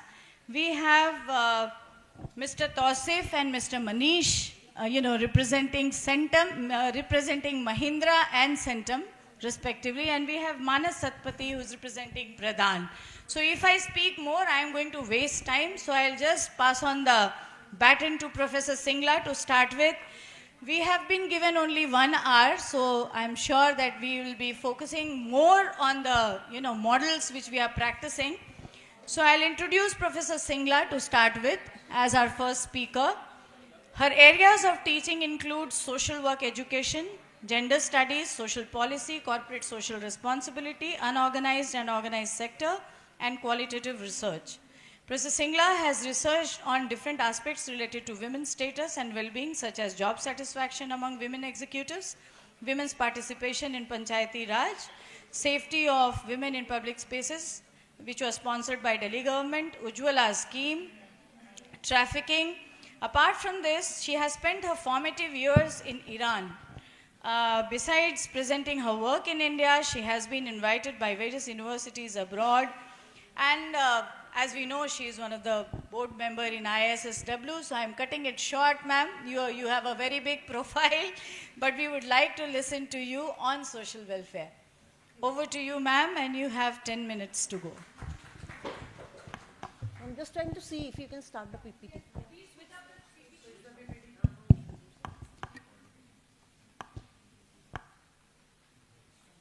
Yeah, all right. So you can just move ahead.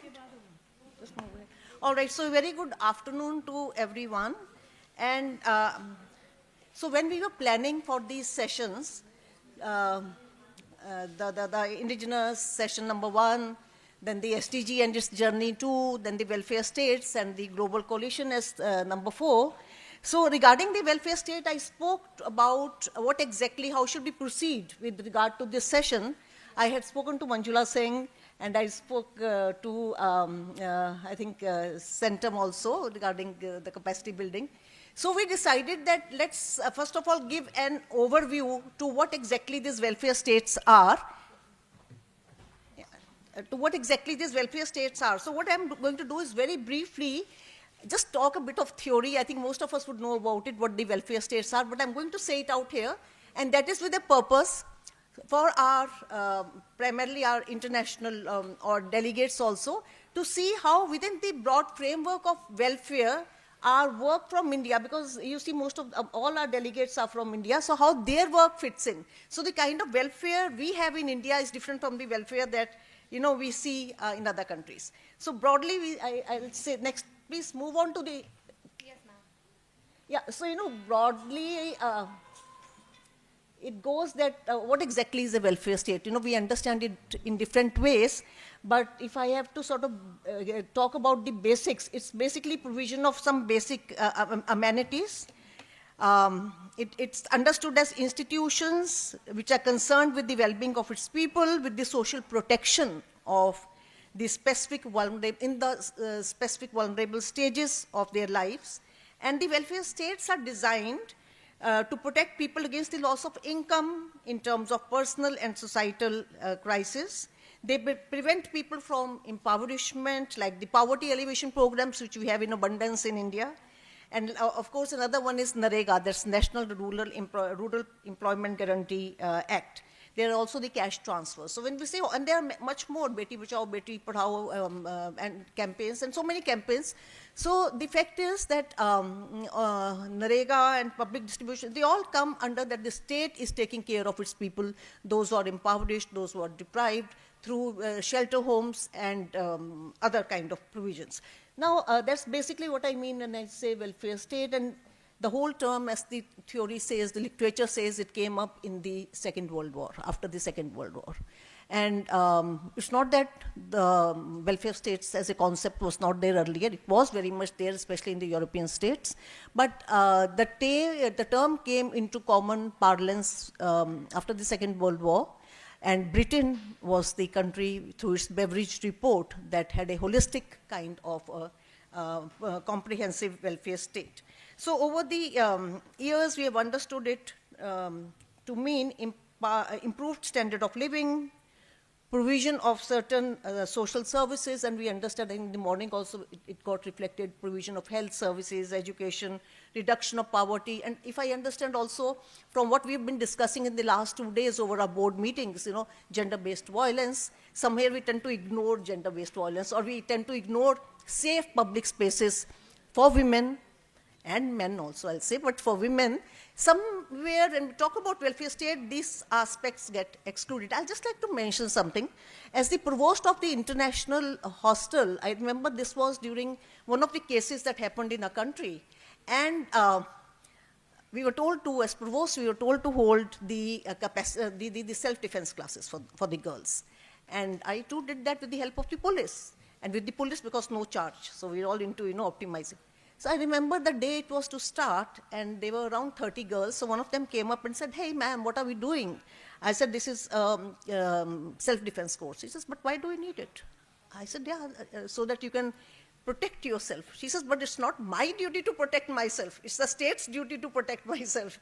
I said, "Damn good. But here, till the state comes into that form, you'll have to sort of carry pepper sprays or maybe, something, so that, and you have to play it safe so that, you don't come under that kind of a crisis." So my point is, when we're talking about welfare state, all these aspects come into picture. Even, parents saying that, will my child be safe if I send him or her to, let's say, Delhi, or to maybe, so one of our reports show that in certain universities, there are more girls than boys because of these kind of services like the hostels. And the safety aspect really matters. So I think welfare state, when we say it's much beyond what traditionally it was defined as, you know, in certain ways, which I said.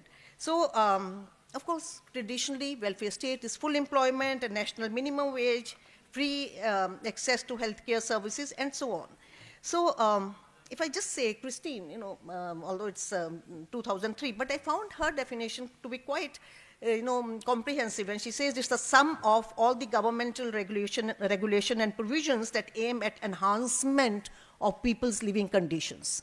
Again, people's living conditions, you know, and poverty, it's like for us, it's not relative poverty that's of concern, it's the absolute poverty that's of concern. Whereas in certain other countries, like Nordic countries, I think it's the relative poverty that really, so the welfare state really needs to look into it. So the point is that all states are welfare state, it's only that the degree varies. So the whole idea of being a welfare state, as I said, in India, it has to be able to get that 25% of the population who is below the poverty line up right there so that they have the basic provisions. And it would be differently in the West. So when it comes to the welfare states, we have had two important scholars, Richard Titmuss in 1974 and Esping Anderson in 1990. So both of them have given their models of understanding what welfare is all about. And it's just that they are more or less on similar lines, but I'll just quickly, looking into the fact that time is limited and the chair is just going to ring the bell.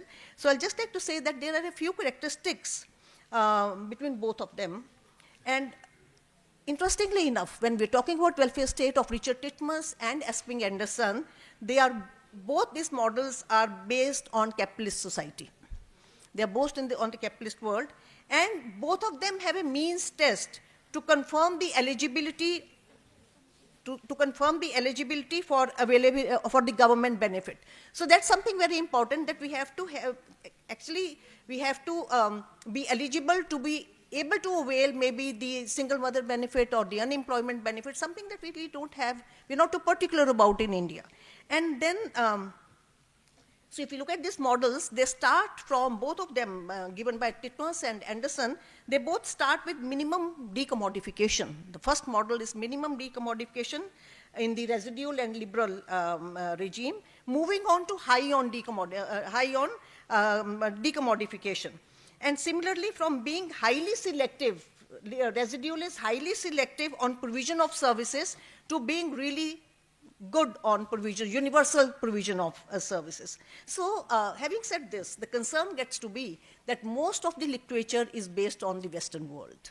So when we're talking about welfare states, I also try to see how can we really have a model based on South Asia or specifically India about welfare state, and the struggle is that most of the literature is confined to that, although we have now scholars who are writing on the Asia-Pacific countries and the kind of welfare state there is. So, so what do we do then? So there's this whole concept of policy transfers. Through policy transfers, you get to understand what kind of policy models are being created in one part of the world, basically the West, and how can we learn from these models?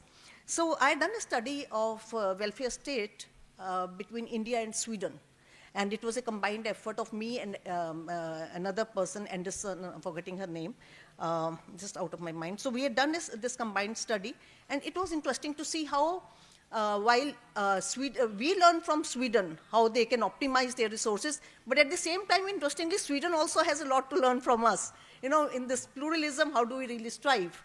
So, having said what I was just saying, the point then comes to be, is there an Asian model of welfare? So much is being said about, as I said, Banerjee has written, Kohler has written, but is there really an Asian model of welfare? But the whole point is, why do we really need an Asian model of welfare? So here is where the presentation of my panelists would come into picture. So my point here is, and after that I'll stop, we really need an Asian model of welfare because of the entire scenario is different in West and Asia. Unlike in the West, Asian countries are different, and we are based on the kind of responses we have towards poverty, towards vulnerability, towards social exclusion, income disparities. So our structure is different, and the kind of interventions given by the government, the kind of program schemes given by the government are totally different from what we have in the West. And our discussions, our deliberations are also using the language of rights. So more and more of it is coming up. And Asia is currently an interesting region in terms of evolution of welfare state, also because of the kind of deprivations we are going through. And deprivations, Amartya Sen and then Abhijit Banerjee has written extensively what kind of deprivations we have in India. So it's an interesting state to study what kind of welfare state it would be with deprivations. And when we say deprivations, also a whole range of policy, social policy initiatives have been taken in a country like ours. So again, Banerjee and Kohler also puts it. Yes, so just previous slide, please. Previous slide, please. After that? After that. No, move ahead. Move ahead, please. Yes, stop here. So this is what I'm saying. What kind of model would there be in Asia? So is there a Asian welfare model based on the norms of social justice? Yesterday's discussion on I think IASSW and what kind of role we have when we are looking at the curriculum. So I remember we were discussing Christo and we were in the same group and we said, when we're talking about the curriculum, do we really have social justice?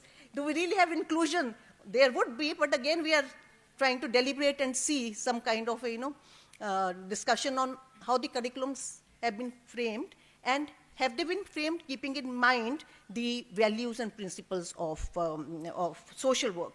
So is there an Asian welfare model based on the norms of social justice? Social movements is again something very important in my country. And social movements have been there traditionally, but now we also, past decade, we've also been talking extensively about movements in the informal sector.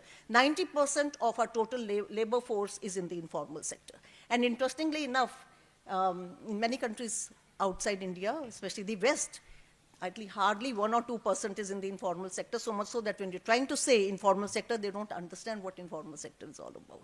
So social movements like in the informal sector and the explicit language of rights. Here citizens can claim their entitlements in the court, and there's a active presence of civil society organizations, in our Resident Welfare Association, the trade unions, there's a presence of all of them. And then presence of strong inclusion angle. Another thing where India differs, or South Asia differs, is we have, sadly enough, weak human development indicators. Our HDI indicators fall low in South Asia, in India too, and that's of concern. So again, the welfare state, how do we really go about it? So to conclude with all these features, can we again, I say, have an Asian welfare model? Can you just move ahead, please? So this is just an overview of what kind of programs we have in India. Like we have affirmative action, we have human rights, public work, social assistance, and food-related issues. So the present, what kind of Asian welfare model we can have in India? And I think that, as I said, with the presentations that we have had since morning and now in this particular session, I think it will be easy for you to correlate with this given theoretical construct, where do we really fit in. Thank you very much for that patient hearing. Thank you. Thank you, Professor Singla, for setting the tone theoretically. And now we have practitioners on the dais, and thank you for bringing in the welfare state notion, because there was no choice but to opt for developing countries, they opt for welfare state. And most importantly, if Asian model of welfare we are talking about, it will be based on equity, because, welfare without social justice and welfare without redistribution, we just cannot think. So let us see what's happening on the ground. So second in line, I think I'll call Mr. Manas Satpathy, who is a lead in Center of Excellence for Climate Action in Pradhan organization. And Manas ji has more than 34 years of experience with Pradhan, pioneering inclusive livelihood. This is another very important word, inclusion. Inclusive livelihoods and sustainable development in rural India, serving as CEO from 2012 to 2017, and later leading research and advocacy until 2022. He now heads the Center of Excellence on Climate Action, empowering practitioners to tackle climate challenges in rural communities. A graduate of IIT Kharagpur, he is an MTech, and NIT Rourkela, he has done his BTech from Rourkela. Manas is deeply committed to natural resource management, rural resilience, and climate adaptation. He also contributes his expertise to various non-profit boards, fostering collaborative solutions for rural transformation. A very warm welcome to you, Manasji. Thank you, Professor Pandey. So good afternoon, everyone. So it's a privilege to be here today among all of you to share our insights. And I would like to thank Professor Singla for inviting us to be here on this occasion. So in the beginning, somebody will start the presentation?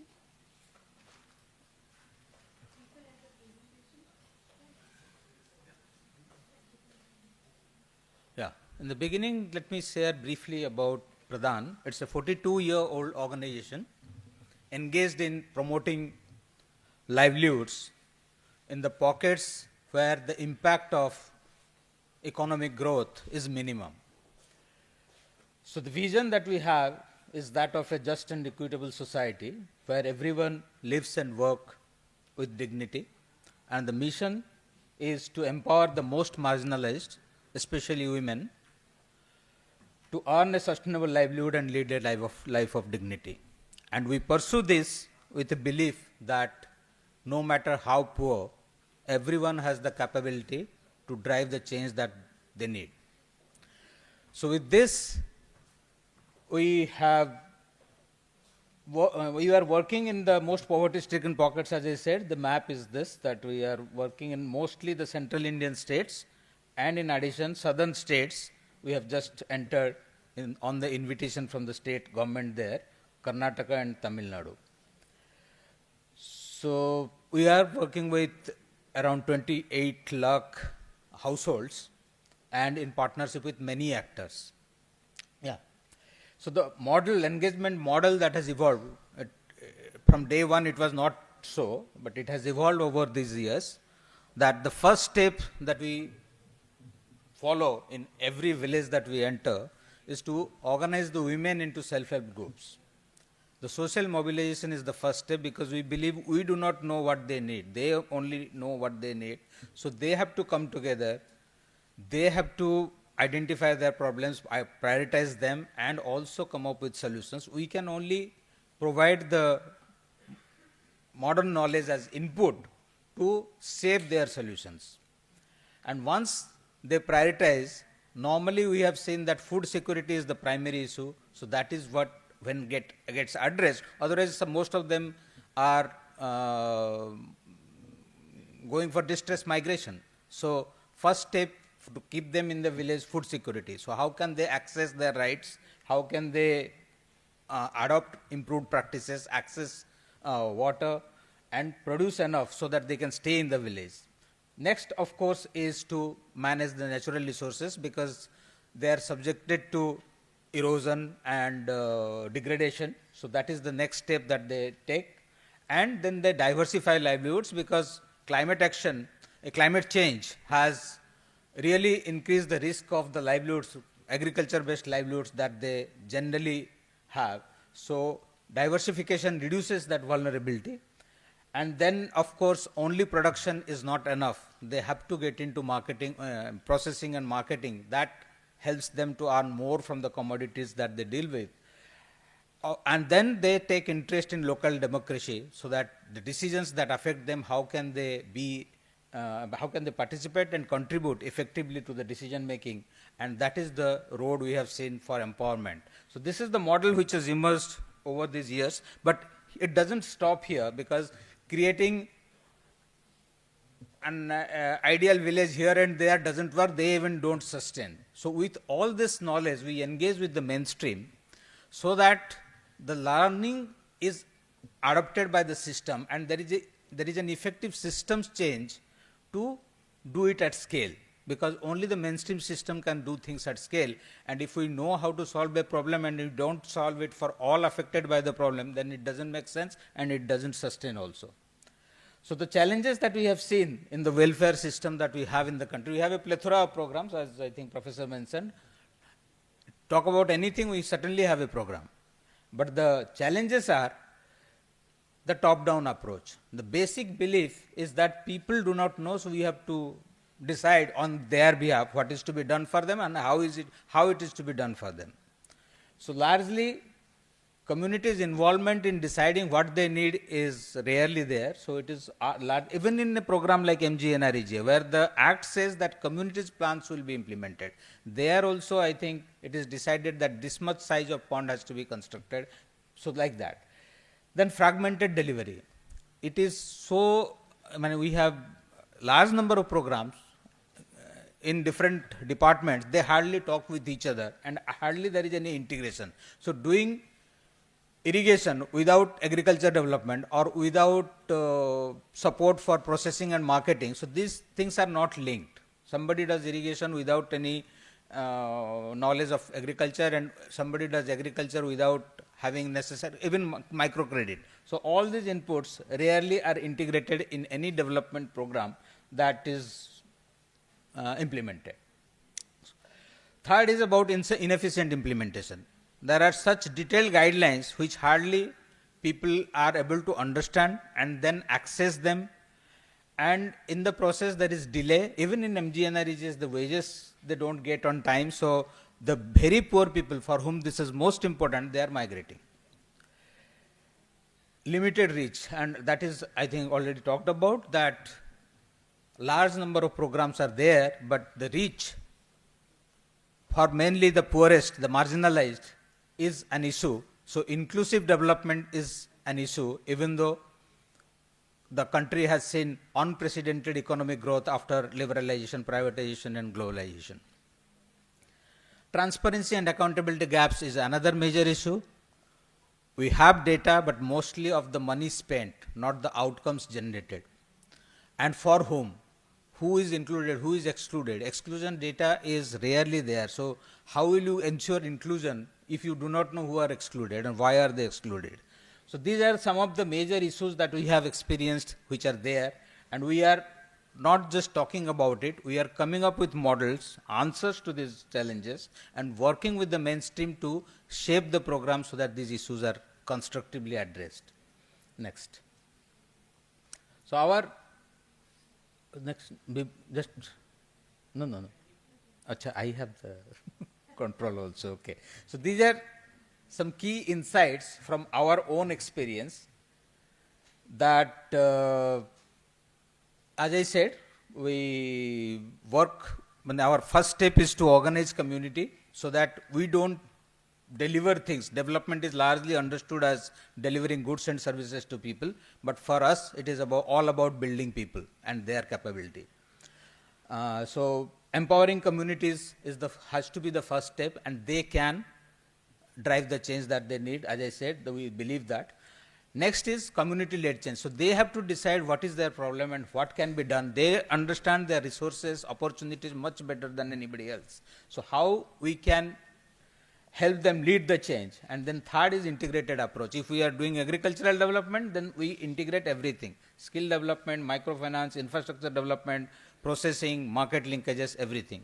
So then only the ultimate benefit will accrue to them. So integrated livelihood approach is very important, and we have come up with models that how services can be integrated, and then strengthening local governance, because finally they have rights and also the opportunities to participate in local governance, and there are many schemes. 15th Finance Commission money is there, and now many guidelines are there. So we have to strengthen those Gram Sabhas and SSGs to work together to plan and execute, because we will not be there forever, but these local institutions will always be there. So enhancing their capacity to plan and implement is very important. So we then integrate that into this action, and ensuring transparency. We have come up with, now technology provides a lot of opportunities to strengthen transparency. So we have come up with digital tools to ensure proper monitoring and correct necessary action as and when required to improve efficiency of the programs. And partnership. No actor actually is fully equipped to address the needs of the community. So partnership is important. In all our programs, we partner with government, other CSOs, academic institutions, resource institutions, and donors, so that this, all these models that we have developed to address livelihood issues in different poverty pockets. So we have partnership with varieties of institutions to do it. And we also have a development apprenticeship program. That is another gap which is there, that we need a large number of practitioners to really facilitate this process of community-led development. So we run a development apprenticeship program since 1990, and we had done a tracer study to understand what they are doing. We found that 90% of them are continuing in the sector and are contributing meaningfully for socio-economic development of underprivileged. So the shifts that we think, based on our experience, that we think Indian welfare systems need are integrated platforms. So even though the programs are there in different departments, still we need to come up with a mechanism for all their services to converge in the interest of community. And we have demonstrated it in 2-3 states, like in Odisha. We are promoting farmers producers organizations exclusively in with tribal women, and programs from 11 departments converge because people's plans are shared with the departments, and there is a system created with the mainstream government, and they converge to execute their plans. Flexibility over uniformity. One size fits all is not the solution, so centrally driven, means programs should not be centrally driven, even though broad framework and budget have to be given centrally, but state government and local government have to plan based on the priority of the people there. So that is something. For that also models are coming up. I don't know, many must be knowing that recently the guidelines, GPDP, Gram Panchayat Development Plan, that is a guideline. So we have to translate that into action, and we are engaged with the ministry for that people will plan and how those plans can be implemented through convergence of government programs. Third shift, I think, is that local administration have to be empowered. They have to be equipped with talent, tools, and authority to address local needs. Devolution of fund, functionary, and functions, that is talked about, so we need to put that into practice. And fourth, of course, is robust systems for transparency and accountability. Each pie that is spent, whether it is spent for the right person or not, because every welfare scheme should clearly have a focus, should clearly have a form, and should clearly have the scope. And they have to be adhered through proper systems for transparency and accountability. Thank you.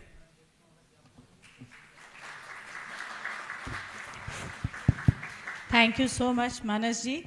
There is a little change in the program. Thanks for bringing in the community connect and convergence aspect into it. Manasji has to attend some meeting at 4, so he will not be there with us. So on the dais. So I request the audience, if you have any question or observation, your comments, please put forth. Yeah. Come up with your questions or observation.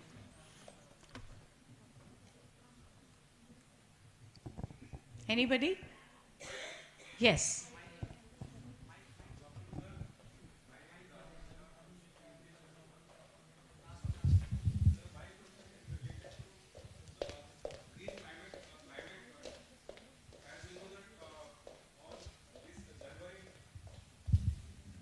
Thank you. On January 25th, Mr. Donald Trump will be at the helm of affairs as the re-elect president of USA. So in that context, I need to, enhance my knowledge related to Green Climate Fund. How would it be sustainable? Because Pradhan, as it works in rural hinterlands, as you mentioned through your presentation, major focus is in central parts of India, right? So when it comes to mitigation and adaptation of climate resilient projects, and also at Indian level, we have placed that so far as the national determined contributions are concerned, or common but different responsibilities are concerned with related to climate mitigation projects. So how it would in the long term, because he has already threatened to go out of the COP which recently happened at Baku in Azerbaijan, and the upcoming COP which will be held in Amazon, right? So in the first session, as we have gone through this indigenous knowledge practice, so that we need to integrate indigenous knowledge practice into climate change just also, a second, right? Rajiv, you'll have to put your question, not a paragraph. So sir, I need your suggestions, sir, for related to this thing. Thank you. See, you have raised an issue that cannot be answered in 1 or 2 sentences. It needs elaborate discussion, and many COPs even have not solved it. So as we know, for India, I can briefly say that yes, we really need a huge amount of resources to address the issue. And more is, another important issue is that India is, because of Paris commitment, is pursuing, I think, mitigation more than the adaptation, which is more urgent for the poorest people.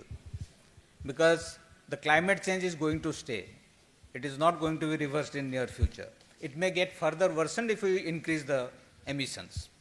So adaptation has to be the priority if poorest have to be focused, because they have contributed to the crisis the least, but they suffer the most. But we don't have adequate resources, so whatever resources we have, we need to put that into use so that efficiency increases and their adaptation is ensured as early as possible. So there was a demand of $1,300 billion to be provided to the South Asian countries by 2030.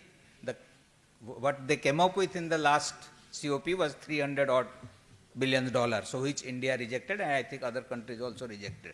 So the commitment that the developed countries had to contribute to the developing countries so that adaptation and mitigation both are focused also is not yet met. So resource crunch is there, but still whatever resources we have, we need to prioritize adaptation to the change by the poor communities on an urgent basis. So that is where India stands, and so discussions are on what can be done. Thank you. Thank you. This Thank could you. be one of the Asian model of welfare where, it is bottom-up approach where community-led development and community-led participation which Pradhan has adopted. So thank you for bringing in this insight on this diaspora. Yeah, there is one more question. Be brief.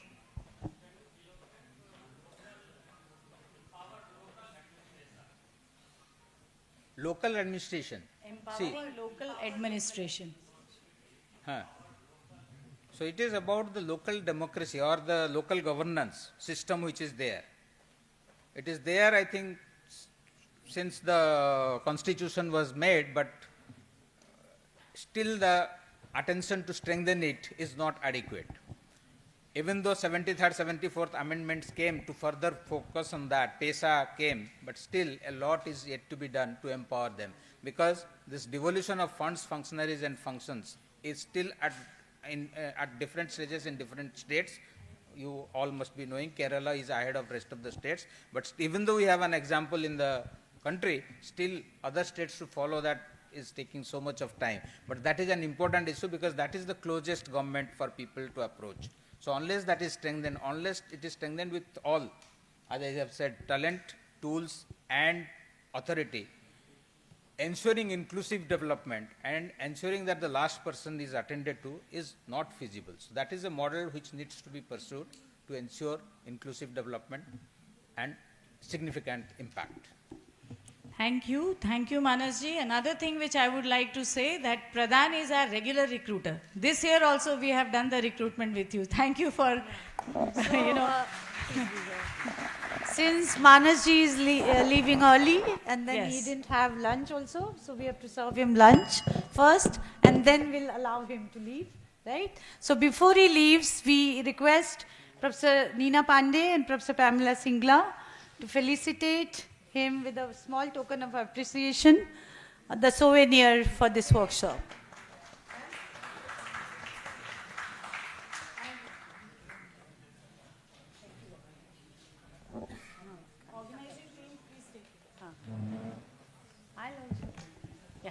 Moving further, we have Anindya from Children's Investment Fund Foundation.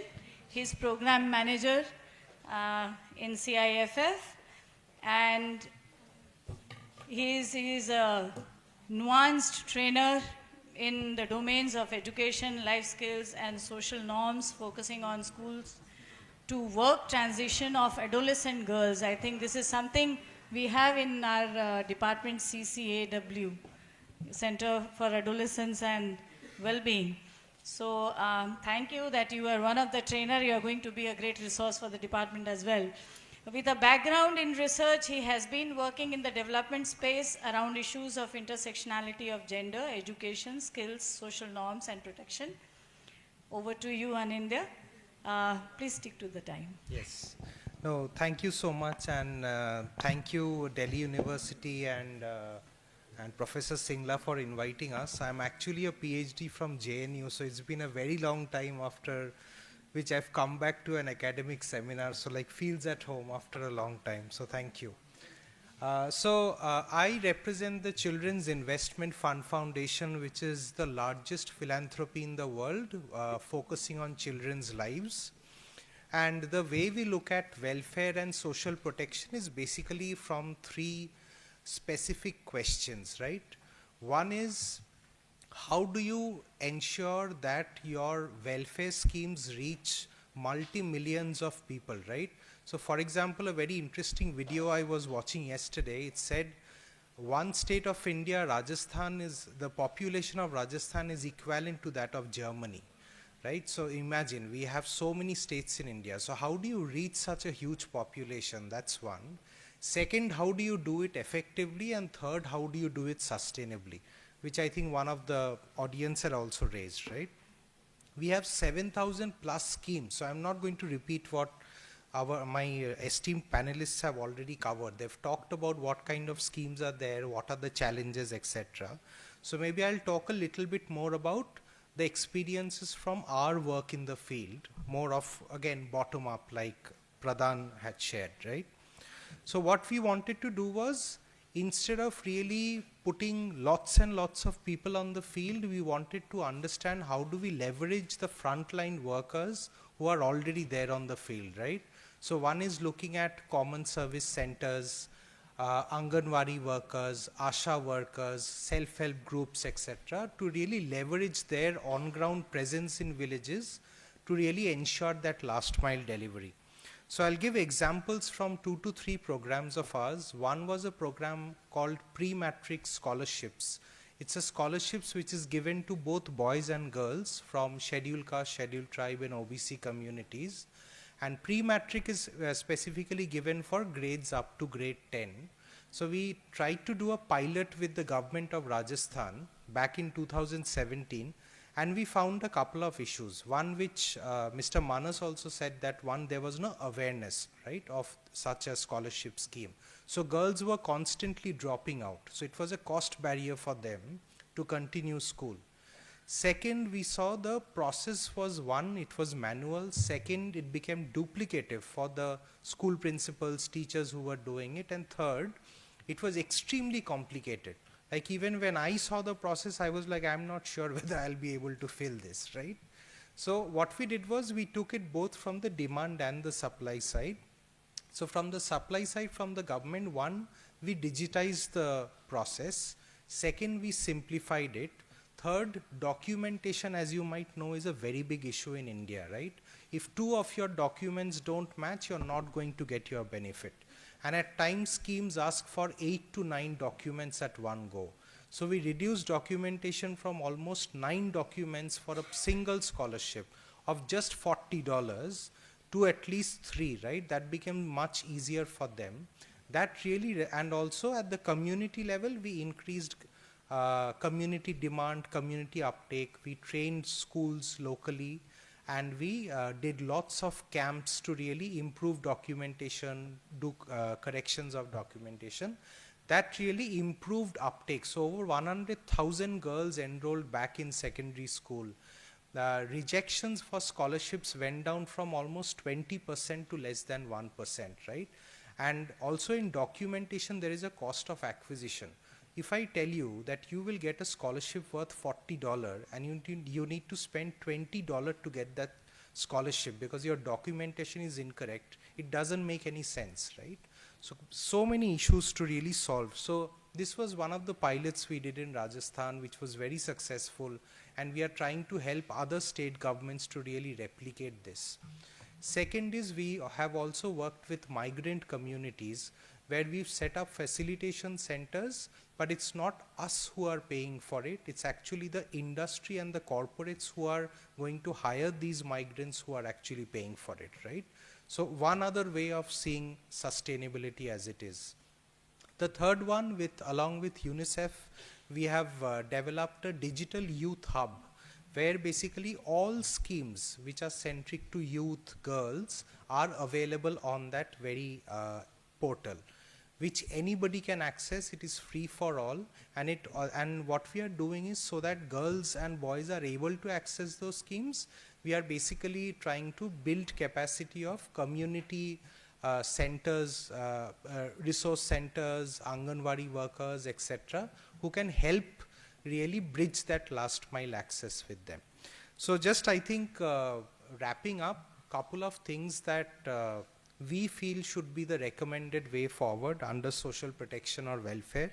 One is reducing the number of schemes. 7,000 plus schemes is way too much and makes no sense. The idea is not to reduce the amount of schemes, but rather, I think what Mr. Manas had also said, converge these schemes, make it much easier to apply, and think of one-stop portals where it's much, you can go there, there could be a website where you could see all the schemes which are relevant for you, right? Second is make the process much more simpler. Use digital technology, use IT infrastructure, use AI, make it much simpler to apply, so that anybody, starting from a villager to a school principal to somebody in the state, can apply easily for these schemes, right? Fourth is, even if application happens, we've seen that the money actually doesn't reach the beneficiary. That's because it's not monitored well.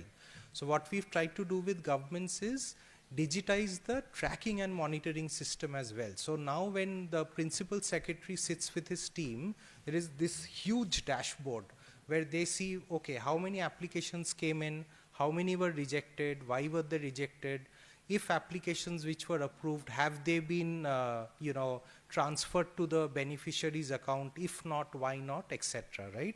So that becomes much more efficient. Now governments are also tracking how much time it takes from application to actually getting the money in your account, right?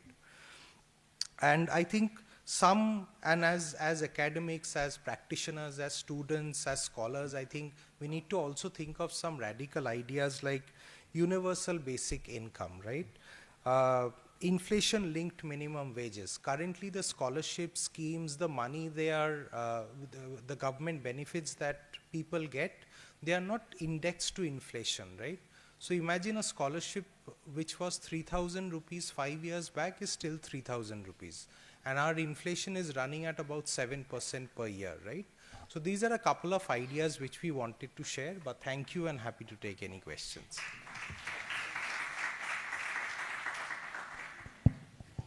Thank you, Anindya, for bringing in again the themes and more workable. We'll move forward. Let speakers. So next we have Manish Prakash Sahuji from Centum Foundation, Centum Learning Foundation. He is head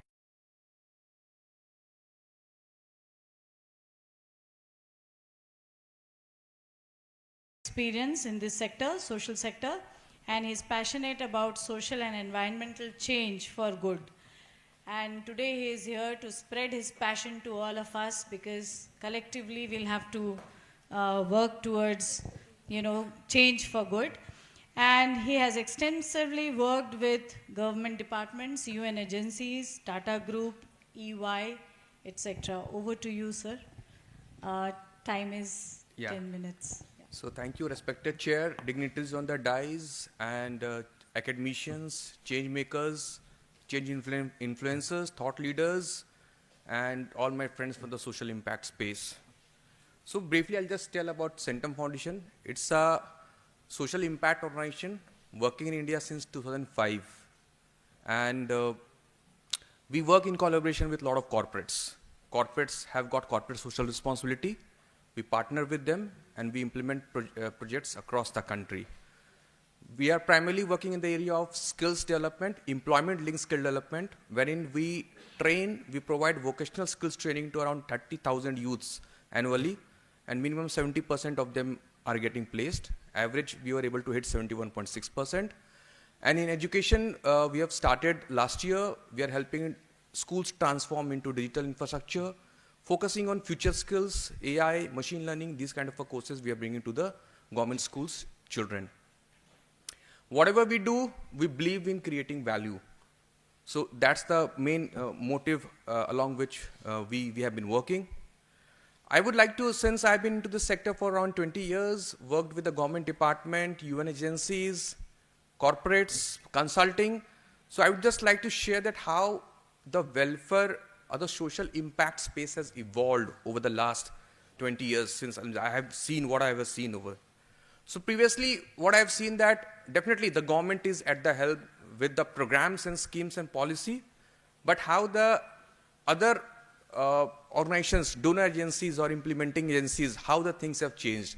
So previously what I've seen that it was result-based management approach that we used to follow, wherein a bilateral agency or an international donor or a donor came with a 5 years kind of a program with certain objective and results that has to be achieved. And that's my own observation that the things used to move, but it used to move very slow. Now, most of the investment that is made is from the corporate social responsibility. So around $2 billion that was invested last year in the country out of this corporate social responsibility. And people from corporates, people are from social space also, and people are also the board members. A lot of corporate team members are also involved in social impact space. The approach has shifted to like a theory of change. It's more of an output driven model, wherein the focus is more of tangible output within shorter duration of time, maybe a year, a couple of years. But the results and the outputs have to be achieved. It has to be reported to the Ministry of Corporate Affairs. So that is how I have observed the change in the social space. But also it has brought in a lot of innovative practices and approaches. And what I have observed is about value creation. A lot of innovative ideas, a lot of innovative approaches have come with respect to the processes. The focus has been on efficiency and effectiveness in a much shorter duration of time. Also, I would like to share that the development, the social impact has become more localized, because the corporate social responsibility, the funds which are invested in and around the plant or the office locations, so it has become more localized, and the focus is not just on the beneficiary, but it is also on the other stakeholders. So beneficiaries are the focus, but how to influence the ecosystem, working with other like-minded organizations, like-minded corporates, and also working with the government. So that is how the things have changed. I would like to share few projects wherein I would like to show that how corporates have played a very catalytical role in achieving quick results with respect to any development programs. For example, there was a program by Tata Motors that is called as Integrated Village Development Program in Palghar near Mumbai. And that was a 3-year program in partnership with the government over there. And I was there as a consultant from Tata Strategic, designing and managing the program implementation done with the BIF over there. So there, Tata Motors was just playing catalytic role. They were doing the gap funding. So wherever we were primarily focusing on the government schemes and programs, we were leveraging them. We were working closely with them. Wherever there was lack of fund, Tata Motors used to invest that fund. And closely bringing all the stakeholders, be it the implementing agency, the government stakeholders, and the funders, and the community, bringing all together and making them run towards the whatever was the objective and expected outcomes of the program. Another program I would like to share is about the transgender community that we have been working with the support of SDFC. We successfully trained around 25 transgender in Delhi itself. It was very difficult. Working with this community, first you need to understand the community. So it took us around 1.5 years to understand the community, sensitize them that, hey, getting you into mainstream development is also important. Because the economical part is not an issue for them. They are having livelihood, they are able to earn, but the source is different, the way is different. So first, it took a lot of time and effort for us to sensitize them. We were successfully trained 25 transgender, and most of them are running their boutiques over there, and they are earning a dignified source of livelihood. The same kind of program now we are doing in Ahmedabad with support of Thomson Reuters. Also, I would touch about a program, a very innovative program that we are doing with Mahindra & Mahindra, and I've got Tausif from Mahindra who is speaking about this program that is called as Employability Enhancement Training. So our major focus as Centum Foundation is how to make youths employable, how to make them more market ready. Because now it is very important that the partnership between academics and industries is very important. It's not that knowledge is important, but it's also because the industries required functional capability. They required the workforce which is ready to work in the industry. So that is how we are working in this program. We are working with 10,000 women from various colleges, including we are working with Delhi School of Social Work and helping the candidates that how they could become more relevant, more employable to the industry. So I would like to just now end with one note that collaboration is the key. Partnership among academia, industry, with the community, with the government, horizontally and vertically, that's the key. If we are not partnering, if we are not collaborating, then it is very difficult to proceed as we are expecting. Thank you. Thank you, Manishi, for bringing in corporate social responsibility model. And yes, collaboration is the key. Moving forward, because Pamela ma'am is sitting right beside me and saying, time. So now we have Mr. Tausif Siddiqui with us. He is a national lead at Mahindra Auto and Farm sector. He has over 17 years of experience in automotive sector.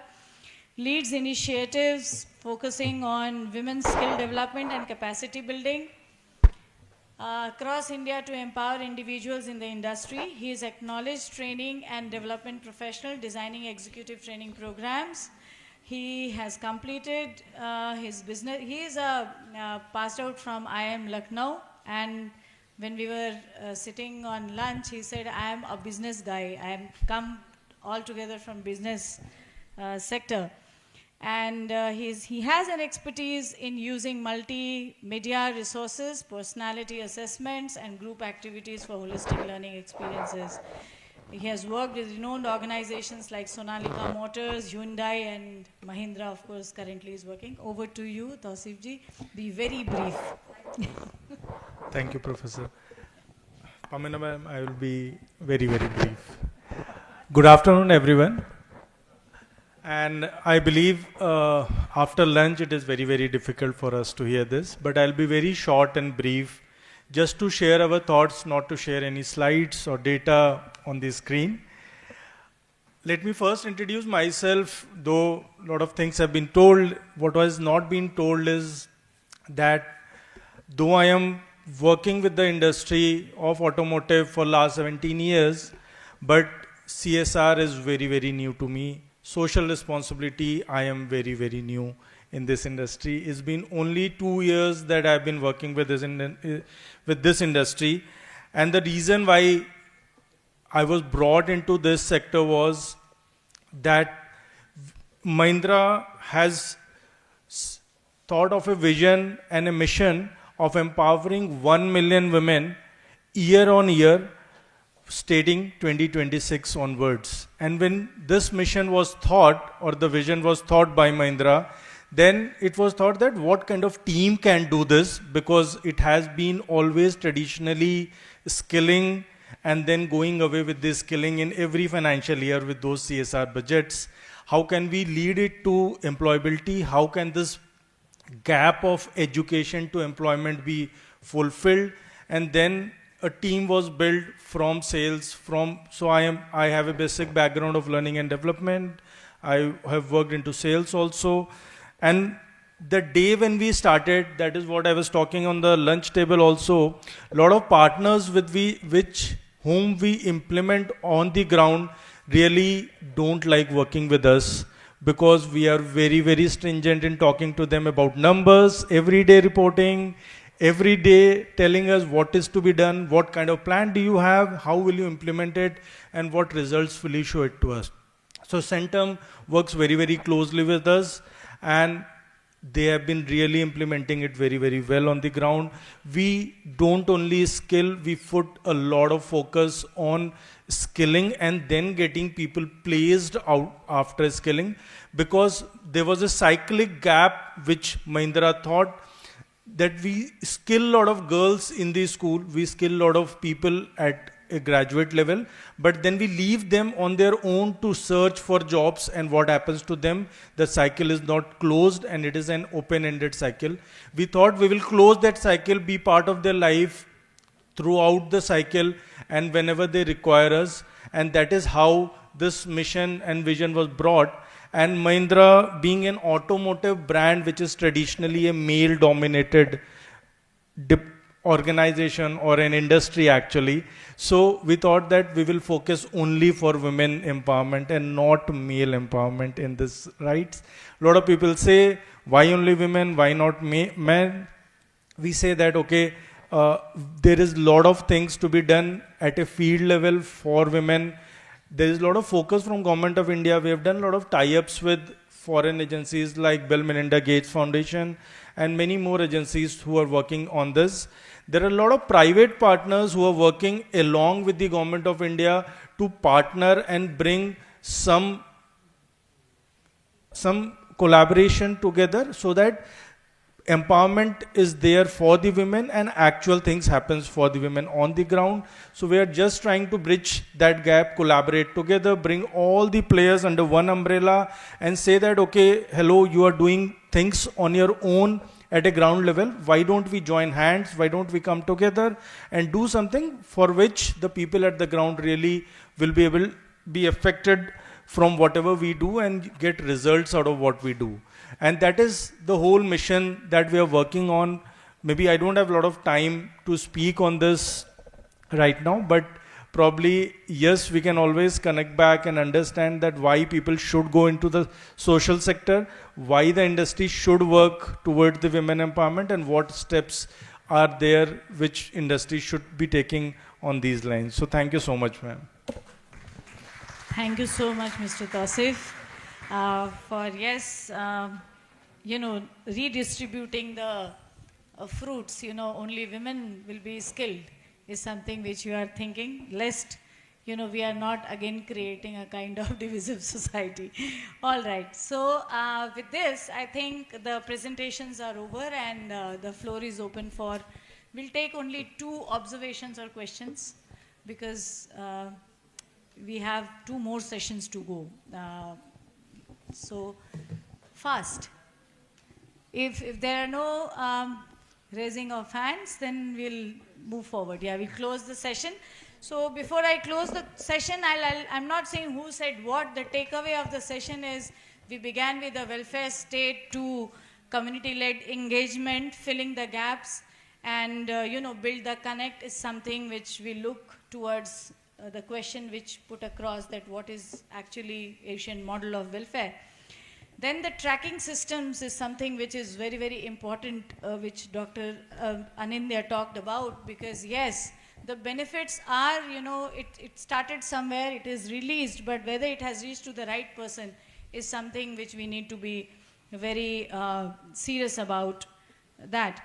Then the collaboration is key, as Manishji put across. So collaboration and employability. Without collaboration, I don't think that we can think of development. It is integrated in nature. Of course, skilling to the most needy and focusing on women. One of your programs have also focused on transgender. I think that is the need of the hour, which will take us a long way. So overall, inclusive approach to reach, to actually attain the goals of empowerment is something which we look forward to for Asian model of welfare. So with this I conclude. There's so much to speak about, there's so much to talk, but then yes, we have sessions further. So thank you so much, and I close on. Thank you all the experts. Thank you, Professor Pandey, audience. for such an enriching insight and the session. Now I'll request Professor Pamela Singla to kindly felicitate our chairperson, Professor Neena Pandey, with a small token of appreciation, the souvenir. I also invite Professor Zabin on the stage over the dais to, please come on the stage, right. So we'll request you to felicitate some of our presenters, which Pamela Singla ma'am herself is. So we begin with felicitating Mr. Anindya, right, Mr. Anindya from Children's Foundation.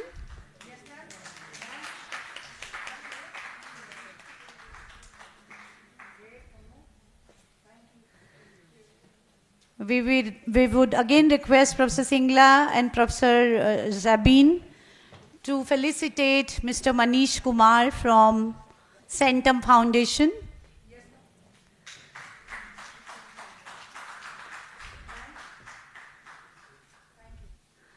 Now I'll request Professor Zabin and Professor Singla to felicitate Mr. Tausif Siddiqui from Mahindra & Mahindra Tech and Agro.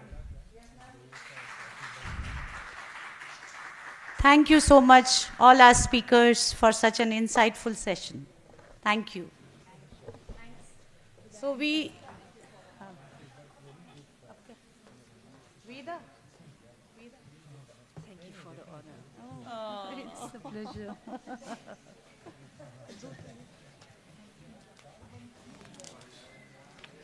मैं बुला दूं क्या? मैं बुला दूं? अच्छा अच्छा ठीक है बुला देती हूँ मैं बुला दूं. So now it's time for theme-based session number 4 with the title of Global Partnerships, Coalitions and Collaborations. I call upon the chair for the session, that is Professor Archana Kaushik on the dais. I also call upon the co-chair for the session, that is Mr. Pratap Bahera from Department of Social Work, University of Delhi.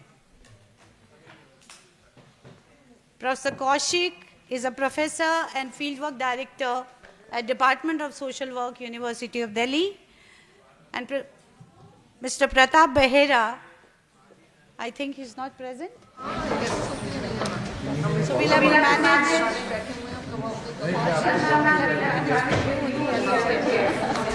Now I'll call upon the presenters of the session. Presenter number 1 again could not make it. Presenter number 2 is a representative from Anil Agarwal Foundation. So we have Mr. Gulram from Vedanta Anil Agarwal Foundation, Delhi. We have Dr. David Rose. Again, David Rose, Vice President IASSW, is not here. He was from University of Melbourne, India. Another presenter is Zuzana Poklim-Bowa, Institute of Educology and Social Work, University of Prešov, Slovakia. Thank you, ma'am.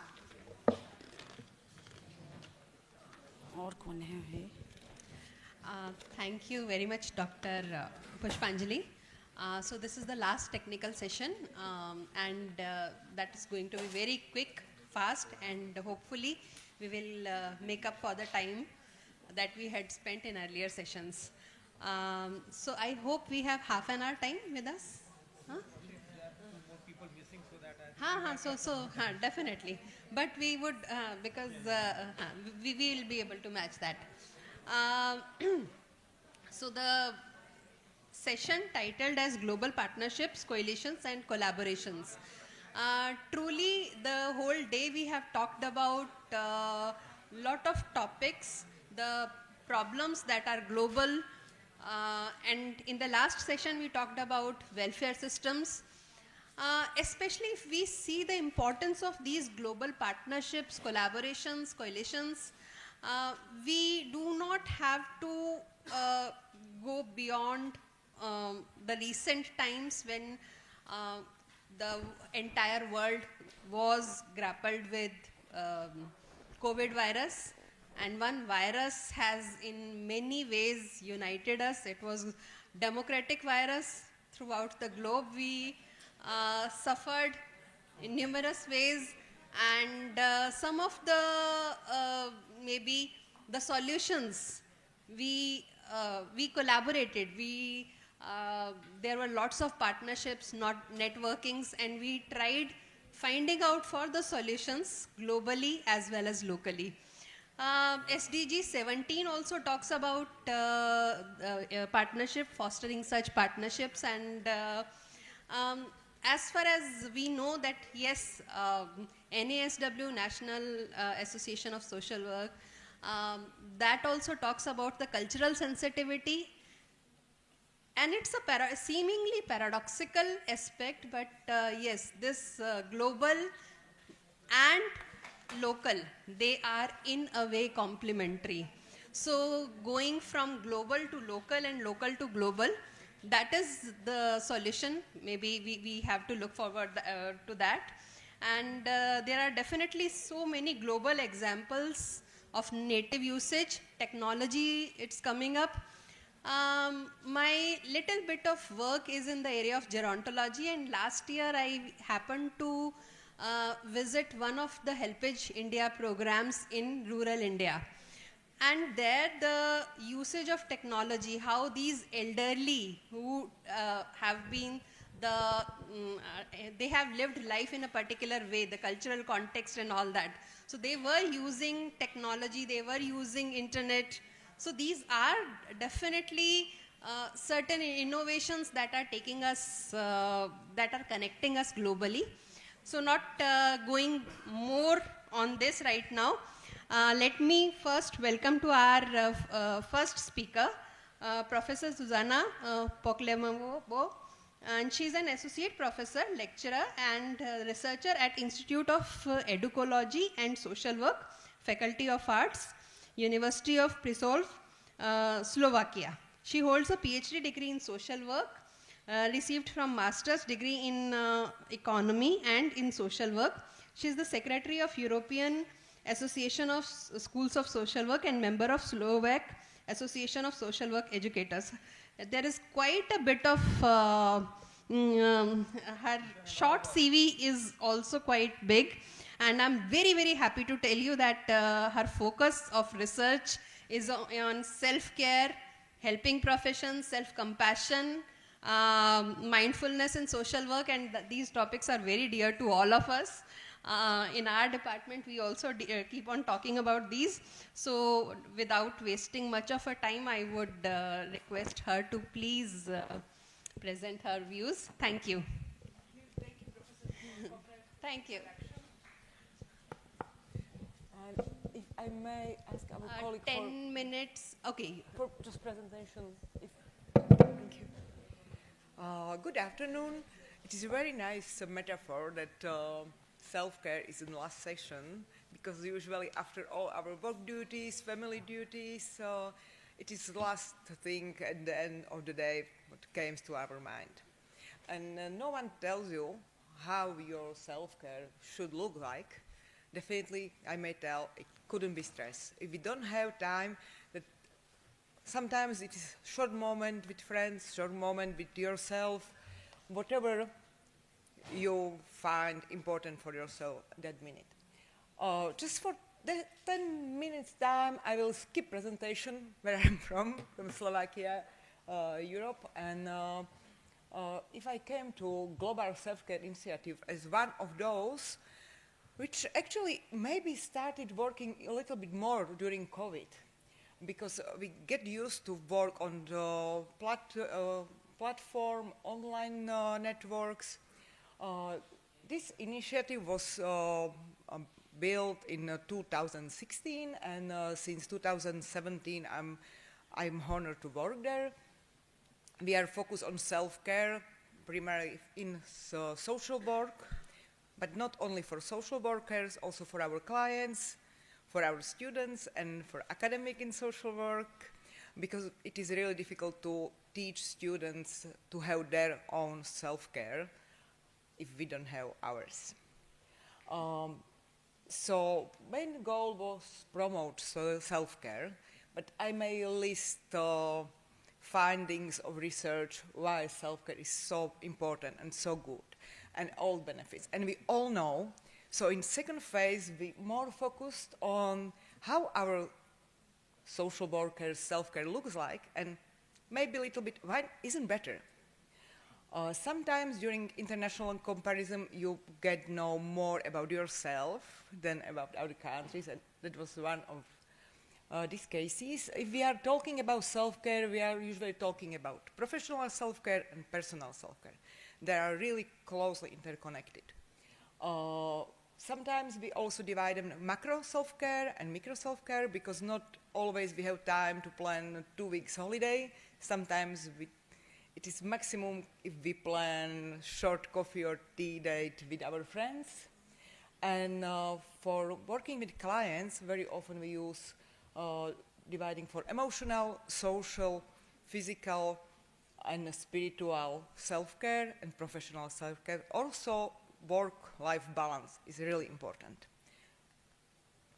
As for methodology, for international research, we use scale. But besides, because we love numbers, we are scientists, we are researchers, we love everything which is countable. So we use scale, but also we ask about how satisfied people are with their self-care. Because sometimes they have like 5 hours of self-care per week, but they are perfectly happy with the time. Some of them have more than 20 hours of self-care per week, still really unhappy. We also ask about their healthcare subjective vision. So how health I think I am. No proofs, just what I think about my healthcare status, and about barriers they perceive in their professional and personal self-care. We are looking for cultural differences. If anyone of you ever were involved in international research, you know, you can think, can assume, don't expect, just ask how things are, because there sometimes, even with over border, like Slovakia and Poland, some things were really, really different.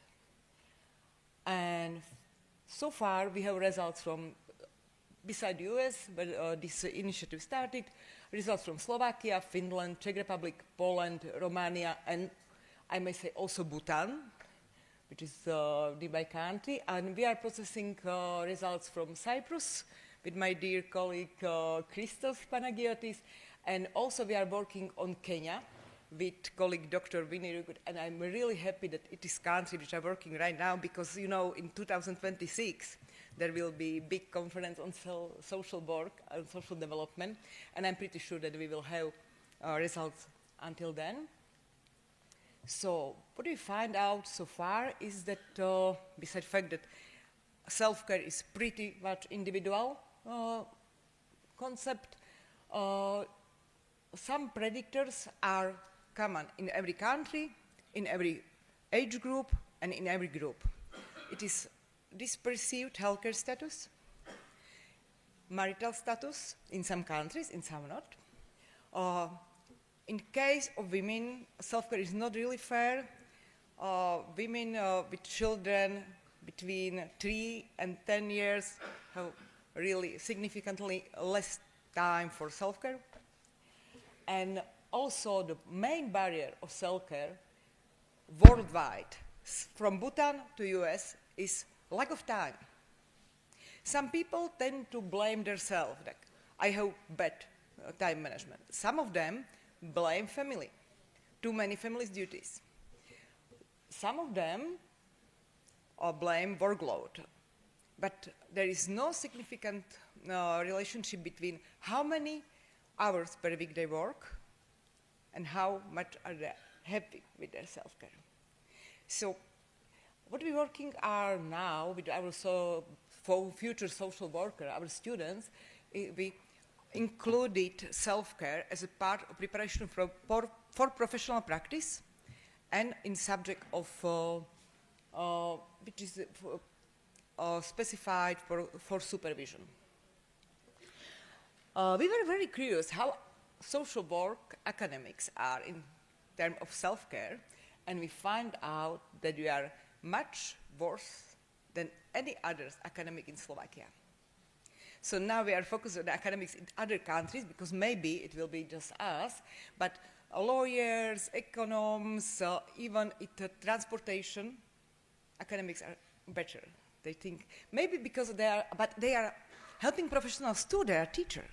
In our country, you can't be academic and just researcher. All people are also teachers, so it is still helping professional. And what is the most important fact? Also, worldwide, more than 2/3 of students of social work never heard about self-care during their pregraduate education. So that's like a real gap in curriculum because we are, especially in Europe, we are losing professional social workers because of burnout. We invest into them time, knowledge, they working on themselves, and in 10 years they are completely burnout and are going to work as manager and teacher and anyone else, but not social workers. So main implications for us are include self-care into curriculum of social workers on all levels, pregraduate, lifelong, and also in supervision, which is compulsory in our country, in many countries, and it is really good.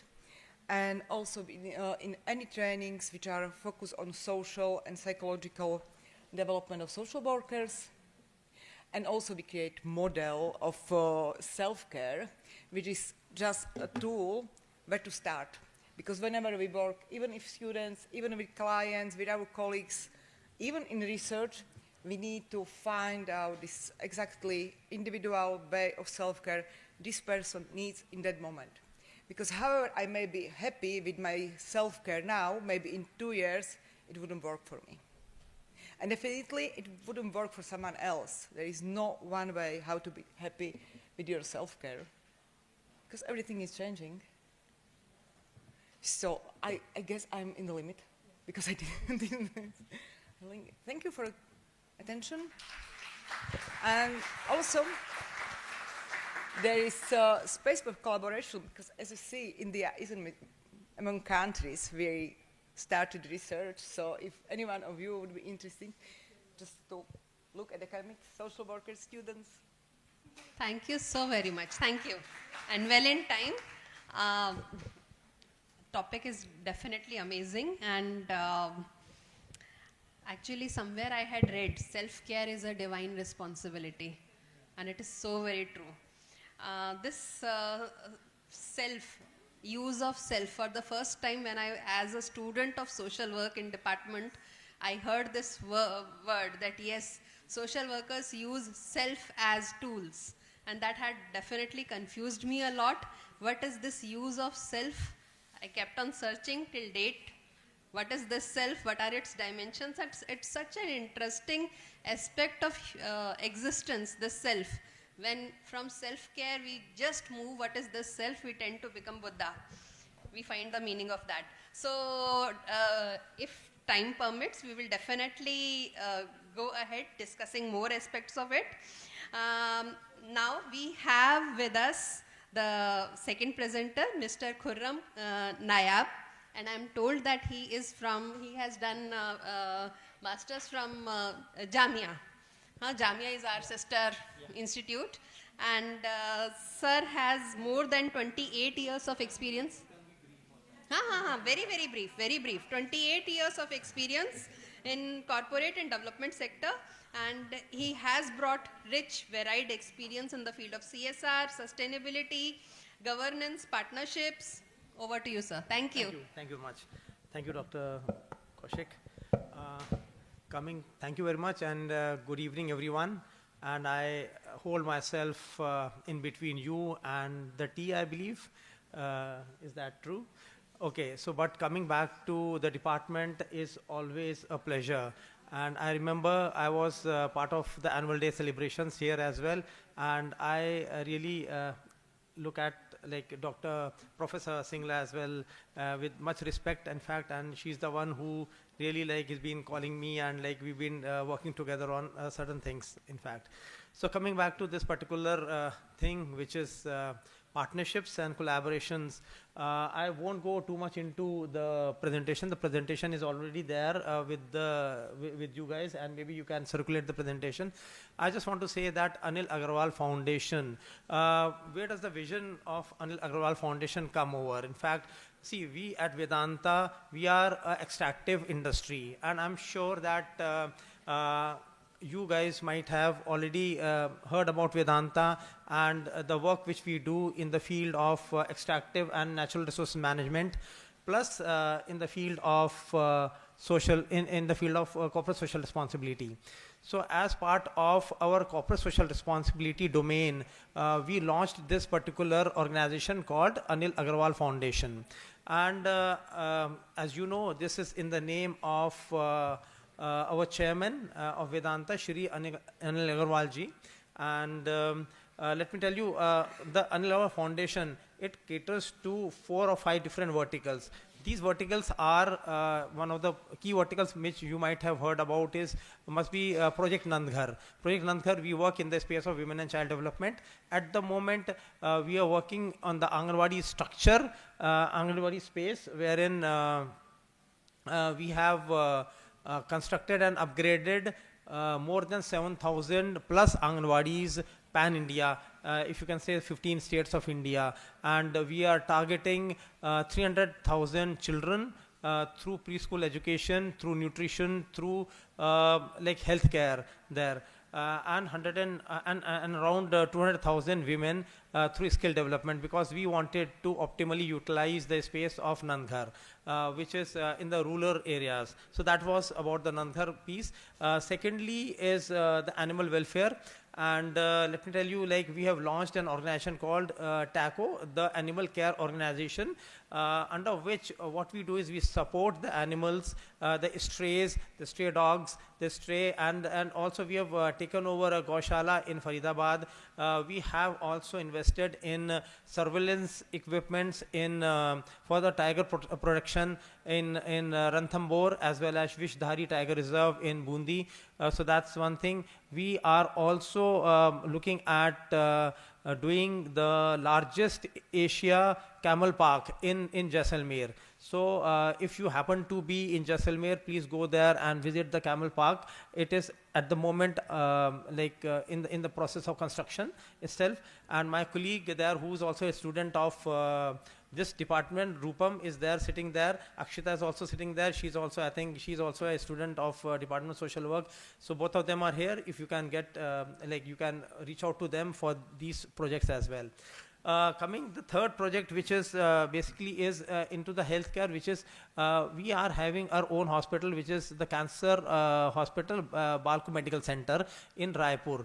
And this particular hospital is a 100-bedded hospital in Raipur, which is catering to the cancer patients across the country itself. So that's one thing. We do have one of the verticals is also Vedanta Foundation, which also comes under Anil Agarwal Foundation, and it deals mostly in the skill development and livelihoods. Apart from that, all the CSR activities of different business units. See, by business units, I mean Hindustan Zinc Limited in Udaipur, Ken Oil and Gas in Badmer. We have Balco, Bharat Aluminium in Raipur, Korba. So it's really like these business units have come together and they have donated their 2% of profit after tax to Anil Agarwal Foundation, through which we run these programs. So that's what about it.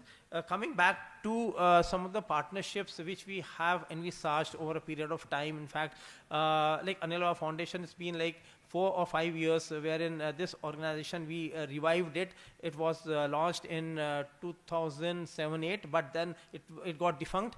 We revived it in 2016, 17-18, and at the moment we have a total outlay of 450 crores rupees in the last financial year. This year also I think we will be touching something around 500 crore rupees. So that's like that much money is available, and all this money is available for partnerships for the projects itself. So that is why when I come to the partnerships, the two things which come to my mind. One is what are the positives of the partnership? So I was just discussing with my colleagues out there, in fact, what shall I say when I go on the stage, what exactly are the positives of the partnerships, in fact. So I think it is like everyone knows about it. See, it brings in best practices. See, we at corporate, we know how to run the business, while the not-for-profit sector, they know how best to drive an impact, to create an impact, to reach out to the target group and to reach out to the beneficiaries out there. So like if we both collaborate together, then the best practices in both business as well as the reaching the impact and creating an impact might come together. So that's one thing. We might also get some diverse views. See, from the not-for-profit organization coming, some of the views would be like the way of functioning of a not-for-profit organization is somewhat very different from a business. Business would be more on the bottom line itself, the financial bottom line, while not-for-profit is more on creating impacts and looking at utilization of the resources in an optimal manner. So that's one thing.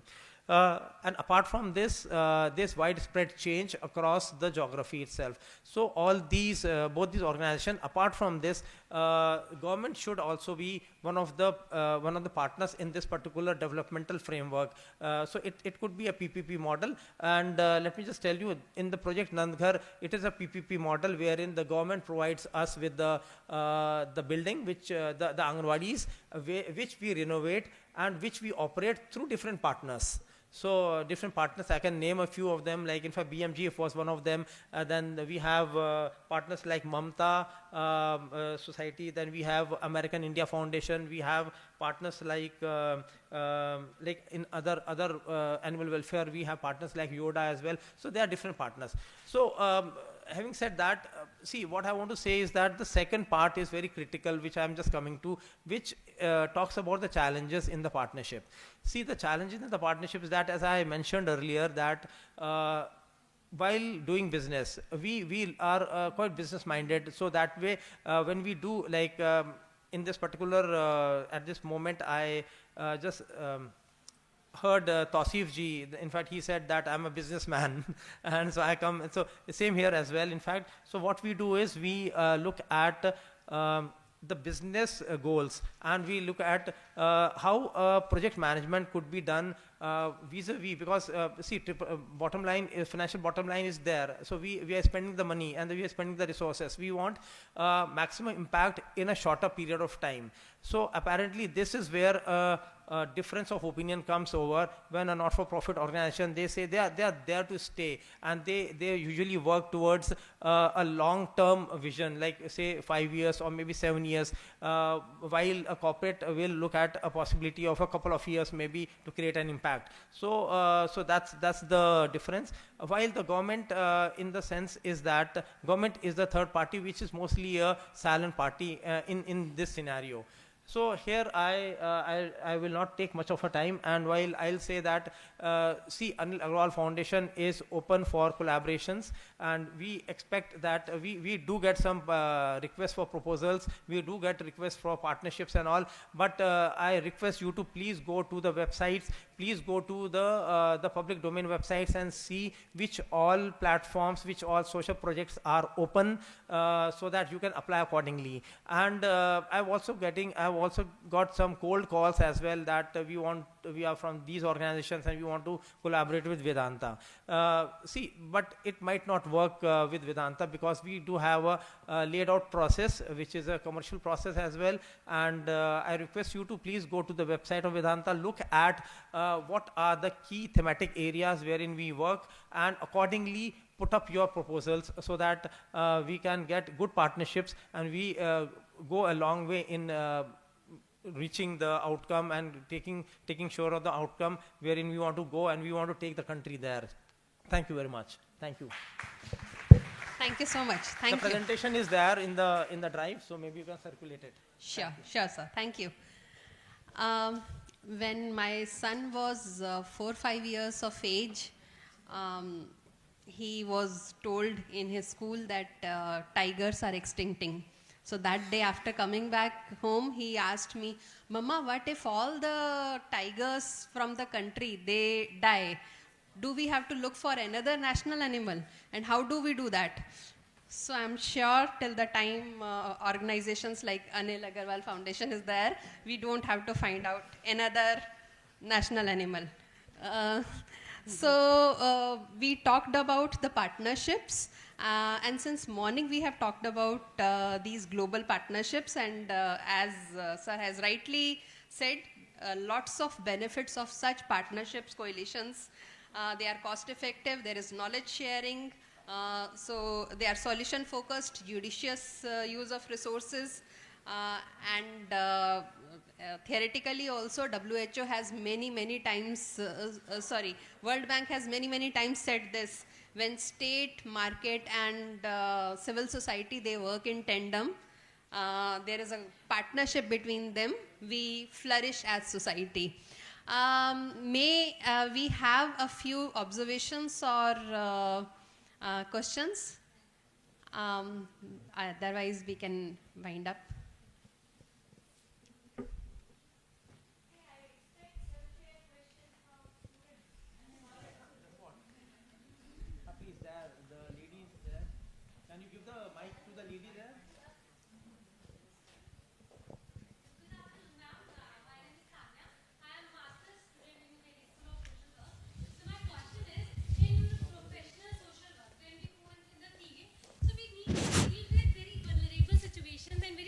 Situations. So in that case, how to manage self-care in and professional work? Because many times we have to involve ourselves emotionally and physically. So in that case, how to make that border of involvement and how to focus on self-care without compromising the professional work? Thank you.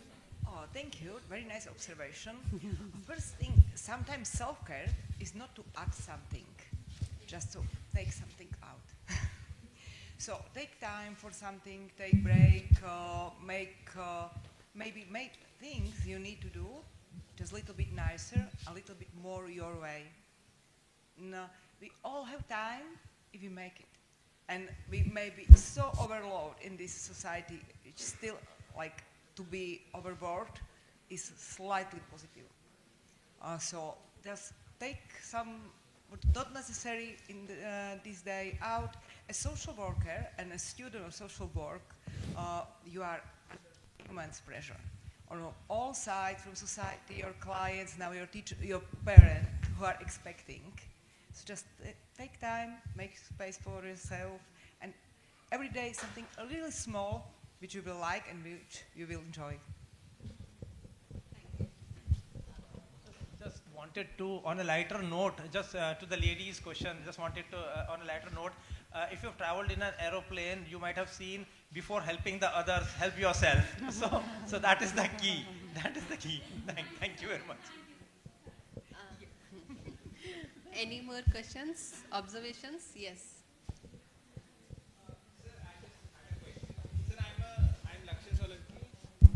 Sir, I am Lakshya Solanki, second year master's student in Delhi School of Social Work. Sir, I just had a question regarding geriatric care. So, sir, in current scenario, what I have seen, and recently Government of India has also stated that even after the implementation of Ayushman Bharat and a lot of schemes which focus on healthcare, what all the schemes lack is more or less concerted efforts toward towards people who are between 50 and 60 and 60 plus in terms of how do they manage them, because we don't have enough data, and how to tap the people who are working in informal sector. So I just wanted to know, how can we make our healthcare system more geriatric friendly, because in terms of even the number of professionals in India dealing in geriatric care are so low that like I'm working with a NGO. When they came to India, they were only able to find one geriatric specialist, and they hired them for WHO program because that was the only professional they were able to find. So I think there's a gap between how schemes are implemented and how they are concertedly ignoring senior citizens. Okay, Lakshit, very key and very important question you have there. That reminds me of a personal trauma which I have, but I won't be able to take. My mom was like suffering from a lot of geriatric care before she passed out, in fact.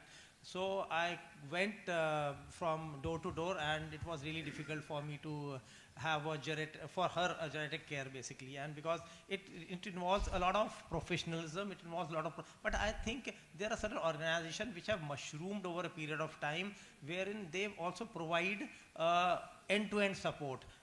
If you leave the patient out there, it's not really orphanage, it's not really like a old age sort of a thing, but it is managed in a very business oriented like situation. In fact, I stay in Noida, so there in Noida there are a few such organizations which work on geriatric care itself. So there, and there's a not-for-profit organization, I think you might have heard about it, like HelpAge. HelpAge also takes a lot of, they also do a lot of work on the geriatric care, and I think they're doing pretty good that way. Well, your question also was that how do you, see, it's very difficult on that, and I think institutionalization support is the key there. That's what I feel, in fact. Lakshay, as far as geriatric care in India is concerned, out of nearly 700 districts, only 17 have some kind of geriatric care that is available through primary health care system. So situation is very, very grave, and by 2035 there would be more grandparents than grandchildren in India. So your question is very, very pertinent, very important, and we have to look towards the answers. And gradually globe is becoming aging, so and one of the solutions, because since problems are multi-layered, generational, maybe thematic wise also, they are quite complex problems. So solutions also cannot be one size fit all. We have to look for alternatives, we have to look for collaborations, and PPP models are coming up in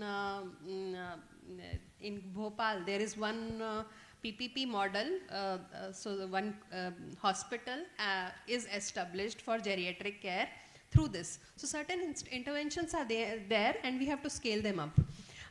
So any more questions, or yes?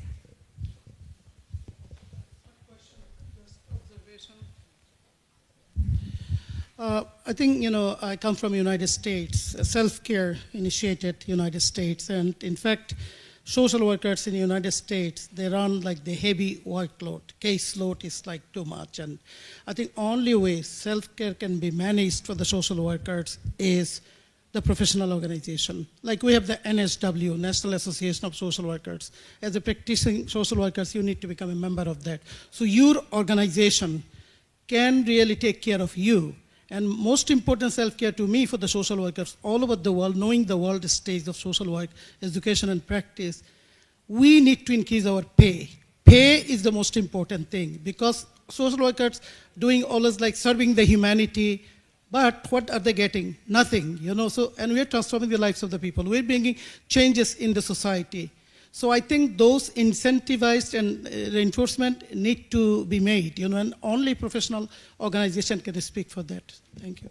Thank you very much, sir. I was about to say that, yes, one of the, to Lakshya's questions also, self-care, if you start from right now, then you may not become dependent on others maybe state when you grow old.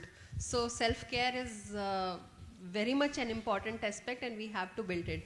And there is no social work without self-care, because how would you use self for in social work if you do not care for it?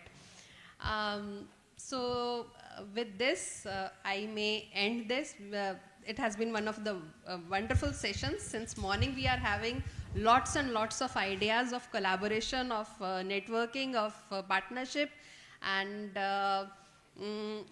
this particular platform where practitioners and academicians, they are partnering, they are coming together, there is knowledge sharing.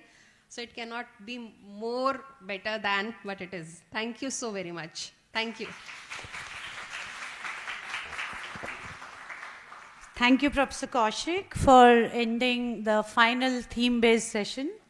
We are extremely delighted that so many diverse set of speakers came with different set of experiences, and it was a good foil to beginning the valedictory session in the next year. Before we disperse, I'll invite Professor Singla, Professor Christos, Professor Anna Maria, I think she's left the hall. So I'll invite Professor Matbor to do the honors of felicitation to our eminent speakers. Thank you. I'll request the volunteers to please present the souvenirs.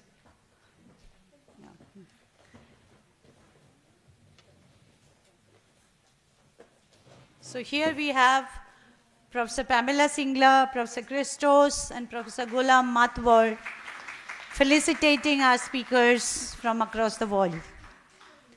So this was Zuzana, Professor Zuzana from Slovakia.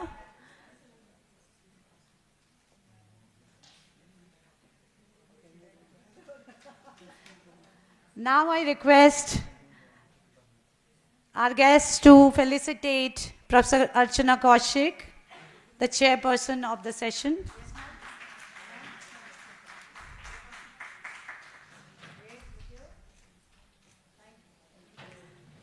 I would again request Professor Pamela ma'am, Professor Christos, and Professor Matbor to present it to Mr. Khurram from Anil Agarwal Foundation. It is a small token of appreciation from our side. Thank you for being there as sponsors, as collaborators, as co-travelers, and as team members. Thank you so much, everyone. And now, I, Pushpanjali Jha, sign off and invite my colleague, Dr. Veda Yumnam, to conduct the valedictory session.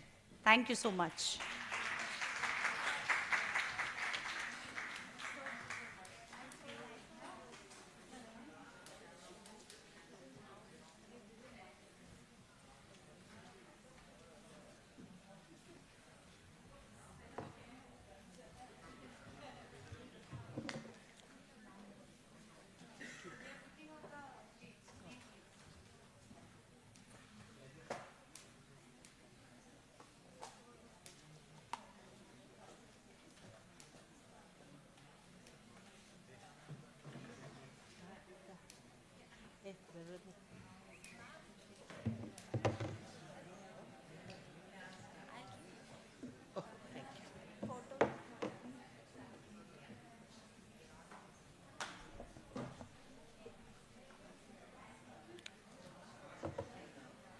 Good afternoon.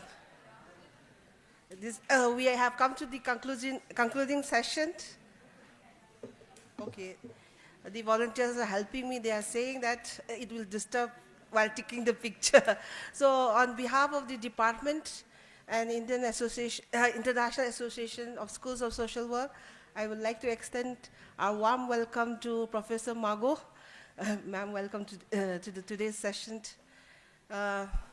Before we proceed to the official proceeding of the concluding session, I would like to invite the dignitaries and the speakers on the dais, Professor Mago, Professor Singla, Professor Antonoit, Professor Janisti, and Professor Rashmi Pandey on the stage, please.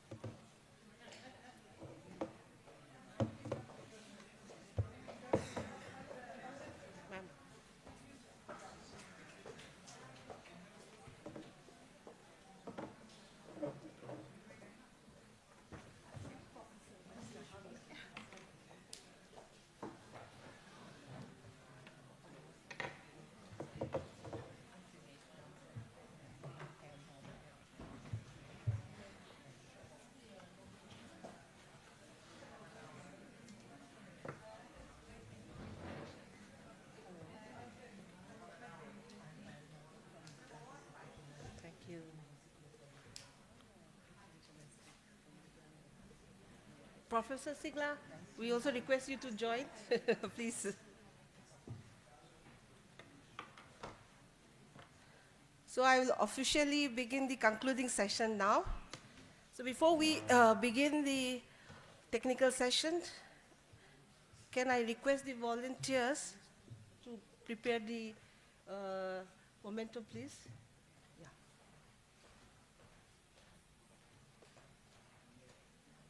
May I please request Professor Singla and Professor Anna Maria to please come up on the stage to facilitate our guest of honor, Professor Margot, with a token of appreciation.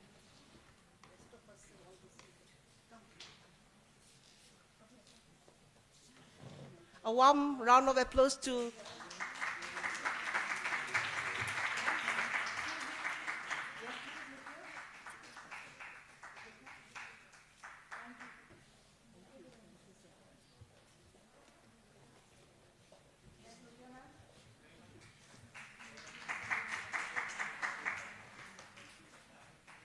Professor Ada and Professor Pamela, please stay back.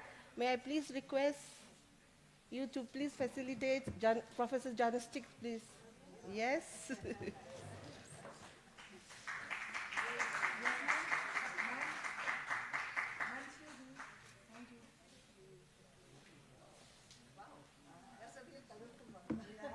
A lovely bouquet for the lovely lady.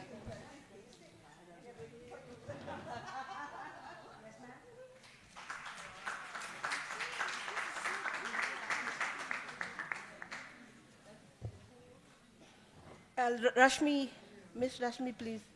Professor Singla and Anna, please facilitate.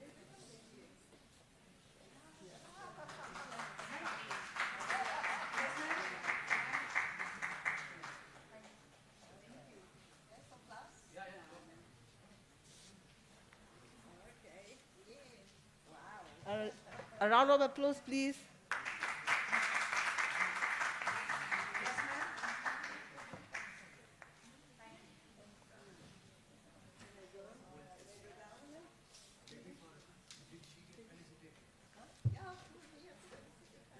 Okay. Anna. Oh.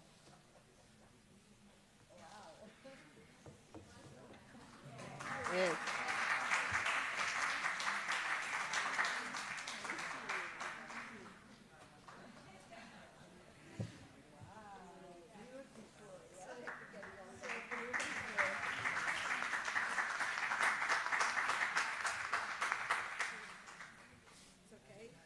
Thank you, please. Thank you very much. We will begin the session by revisiting and recapping the day-long workshop. Lots of learning and lots of knowledge sharing between the dignitaries and the participants. For that, may I please request the Secretary IASSW to sum up today's session. Professor Zenistis, all yours. Thank you very much for your generosity. We would like to thank the Department of Social Work, Delhi University, for hosting us, and also Professor Pamela and your colleagues for all the effort you've put into this and all the love that you've put into this. My role is very simple, to try and just recap the key points that are coming out of this conference. Actually, it's a conference, I think I'm not wrong, because we've had so many speakers and lots of interactions since morning, beginning with the inaugural session where lots of insights were given. So some of the key takeaways from this session that was themed in pursuit of sustainable futures is that each one of us has a role to play in this battle to promote sustainable futures. It's not a single person's role or a single organization that can actually take us there. And secondly, we talked about sustainability, and there was an emphasis that we have to take a more holistic approach to interpreting and sustainability and to driving this sustainability. beyond climate change, beyond environmental issues, because we also must look at the social, the cultural, the political, the economic, and other aspects of sustainability. And due to that holistic approach, we must also look at interdisciplinarity and, cross-learning, that kind of thing, including connectedness between the academics and the grassroots communities in order to promote participation. And a key theme that came out as well is the centrality of community. We talked about community resilience, community cohesiveness, and community participation, and that we cannot go in the boardrooms and begin to speak to one another, at policy level, at, elite level, and we forget that we are all members of community, and it's the community that counts in this thing. And we talked about the importance, especially of social work professionals, to go beyond individual responses to look at structural and systemic issues, because much as we are passionate about working with vulnerable groups and addressing, individual problems and all that, we have to look at what's causing this, and most of these causes require us to confront the structural issues, the systemic issues. That takes courage to transform our curricula, and also it takes courage to sometimes engage in social activism. Importance of evidence. Somebody asked a question and said, how shall we know those who are excluded when we don't know where they are and at what stage they are at in terms of either their exclusion from the social welfare or inclusion? So evidence that requires research, that requires data that is up to date, that can inform decisions, that can inform programs, that can inform practice and also education. And we must begin where we are.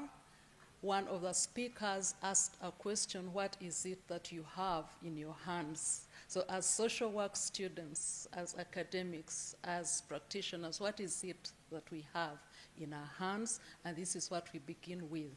We cannot wait to have perfect conditions. We cannot wait to have all the resources in the house to begin to move action. We just have to begin with what we have. And referring to Nivashin's presentation, the little pieces, if we bring them together in a web, in a cobweb, then we can actually trap a whole lion, isn't it?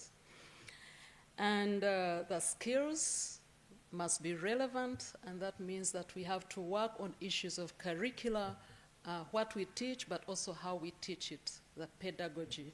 And what I picked out of our conversations is that we don't have to stick to the classroom, but we have to emphasize experiential learning, get the community to become the classroom so that we are more relevant. And we talked about decolonization and indigenization as extremely important, but that this must go beyond the debates and must go beyond the blame game of 50, 60 years ago since we were colonized, and we have to go to the trenches to begin to get our hands into action as social workers, as social development practitioners. And finally, collaboration and partnerships are very crucial at local level, at regional level, at global levels, both horizontal and vertical collaborations. So just to put it in a sentence, what's the road ahead is that we have to move from the crossroads and cross the road. Thank you so much.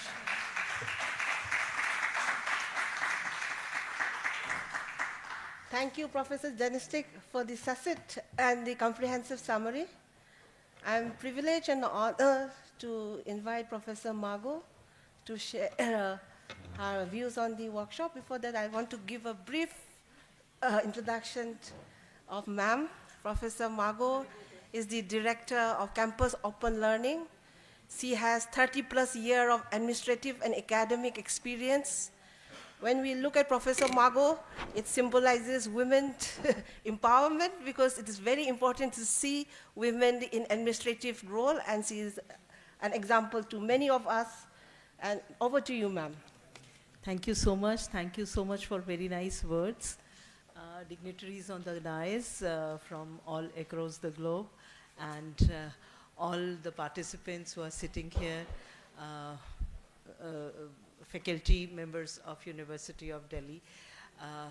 In fact, it is really an honor that I am here as a guest of honor in this very relevant and very relevant workshop, and the title of this workshop itself is very relevant in today's world. That is In Pursuit of Sustainable Future. I am from basic background of botany, so I can understand what sustainability means to all of us. And recently we have passed through a very crucial phase of pandemic, corona pandemic all over the world, and all of us have realized that what exactly the sustainability means to humanity, means to this globe, means to this earth.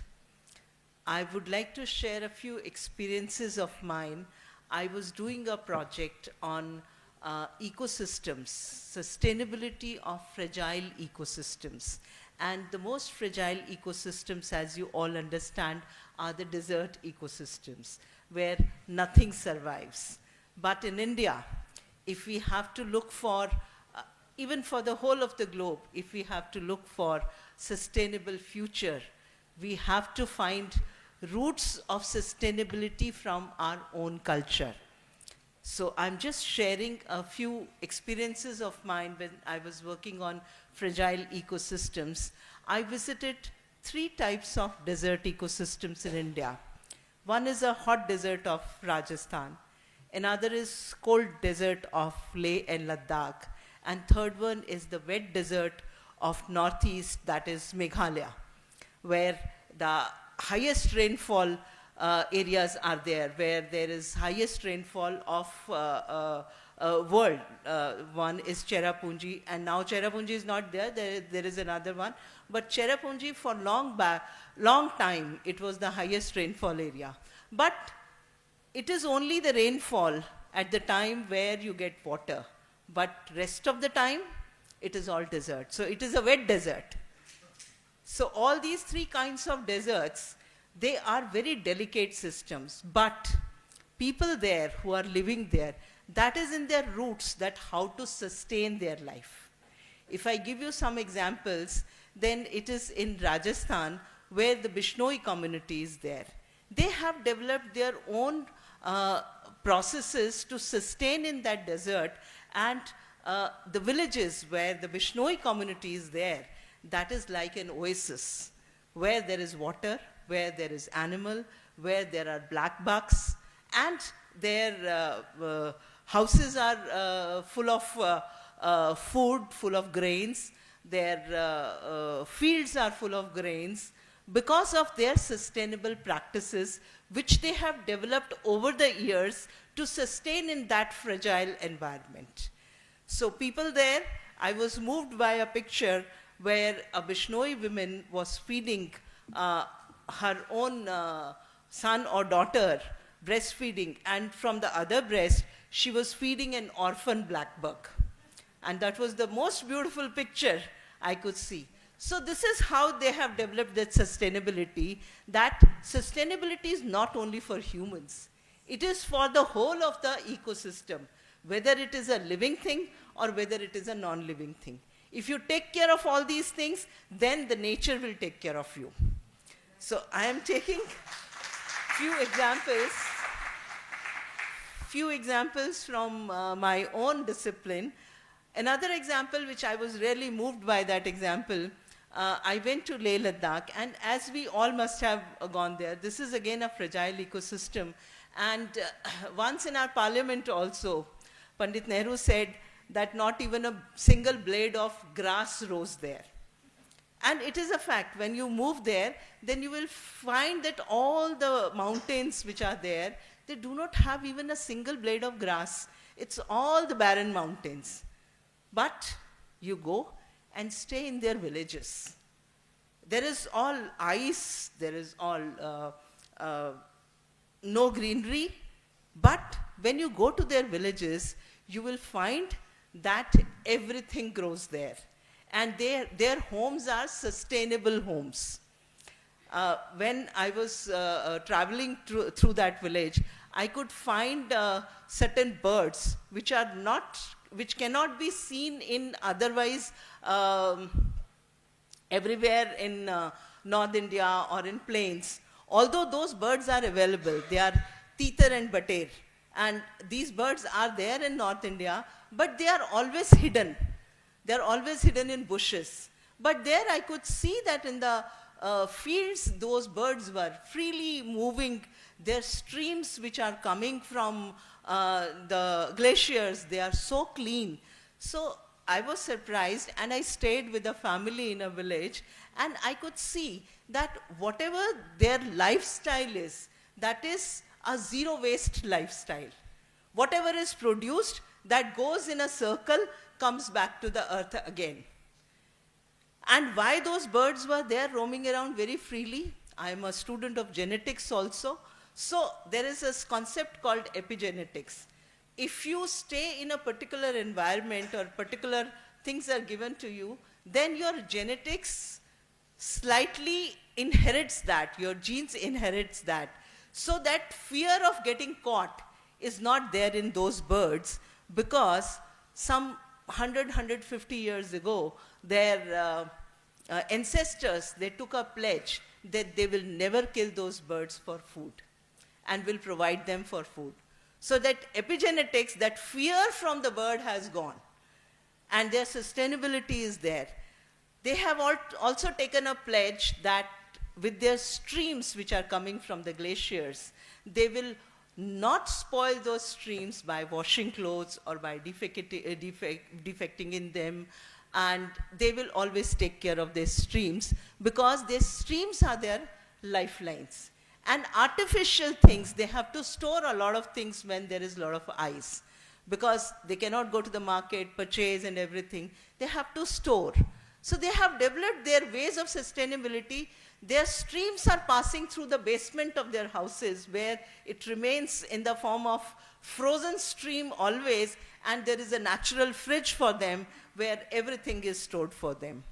And when the tourists goes there, they throw everything in the stream, and when it comes to the summer season and the stream again starts flowing, then those polythenes, those wafers packets, those chips packets, they are there in the stream. And then one member from each family of that village that goes to all the length of the stream which is passing through their village, they just clean up the stream, and then that is their responsibility. So this is how our sustainable practices are, which are developed throughout the years. And there are so many things which I can really share with you of Meghalaya also, of Leh Ladakh also. One more thing I would like to share. It was when I was there in the family, they had two types of washrooms. One is a Western washroom, which we all use here, that is with the pit and all. But they were not using that washroom. I had my two students also who were basically from Leh Ladakh. They were using the Ladakhi toilets. You just search for Ladakhi toilets, there is no research on that. But those Ladakhi toilets are 100, 150 years old. They are two-storied, and they are dry toilets. And to my surprise, recently I asked IIT to make a dry toilet in my office so that the water can be conserved. There is no water. Everything is in the form of ice, or water is there only for 3 to 4 months when the ice melts. So most of the times it is ice. So 100 and 150 years ago, they made these dry toilets. And when I said that it is a circular economy, everything which comes from the earth goes back to the soil again, to the earth again. So whatever is the waste which is created, the toilets are such that whatever the waste is created, at the end of the year, it becomes the compost.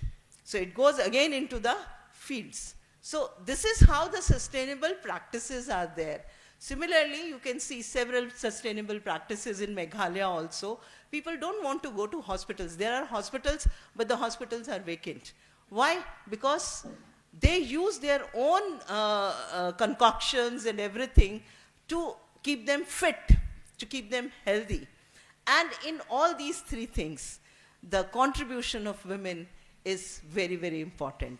And when they prepare their medicines in Meghalaya, it is the women who can identify 101 medicines to be added into their rice beer, which is like a concoction of health, and they give to their guests also, to the kids also, and they remain healthy.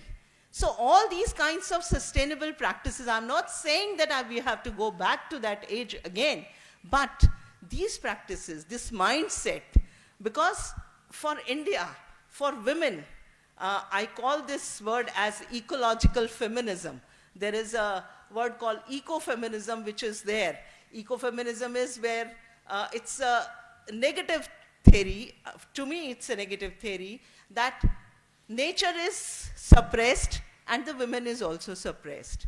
I have come out with another word, that is ecological feminism, where for a woman, this nature is very, very important. And they take care of that nature, because they think that this is their home. And if you talk about the remote areas, the villages, where the men usually moves out for their jobs, for earning for their family, and the women is left behind, then the whole of the nature is their mother. And the concept of Mother Earth comes from Indian subcontinent, Indian ethos, Indian cultures. And when we consider that this earth is our mother, then definitely this sustainability arrives automatically. But I really congratulate that this is a very relevant topic, and we all have to discuss about it, that what is our future if we have to go to the next century, and if we are not sustainable, the humanity is not going to survive. So sustainability is the key for the survival of the humanity. So I congratulate once again to Professor Pamela Singla, to all the dignitaries here, and all students who are sitting here, that this is a very relevant topic and you are discussing it. Definitely something good is going to come out of this workshop. Thank you so much.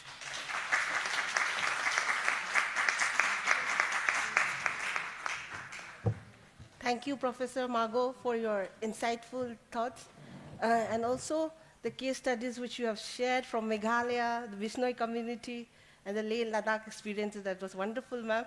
So, for the concluding remark, may I please invite Professor Lombard, President of IASSW, for the President's address. Thank you very much. I'm not going to address you. I'm going to make a one-on-one observation, and so stimulating to end on that note, because that's exactly what we started off this morning. Look at the sustainability and the ecosystems and everything in total is so to keep it all together. I was listening to my colleague Genestic, everything is said. I think this is wonderful, and I just sat there and I thought to myself, everything is possible. In this day, if you think we had a 2-day conference in one day, which was really since the, yeah, indeed.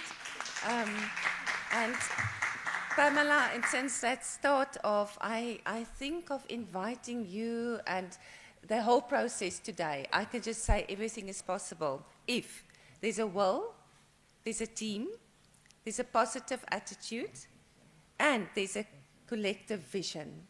And that is what you actually brought to us with your team, your excellent students and your team, your volunteers, your colleagues, everything, everybody that's here. That's part of the vision to have brought you here. Thank you so much. But what I also see, and it is also said, is the communication that came out that's so important. The participation amongst ourselves, among our students. What is our students' views? What is the service users' views? We heard the practitioners, and I think the topics just were coming together so nicely. And my feeling is just really, we have not completed the discussion. There's so much still to talk about, dialogues to do, networking to do, and that is really part of the purpose. I've seen the business cards exchanging. I heard there's people joining as the IASSW and becoming members and taking this further in terms of collaboration.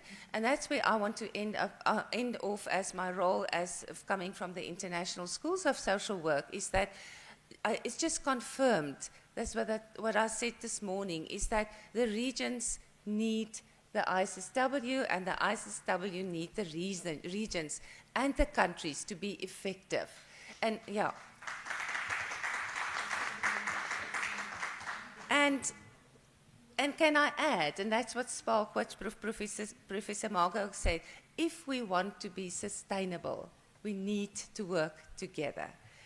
Because that means we will keep on growing. We will bear in mind all the ecosystems, bringing them all together. And then want to end so beautifully where my colleague ended to say, let's cross the road. And I want to just add, let's cross the road together to strengthen ourselves. Thank you.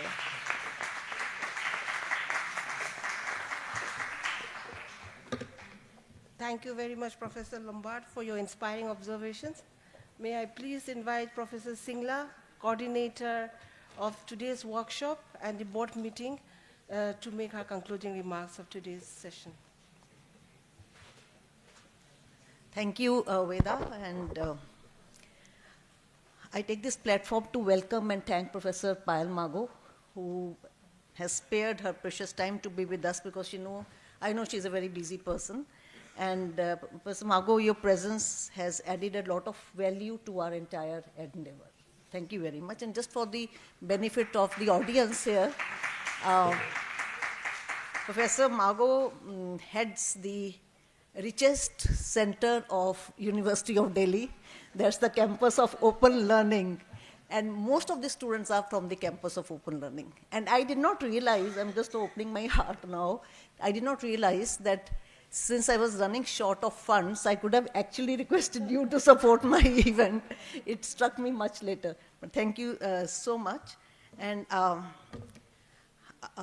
it will be Rashmi who will be giving the concluding remarks, but I would be doing a part of it. So I'd like to say that it's been a real productive day, flowing from the past 2 days' discussions that we have had at the India International Center. We've had today 15 presentations on the 4 themes, and they have definitely provided an insight into the fact that national and international are not separate, but together. Within course, Professor Lombard, when you said that yesterday. And I'm sure that the presentations and discussions is likely to help in building a prospective plan of IASSW, something that we had again spoken about yesterday. And I'm sure a lot will flow from it. Many persons to thank for. On behalf of Department of Social Work, I thank all our esteemed guests right from the morning who took out their time to be with us and who contributed a lot by way of sharing their thoughts. I thank the speakers, our chair and co-chairs. I thank the faculty from the Department of Social Work and faculty who came from outside Delhi and faculty from within the Delhi itself. Thank you very much for being here throughout the day. And for my faculty from the department, some of you have stayed there throughout the day. Your presence means a lot for me. And your constant support would not, otherwise it would not, the magnitude of work that we have done without your constant support, it would not have really happened. Thank you so much. I thank the student volunteers for your presence and your management skills. I thought you wonderfully handled the entire affair. I thank the technical staff, Abhishek and his team, for their entire day's work. I think it was great success. Thanks to all our IASSW delegates. You flew all the way to be here with us in India, and we have really enjoyed your company. This would not happen had you not been there. So thank you very much for being with us. And I must share that for me and my faculty, it's been a real pleasure hosting you and organizing this capacity building workshop. Thanks a lot to the person who is heading IASSW, Professor Antoinette. It's been great having discussions with you online, offline, and also Janistic and Rashmi who were contributing to our discussions. I would really like to thank our sponsors, Anil Agarwal Foundation and Centum Foundation, for having come in at the right time to support our cause. Last and not the least, a big thanks to my PhD scholars. Without you, this definitely would not have happened. Along with you, along with me, along with others, you have worked day and night to make this happen, and I'd personally like to say out the name, Sudhanshu Shekhar, a big thanks to you. Tilkesh, Amrita, Daljit, and Prakhar. Thank you very much for being with me throughout. Thank you.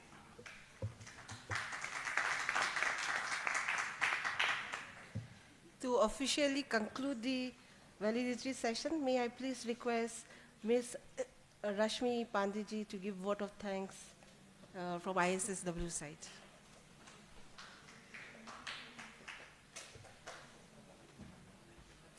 Namaste everyone.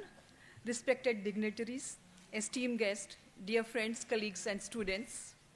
It is indeed a great pleasure for me to extend a heartfelt vote of thanks on behalf of the International Association of School of Social Work, IASSW, and the Department of School of Social Work, Delhi. First and foremost, I extend my deepest gratitude to our chief guest, Dr. Vikas Gupta, Registrar of the University of Delhi, for gracing us with this presence and sharing his valuable insights. A sincere thank you to our keynote speaker, Dr. Rukmini Banerjee, for her enlightening address, which truly set the tone for today's discussion. I am immensely grateful to our special invitees, Professor Manish K. Jha and other distinguished speakers for their inspiring contributions that added depth and perspective to our theme in pursuit of sustainable future perspective from social work. A special word of appreciation goes to the workshop coordinator, Professor Pamela Singla, and Professor Antoinette Lombard for their exceptional leadership and tireless efforts in making this event a resounding successful. As Professor Singla has already spoken in her morning session about the IASSW, so I'm not going to repeat, but I'm really looking forward to have more and more members from India. They are going to join IASSW in future. Yes, as we say in India, Atithi Devo Bhava means guest stars God. So that's the theme is truly, you have already demonstrated this theme from Professor Singla, and her team has sincerely looking after from last few days to our IASSW Board of Directors during the board meeting and today's during the workshop. I would also like to extend my sincere gratitude to our students, those who are working tirelessly. I've seen from last few days during the board meeting and today also, they have done really exceptional work. Lastly, a big thank you to all the audience sitting since morning till now and listening all this presentation. Let us carry forward the insight and collaborations fostered today as we continue working towards building stronger communities and sustainable futures. Thank you all once again. Namaste.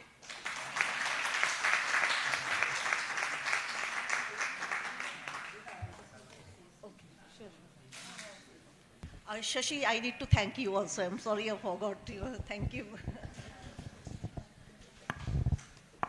Thank you, Ms. Pandey.